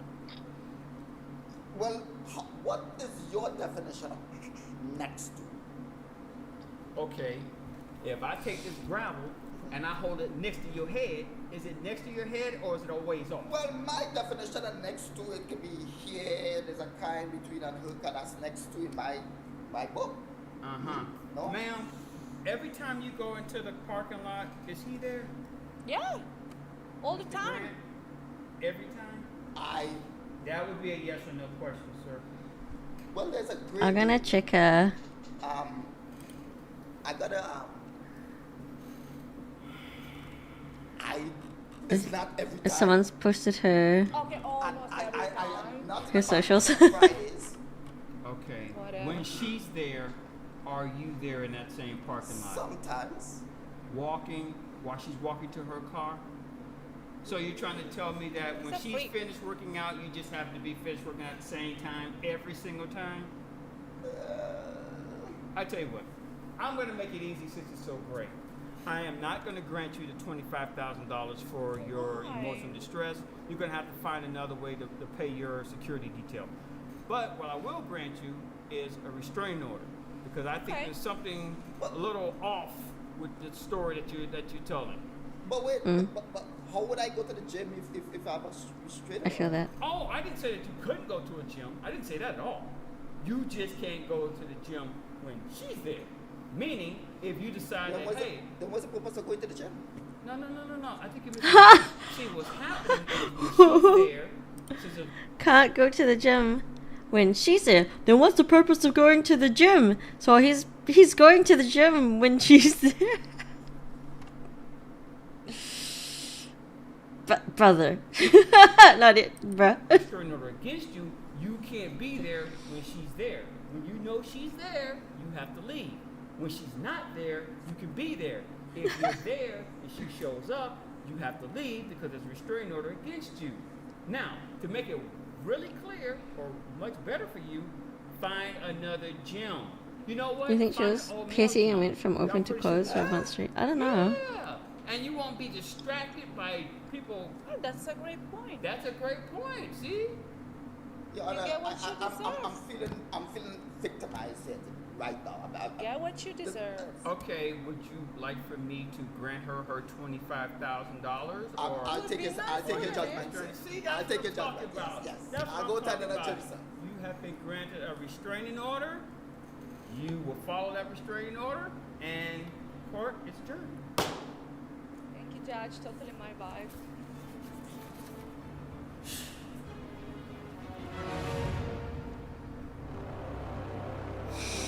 Oh my God, Judge Porter is totally my vibe. I knew he's gonna rule in my favor. I got the restraining order. The only part here is I didn't get 25K. I was planning a trip to Hawaii, but anyway, I'm still satisfied. I get to keep my gym and I get to do the squats the way I like it. This is real BS. How we can be, in what way I have to leave my gym because some allegedly hot woman trying to molest me? This is nonsense. Not I out of here, man. Why 25K? Here, I'll play the beginning so you can hear it. Because I explained it at the very beginning. Everyone, please be seated. Thank you. We're here for case number 6008. Raquel Borzinia and Charles Grant.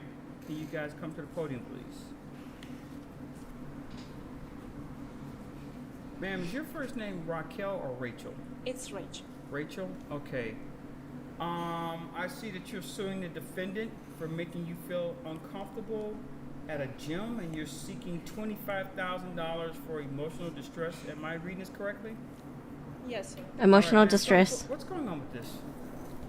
Okay, Your Honor. I'm not just here as a plaintiff. I'm here as a victim. A victim of being too hot in a public space. I'm sorry, what now? I walked into the gym. I'm sorry, what now? Matching set. Okay.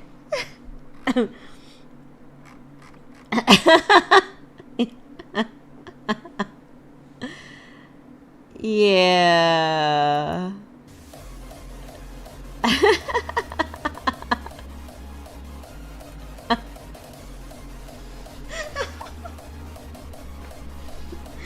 Next, oh yeah, you guys want more videos? Okay, hang on.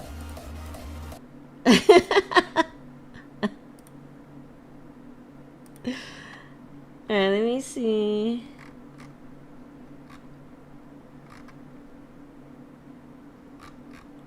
Matsu's psychic. Okay, can we, will it say? Oh, this is another one that I watched actually. This is interesting as well. Hey, this is like one of the first ones I saw from him. Judge Porter. You're suing your husband for $250,000 for emotional distress? She defrauded me for a year, told me she was someone else, spun a web of lies, and it just so happened that on our wedding night, I was able to unravel this tangled web of lies and find out who she really was. Expect some respect. And of course, I came today without any makeup, and I don't get any respect.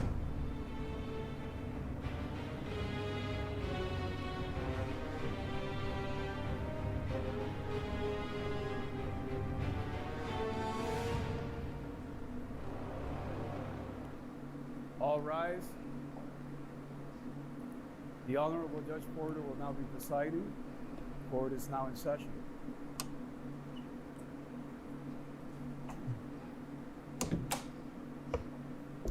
Good morning, everyone. Please be seated.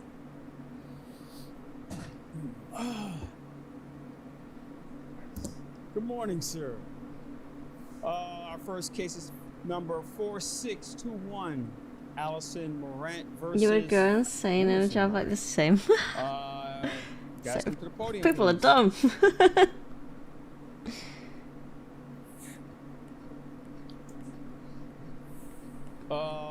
I know it's going to sound like an odd question, but are you guys related? We are married. We're married. Okay. No longer married. No longer married? No. We're still officially married. Okay, and shows here that you're still married. All right. You're suing your husband for $250,000 for emotional distress, and you have filed a petition for annulment. Am I reading this correctly? That is correct, Your Honor. Well, how long have you guys been married? We were married a day before I filed for divorce. Less than. A day? Oh, this is a new one for me. Please explain. Why are we here? The morning after we were married, I woke up to this man glaring down at me, looking at me like I was a stranger. Okay. And he filed for divorce that day. Yeah, same. I'd be so hard to keep a serious face. You woke up the day after you guys got married, and you saw your husband looking at you like I was a stranger. A strange. Okay, this isn't making any sense. Can you give me some light as to what's going on here? Yes, Your Honor. This woman is not who she claimed to be. She defrauded me for a year, told me she was someone else, spun a web of lies, and it just so happened that on our wedding night, I was able to unravel this tangled web of lies and find out who she really was, and immediately ask for an annulment, a divorce, whatever. I just want to be done with her. Okay, all right. I'm missing something. So I got the part you guys were dating for about a year before you got married. That is correct, Your Honor. And you're saying she's not who you thought she was. What? She's not nice and cuddly and sweet and lovable. Like What's up with these 1 year dating to marriage things? What do you mean he saw you for the first time without makeup? The morning after our wedding, he saw me for the first time without makeup, and that's what did it. He completely rejected me. So you're saying that he doesn't want to be with you because you look different without makeup? That's right. That's right. The moment I was no longer perfect aesthetically, this shallow man decided he didn't want to be with me anymore. You know, not to get into your business, and I know we're in court, and forgive me for asking, but I'm assuming you guys were never intimate prior to being married? We were intimate, but I never removed my makeup. Oh, okay. That's a hell of a trick. But well, I was afraid. Tip of the iceberg, Your Honor. Tip of the iceberg. So why would you want to get rid of your wife because she doesn't look the same without the makeup? What is that? That's kind of shallow, don't you think? I agree. That is completely shallow, and that's not the reason at all. Everything she said is true factually. That was the first time I saw her without makeup, but that is not why I wanted it. So when you saw her without the makeup, that wasn't the thing that for you to say, "Oh, I'm out." Nope.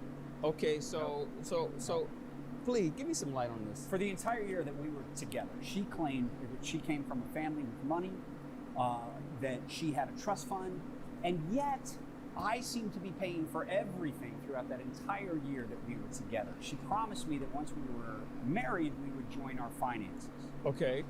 So, the night of the wedding, after she fell asleep, I was still awake, and I did a little investigating into her finances. And I found out way more than just the bottom line in the bank account, Your Honor. This is not who she says she is. She said to me that her name was Allison Dean. Her name is not Allison Dean. Do you want to tell him your real name? I don't know what you're talking Nicole about. Briggs. Nicole what? Nicole Briggs is her real name. I looked up her social security number. I did a very simple background check, and I found out she is not at all who she said she was. Her parents, who I met at Thanksgiving, were not her parents. They were actors. Do you know where her parents are? Jail for fraud. When I found all this out, Your Honor, immediately I wanted out of this relationship, out of this marriage. Wait a minute. Hold on. What is your name? Now, before we start, before you open your mouth, I want you to remember, before you came to that podium, before you came for this courtroom, you took an oath Remember that part? I swear to tell the truth, the whole truth. Remember that? Yes, Your Honor, I did. What is your name? Your legal name. Not the name that's necessarily on your birth certificate. The name that you go by according, or like we used to say growing up, what is your government name? My name is Allison Morant, Your Honor. Who is Nicole Briggs? Not anyone I know. That's a lie, Your Honor. That's an absolute lie. She went by that name for a decade. I don't know if it's where are your parents? They're retired in Napa Valley. They are not. Those were actors that we met. I don't know where she found them. Her parents are in jail. How did you know that these people were actors, sir? Because I did some research into her. I found out the family history online. I saw the articles about the arrest, the sentencing. Her parents are in jail. And the people I met who went by the same name didn't look anything like those photos of the real people online. This man is delusional.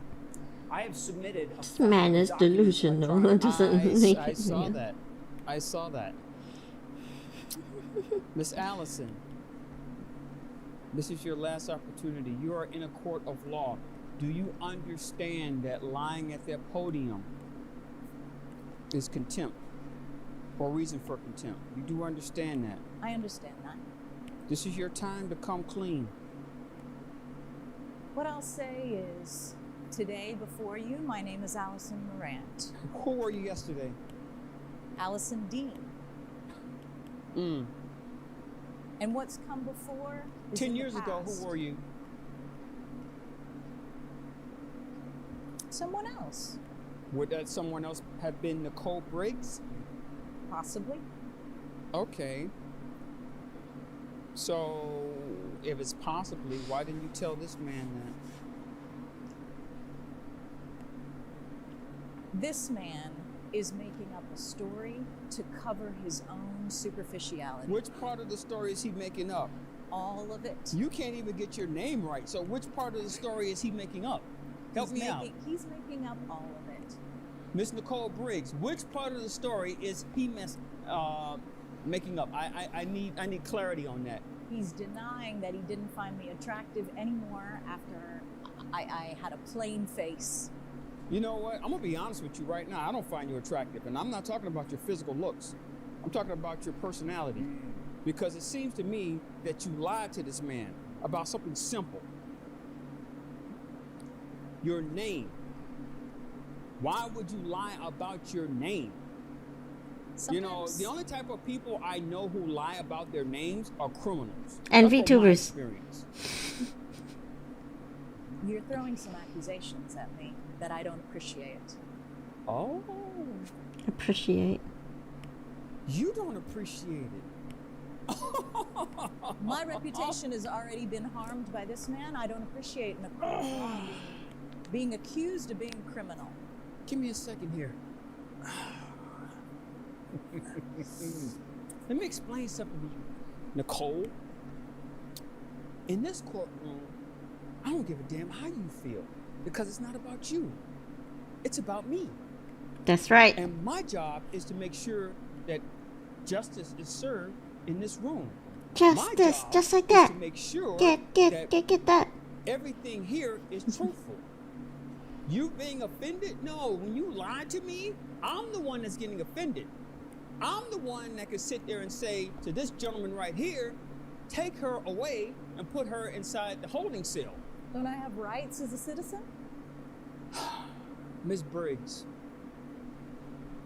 I want you to listen to me, and I want you to listen to me carefully, okay? You did not tell this man who you were. When he first started telling me about who she's not, I was completely lost. But now I understand where he's coming from. You did not tell him your real name. You did not tell him your life story. You did not tell him about your parents. You have lied to him multiple places along the way. And when this man said, I'm going to marry you, at some point in time, it should have clicked in your head I need to tell you some things before we get to that point. You didn't do that. There's a saying that I once heard someone say, and it's like when we first meet someone, we don't meet who they are. We meet their representative. I've heard that before. And in this case, he met the representative. You didn't even try for him to meet the person. Once the marriage came, I guess your plan was to make it, okay, now we're married, now I can let him know all these other things. That's called lying, okay? That's fraud. That's why I'm granting him his petition for the annulment. You know, as of now, you two are no longer married. Thank you, Your Honor. The only representative I presented to this man was a woman with makeup on.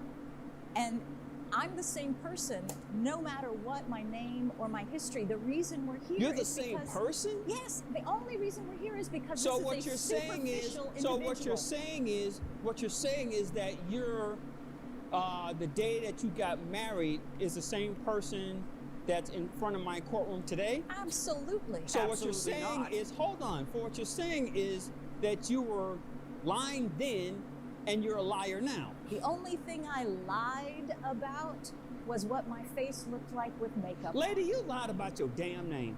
And none of that man. You lied about your Lady, you lied about your damn name. Let me ask you a question. The trust fund. You guys don't have a trust fund. You don't have a trust fund, right? You have a mountain of debt from what I can see right here. And none of that matters. If It does matter. This man married you under a certain pretense. I know for a fact that if I still had my makeup on, we would not be here. He would Are not you have gone serious digging. right now? You are still Absolutely. stuck on makeup? Absolutely. This shows what a man is really like. This shows how superficial and shallow a Okay, man I is. tell you what. Let's do this. Because you get on my damn nerves. We are going to. I don't appreciate being talked to that way in this courtroom. I still have rights, I have dignity, and I have been maligned in this courtroom, first by him and now by you. Well, you know what the funny thing is? I didn't marry you. Well, So I still expect some respect. And of course, I came today without any makeup, and I don't get any Lady, respect. I respect people who tell the truth in my courtroom. You lied. I have this case started off with an Allison Laurent. That ain't you. You lied. None of that matters. Oh, it does matter because your $250,000 that you're asking for is dismissed. You ain't getting that. He got his annulment. This case is dismissed. Get out. There's no justice. There is no justice Get in out. this courtroom. Ma'am. And I know who you Security. are. Ma'am. Security. I know who you are, Ma'am. and I know who you are. I'm going to give you You're a chance. both men, Ma'am, and all I'm going to that give you a matters is chance. how a You woman leave under looks. your own power or I'm going to have him take you. Choice is yours. I know the real truth here. Sir, can you get her out of my courtroom? I got you, ma'am. I'm holding you in contempt. I don't think that's Don't necessary. give me a reason. Hands behind your back, nice and slow. Okay? Don't There touch me. you go. I will walk That's a out. good Don't girl. touch me. Good Say girl. that to your parents, sir. You get to jail. Sir, I'll see you again in another court. I just want to say thank you so much to Judge And there's Porter another one for after this. and for doing the right thing. I'm embarrassed to have been fooled by this charlatan as deeply as I was, and I'm incredibly grateful that he was able to see right through her to what she really is, and that she's now where she belongs, behind bars. Thank you, Judge Porter. I can't believe what happened today, but I'll tell you what it is. It's complete and total male dominance of females and how they look. Today I was I don't know, listen to her thought. Landlord sues dead woman because she stopped paying rent. Judge Porter. You want this young lady to pay the $25,000 because her mother died. That's what I'm hearing. What about landlord? What about landlords? Okay. John Kelsey, check we have for future plans. A partner is trusting and you are both have nothing to hide or are you wrong? So Sage, that kind of depends on the people themselves. Like, I believe every couple is different and all those plans are different and stuff. And especially, let's say, if I own, let's say I own a multi-billion-dollar company, all those assets and everything else, like, and I built all that up before meeting someone. I don't feel that it's right that they have access to see all my personal business dealings with that. That's from me and my business partners, you know what I mean? But what I would allow is like just like a basic personal account for the home and like day-to-day living things, right? I think that's fine. But to me, I don't think it's important for my partner to see like all my business assets, like where all my stocks are and everything else. I can definitely talk about it, but if they really want to see it, it's like, I mean, I'll show you, but I don't want them to have access to that. You know what I mean? One day you hope to be married and think, would you be honest and trusting towards each other? Yeah. And for me, yeah. There's certain cases where I can see like why you wouldn't share something with your partner. But in majority, like when it comes to communication and everything else, I feel like everything should always be bare. And it's not easy. It's not an easy way to go. It's not an easy path. Anyway. Board rights. We get screwed all the time. This happens all the time. People walk out on their leases and there's nothing we can do about it. Okay, but like, she literally died, bruh. She or they, whoever it is. Your tenant died.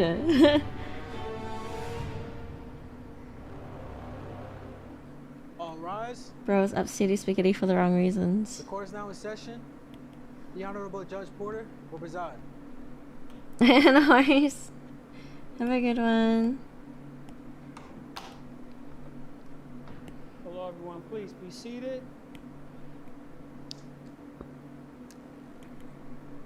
Thank you. Let's see here.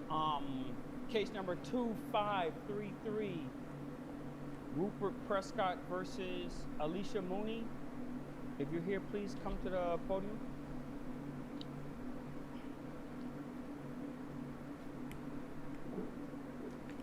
Mr. Prescott, good morning, sir. Morning. I see here that you're suing for $25,000. Something about breaking a lease. Also, I see here that you're requesting a restraining order against the defendant. Absolutely, yes. Okay, you mind telling us what's going on here, sir? Well, I own Orange Blossom condominiums. Okay. And I rented an apartment to Miss Mooney's mother. Okay. Several years ago. And she recently re-signed her lease for 18 months. After about 2 months, I didn't receive any more checks. So I emailed her a letter. I sent her a certified letter saying, where's the money? I didn't receive any response. No one contacted me, gave me any information. And then I found out that Mrs. Mooney had died and that her daughter had been seen going in and out of the apartment. We've seen furniture being moved in and out with other people going in and out. So I contacted her, sent her letters saying that you owe me $25,000, which is I think the rent is $1,565 a month times 18 months minus the 2 months that they did pay. Okay. And it was very clear when I signed leases with people that you are bound by this lease, because I have tons of people that try to walk out on their leases, and if they walk out on their lease, I have to pay someone to clean the apartment. I can't rent the apartment out until I'm sure that they're gone. So I lose a lot of money. My insurance rates have gone up. So this is a very big hardship for me for someone to leave a lease like that. Okay. And I do believe that she was living there, or at least I was not living. Ma'am, please, I'll get to you in a second. Can you touch on the restraining order part? Well, I tried contacting them, and I kept sending them letters, and no responses. No one contacted me. So one day I get a phone call from, I believe it's from her, and she's saying, Miss Mooney. Yes. Okay. And she's angry on the phone. yelling that I've been sending her all these letters. And she was saying stuff like, I'm going to F you up, and you better watch your back, I'm going to kick you in your beans, So it was a very nasty phone call, and I hung up. And given the way that this has all gone, people going in and out of the apartment, it's slimy, and I'm nervous. I'm afraid for my safety. Okay. I'm a target. So, Miss Mooney, ma'am, first off, am I pronouncing your last name correct, ma'am? Yes, you are. Okay, Miss Mooney, you mind telling the courts your side of the story? Yes. First of all, I just want to say, Your Honor, I'm still grieving the loss of my mother, and it's been a very difficult last few months. Okay, you have my deepest condolences on that, ma'am. Thank you. So my mother did renew the lease for 18 months. However, unfortunately, 2 months into that lease, she very suddenly passed away. And so as her eldest daughter, I stepped in and I called the OBC property manager. There was a manager on site. I called her and I said, my mother has passed. And she assured me that, she was very sympathetic, and she assured me that everything would be fine, they would cancel the lease, and there would be no penalties. And so, a few days pass, and I get a bill in the mail for $25,000. There's an early termination penalty. So I call her back, and again, she said, she's like, just ignore it, don't worry about it. The $25,000, was that for the 16 months left on the lease agreement? Correct, yes. Okay. Yes. And so I did as she instructed, and I ignored it. And then a few weeks later, I start getting more bills in the mail directly from Mr. Prescott. I have collections notices taped to my door for failure to pay. And I actually have a screenshot that I'm going to show you. But Mr. Prescott is sending me Venmo requests from different usernames. You owe me 25. Jerome, do me a favor. Can you collect that document and bring it up here, please? Grandpa P, $, $. That's harassment, Your Honor. I should be the one seeking a restraining order from him. I didn't even think he knew how to use Venmo. Let me ask you this question, Ms. Mooney. The lease agreement, it was to your mother exclusively, or was there someone else on the lease agreement? She was the sole renter. Okay. Did you reside at this residence? I didn't. I went in and out to get the furniture. Okay. All right, Mr. Prescott, you can give this back now. Thank you. Mr. Prescott, let me ask you a question. Did your property manager advise you that her mother had passed? I don't have a property manager. Okay. I have a gardener, and I have someone a handyman who comes and fixes things. But you were aware of the fact that she had died? No, well, I wasn't. I eventually found out, but no one told me that she died. That's not true. Okay. I don't have a property manager. So who picked up the phone when I called? Well, if you don't have a property manager, who collects the rent? I usually do. How do you collect the rent? They usually drop it off in a Dropbox, or they can or he's mail sending it to Venmo me. requests. Hold on, ma'am. Hold on. Or they can mail it to me, and sometimes we have some people do Venmo. So Okay. we have all different ways of doing you it. have a Dropbox. How did Miss Mooney send you her payments? She usually did a Dropbox. Okay. So when you went to the Dropbox and you realized that her payment wasn't there, did you try to contact Mrs. Mooney? Yeah, I left her voicemails. Did you get a call back? No. That's not true. Okay. Did you bother to check to make sure that she was there, or? Well, after the second month, I did check, but the mail was being taken in. It looked like someone was still using the apartment, so I figured she went away. Sometimes she takes trips and visits her children. She's been there for about 8 years. I'm sorry, ma'am.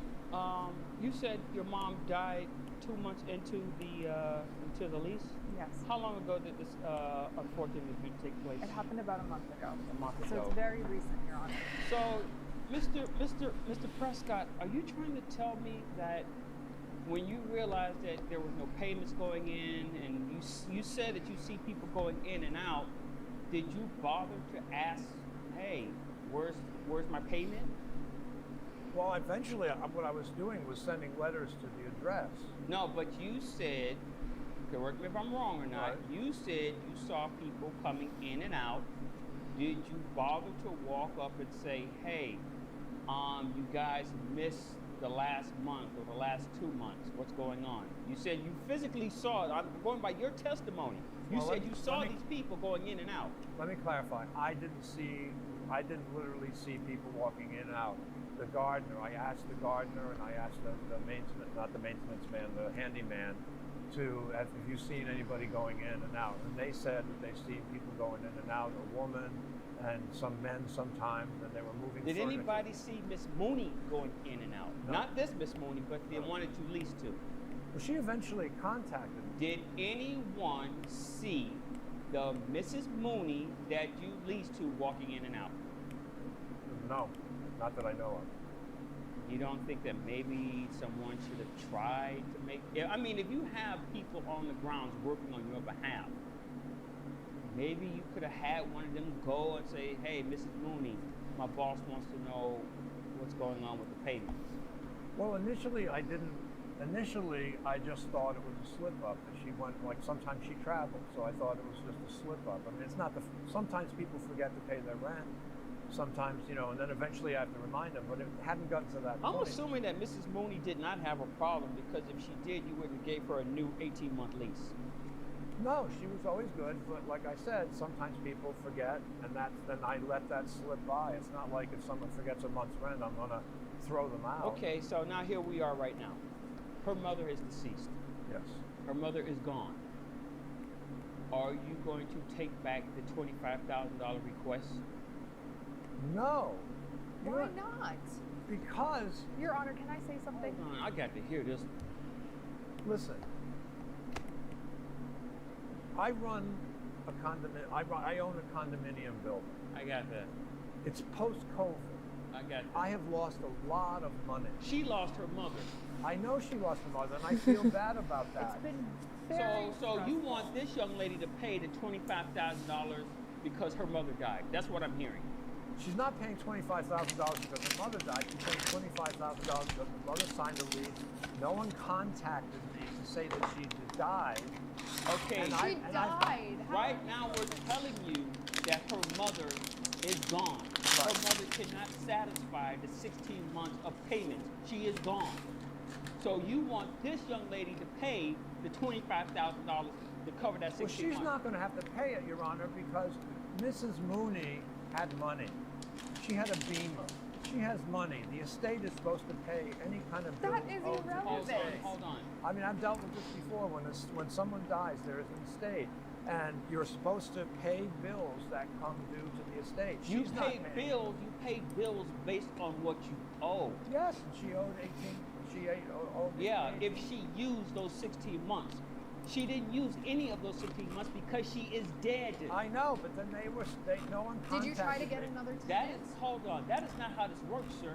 That is not how this works. If someone dies, they are not responsible to pay the rest of the lease. They are not responsible to pay the rent. So if she had a credit card and she made a payment of $1,000 and she died, yeah, her estate is responsible for that $1,000. Yeah, she's owed because she used that $1,000 for her whatever use. Well, the person the family is responsible because the family does not live there, sir. Yeah, I didn't know that, The family does not live I there. did not know She's that. been there So for how 7 am I supposed to years. rent How my does he not apartment know out? that? I think there's people living there. That They're is not paying. how that works, sir. Yes, it does. The person who is responsible is the person That's who the does, bruh. Are you the judge? You're not sitting at the. And My God.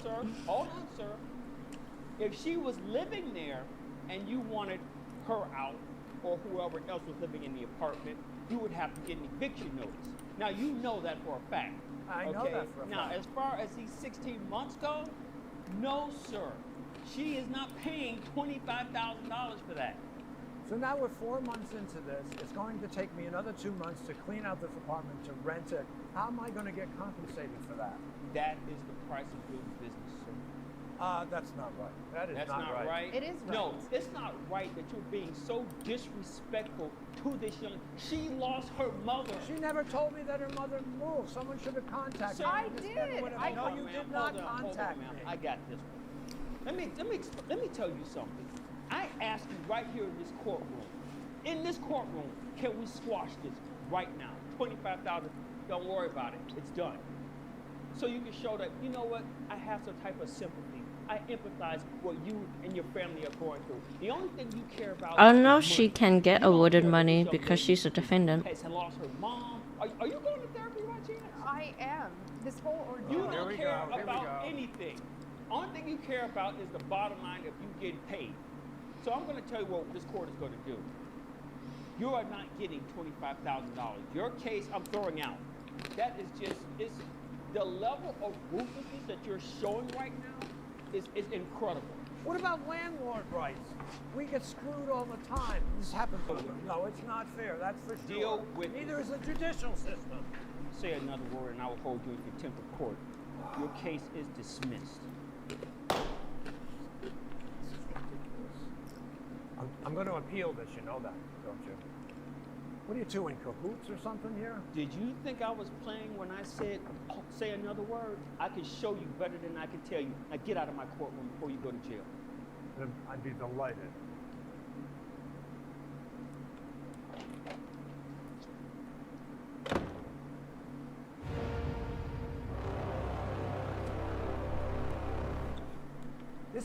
This is a miscarriage of justice.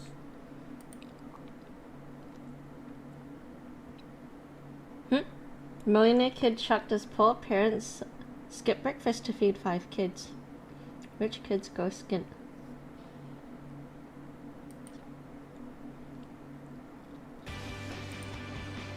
More brand new rich kids. More brand new rich kids. She'll watch shortly because I got an idol meeting. I just need a moment. I'll be right back.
Alright, alrighty.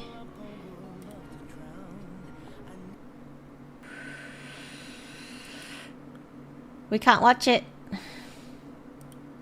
I just got a block on the red site for it.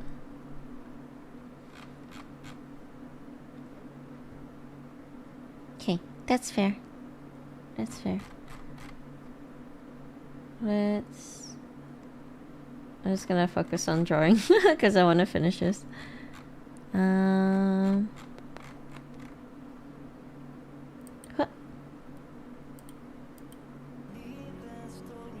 Yeah.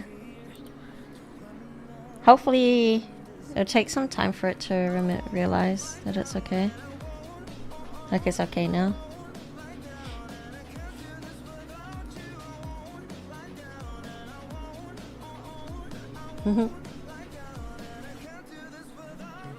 I'm glad that it sends me a notif. I'm also lucky that it popped up in time to see it.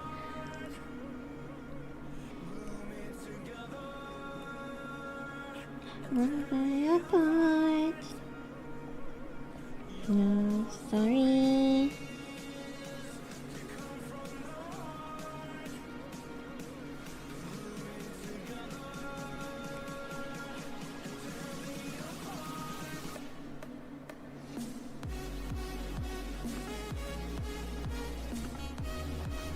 Ba-ba-ba-ba-ba-bum.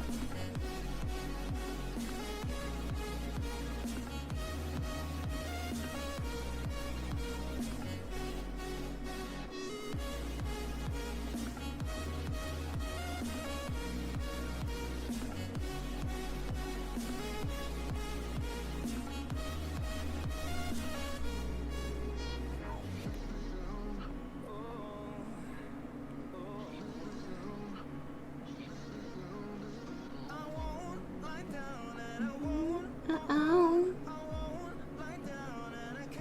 Without you.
Oh yeah, Jackie, how are you doing? It's good to see you.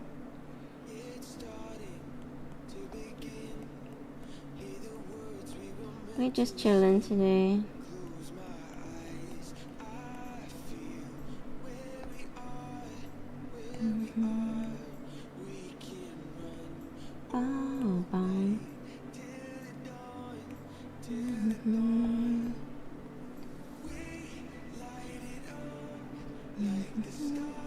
Yeah, we really kind of quieter morning today.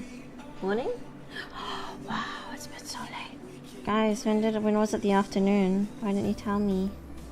I gotta charge your iPad for Hello Dory.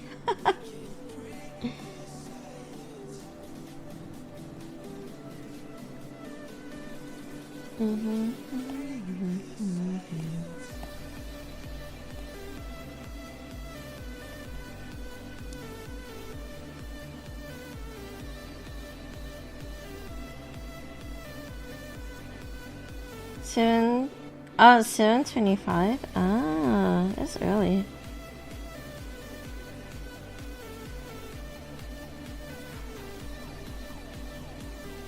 So early in the morning.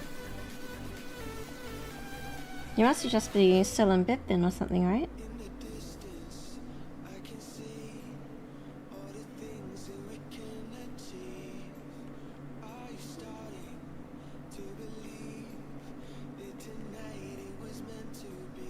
Are you streaming today?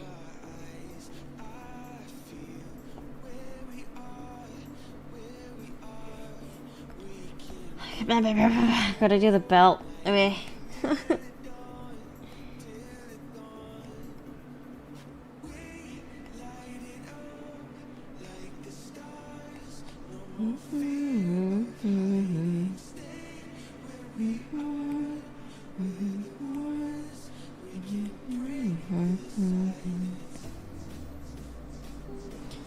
I just don't want to do the belt because it's so much detail.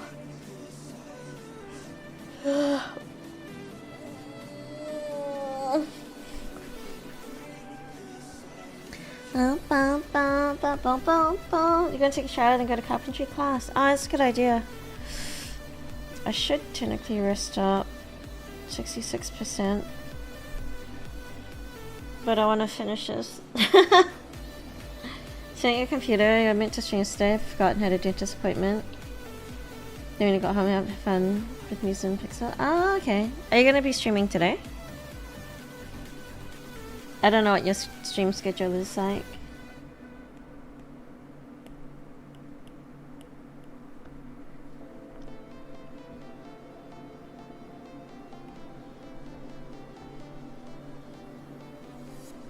So there's something here I wanted to clean up. This one.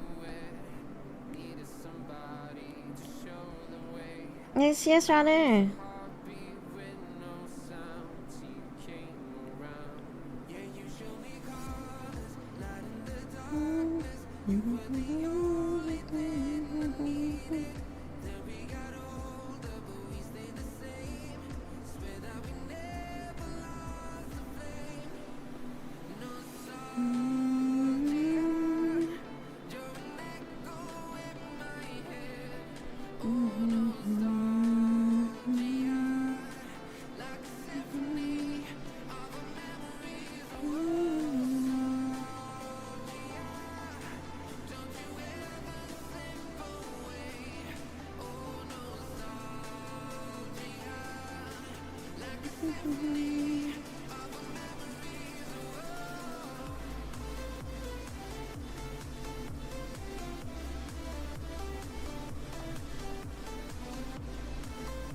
Daily. You're streaming tomorrow. You're streaming 3 days a week to let your throat rest. You go pretty hard. Those things will be fun to figure out how you want to do. Styrofoam. Oh wait, no. You can foam, like actual foam. You can get also thin foam from like the dollar store as well, like some wires. And then if you want to do it transparent, you could do like a transparent backpack type thing. Or like fairy wings.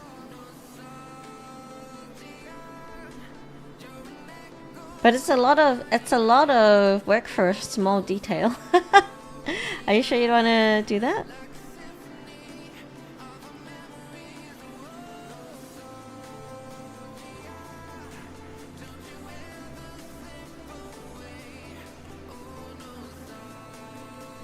Yeah, I would maybe focus on it after everything else for sure.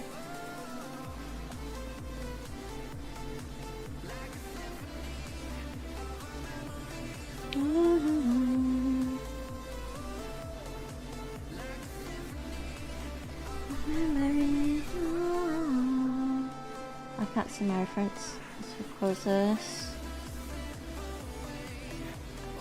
Let's see if I can make this quieter. There? Maybe? Or is that too quiet now?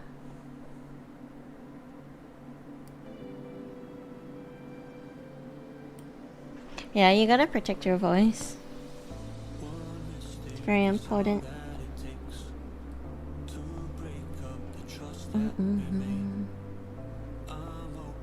It's okay there? Okay. Thank you.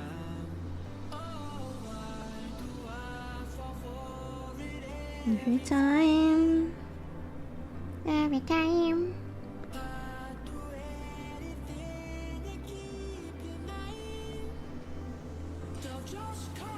It's interesting because that song, part of the song reminds me of Bad Habits.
Okay, here we go.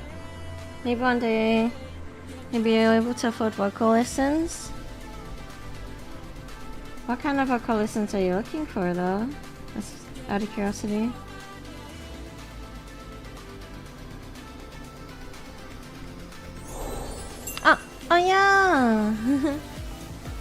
What the heck? Gunner, thank you for gifting us up to Taroki. I appreciate you. Taroki, welcome on in, Matty Fluffer.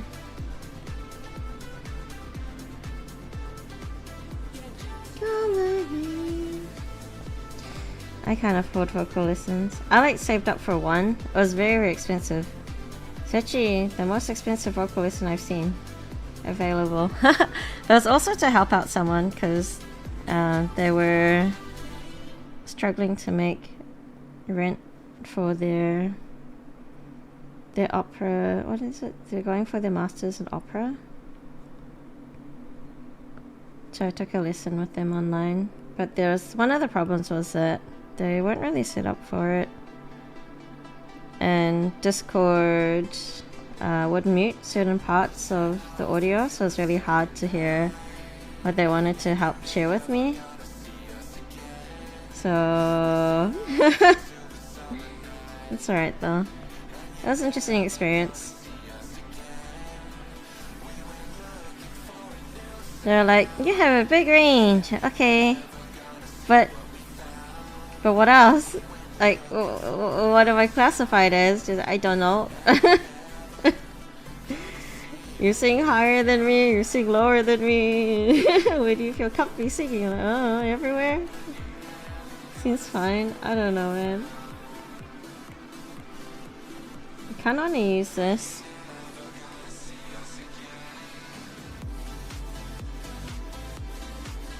Let me see what her one actually looks like.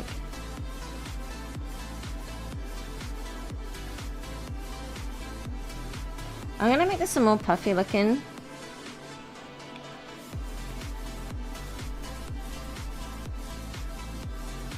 Most of vocal lessons have protect your voice while also letting you go hard. That said, you still have to sing better even after all this time. So like what? I guess the question is, what is your goal for the vocal lessons?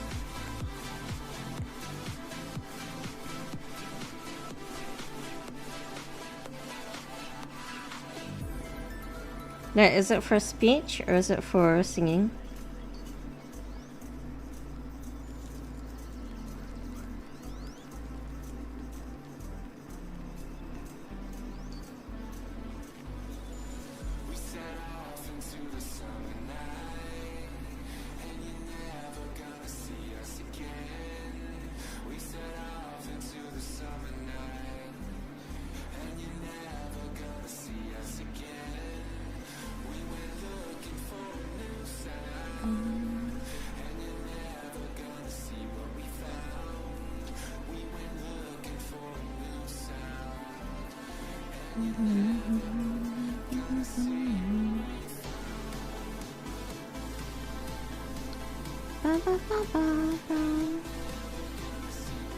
To learn to protect your voice, biggest goals get better at voice acting. Ah, okay.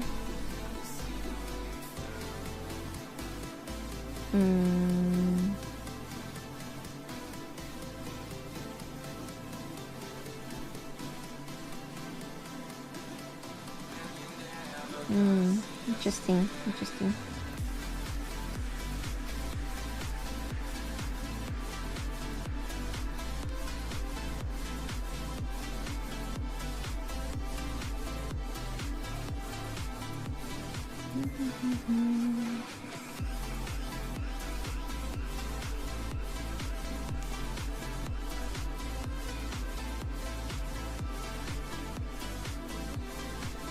I would say if it, I mean it's just the basic advice, right? If it starts hurting, you should stop immediately.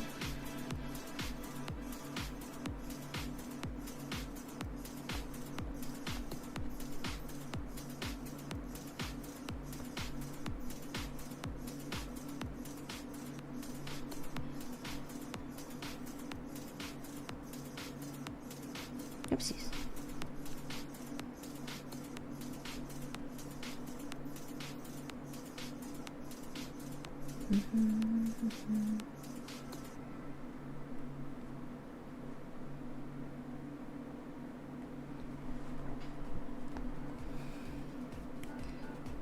There are other questions I want to ask, but I think those are better off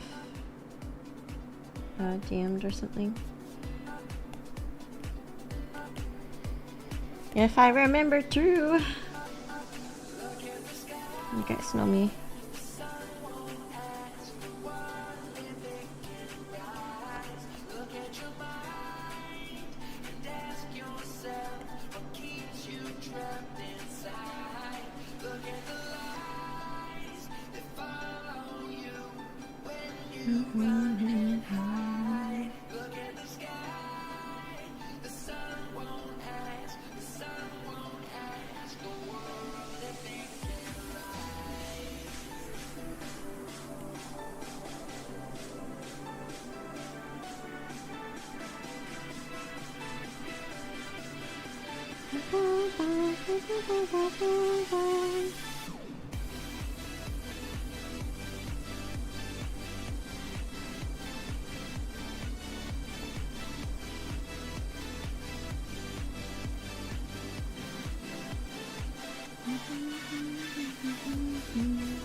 Still pretty bright.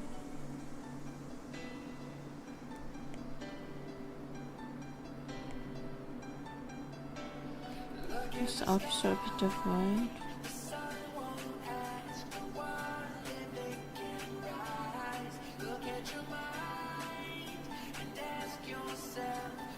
Doesn't look that nice though.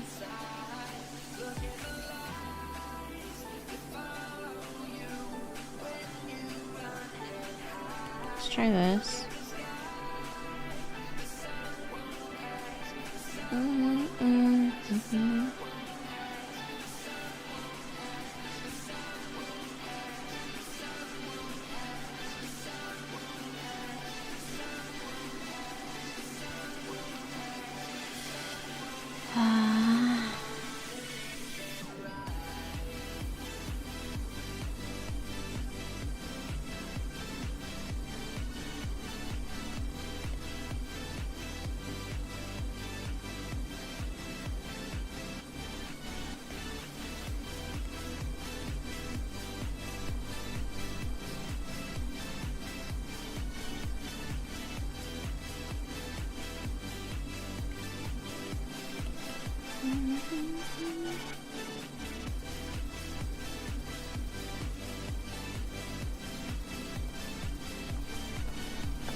Sure, why not?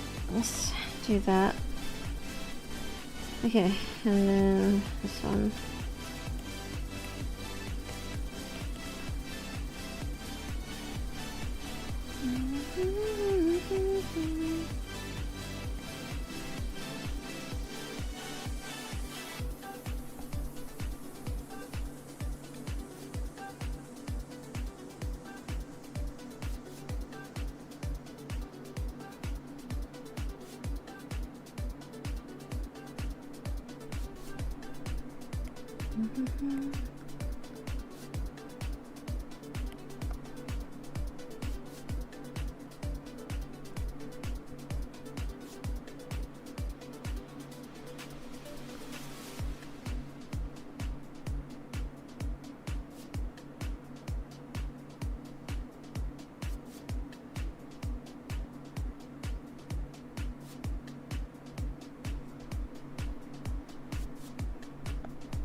Head to the sky, you.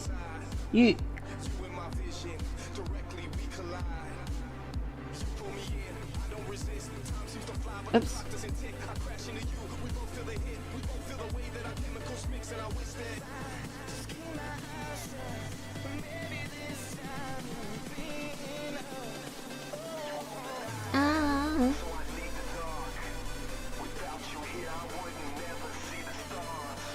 I thought you could never even see the stars.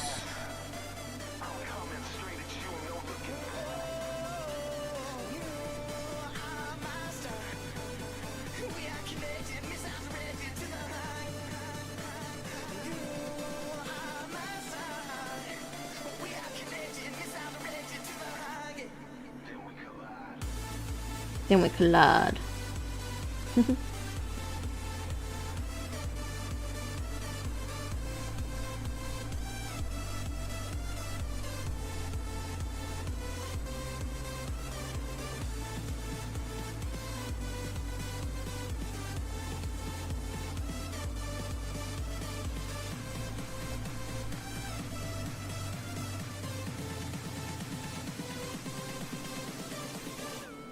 I've been drinking for too long, haven't I?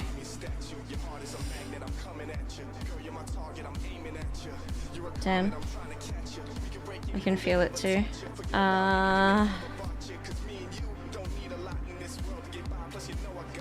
It's not looking too terrible. Let me auto-save, so good. We can just stretch my hands.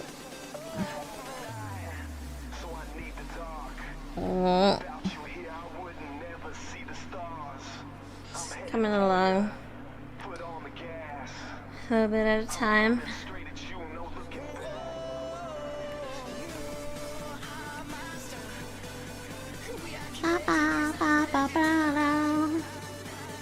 You know, these ones are due on the weekend. I got this one and then one more to do, but the other one I'm still trying to figure some stuff out. Wait, do you think we can sneak in a game of Hollow Dory?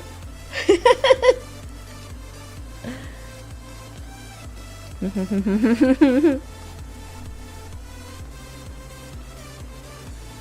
don't know if that's a good idea.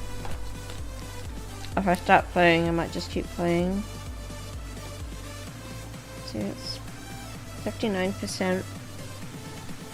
If I play for as long as I did last night,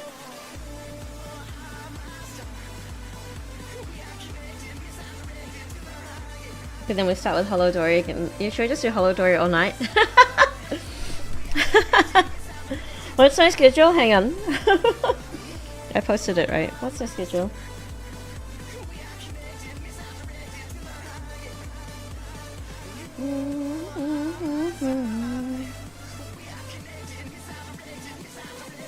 Yeah, I guess technically I could go from Hollow Dory at night to Hollow Dory in the morning. Hehehehe. Yeah, that sounds like an amazing idea. No, actually, you know, I should in here. I gotta make some food, prep for some dinner. Charge the iPad some more. I'm gonna see who's on. Yeah, I'd love to keep. I would keep going and going if I could, but I should probably make a move. I woke up early for the stream, so almost missed it. Oh my gosh, Nugget, good morning! Yeah, no, I should rest up. We're gonna make some food. We're gonna be playing Hollow Dory tonight and also tomorrow morning, so it all kind of works out. We should also see... My friend's doing some Pokemon drawing stuff, so we're gonna go see her. Yeah, I'm gonna rest up, and well, I say that, but we're gonna cook. Cook some food. So I was supposed to cook yesterday, and then we'll be back in like, can't read the time. 4 hours, 20-ish minutes. So a little while away. For now, guys, thank you so much for joining me this morning, afternoon, evening. I guess morning, really. We'll be back tonight with some more Hollow Dory. I might finish the rest of this drawing off stream. We'll see how I go. But for now, remember you're enough, and I'll see you guys really soon, okay?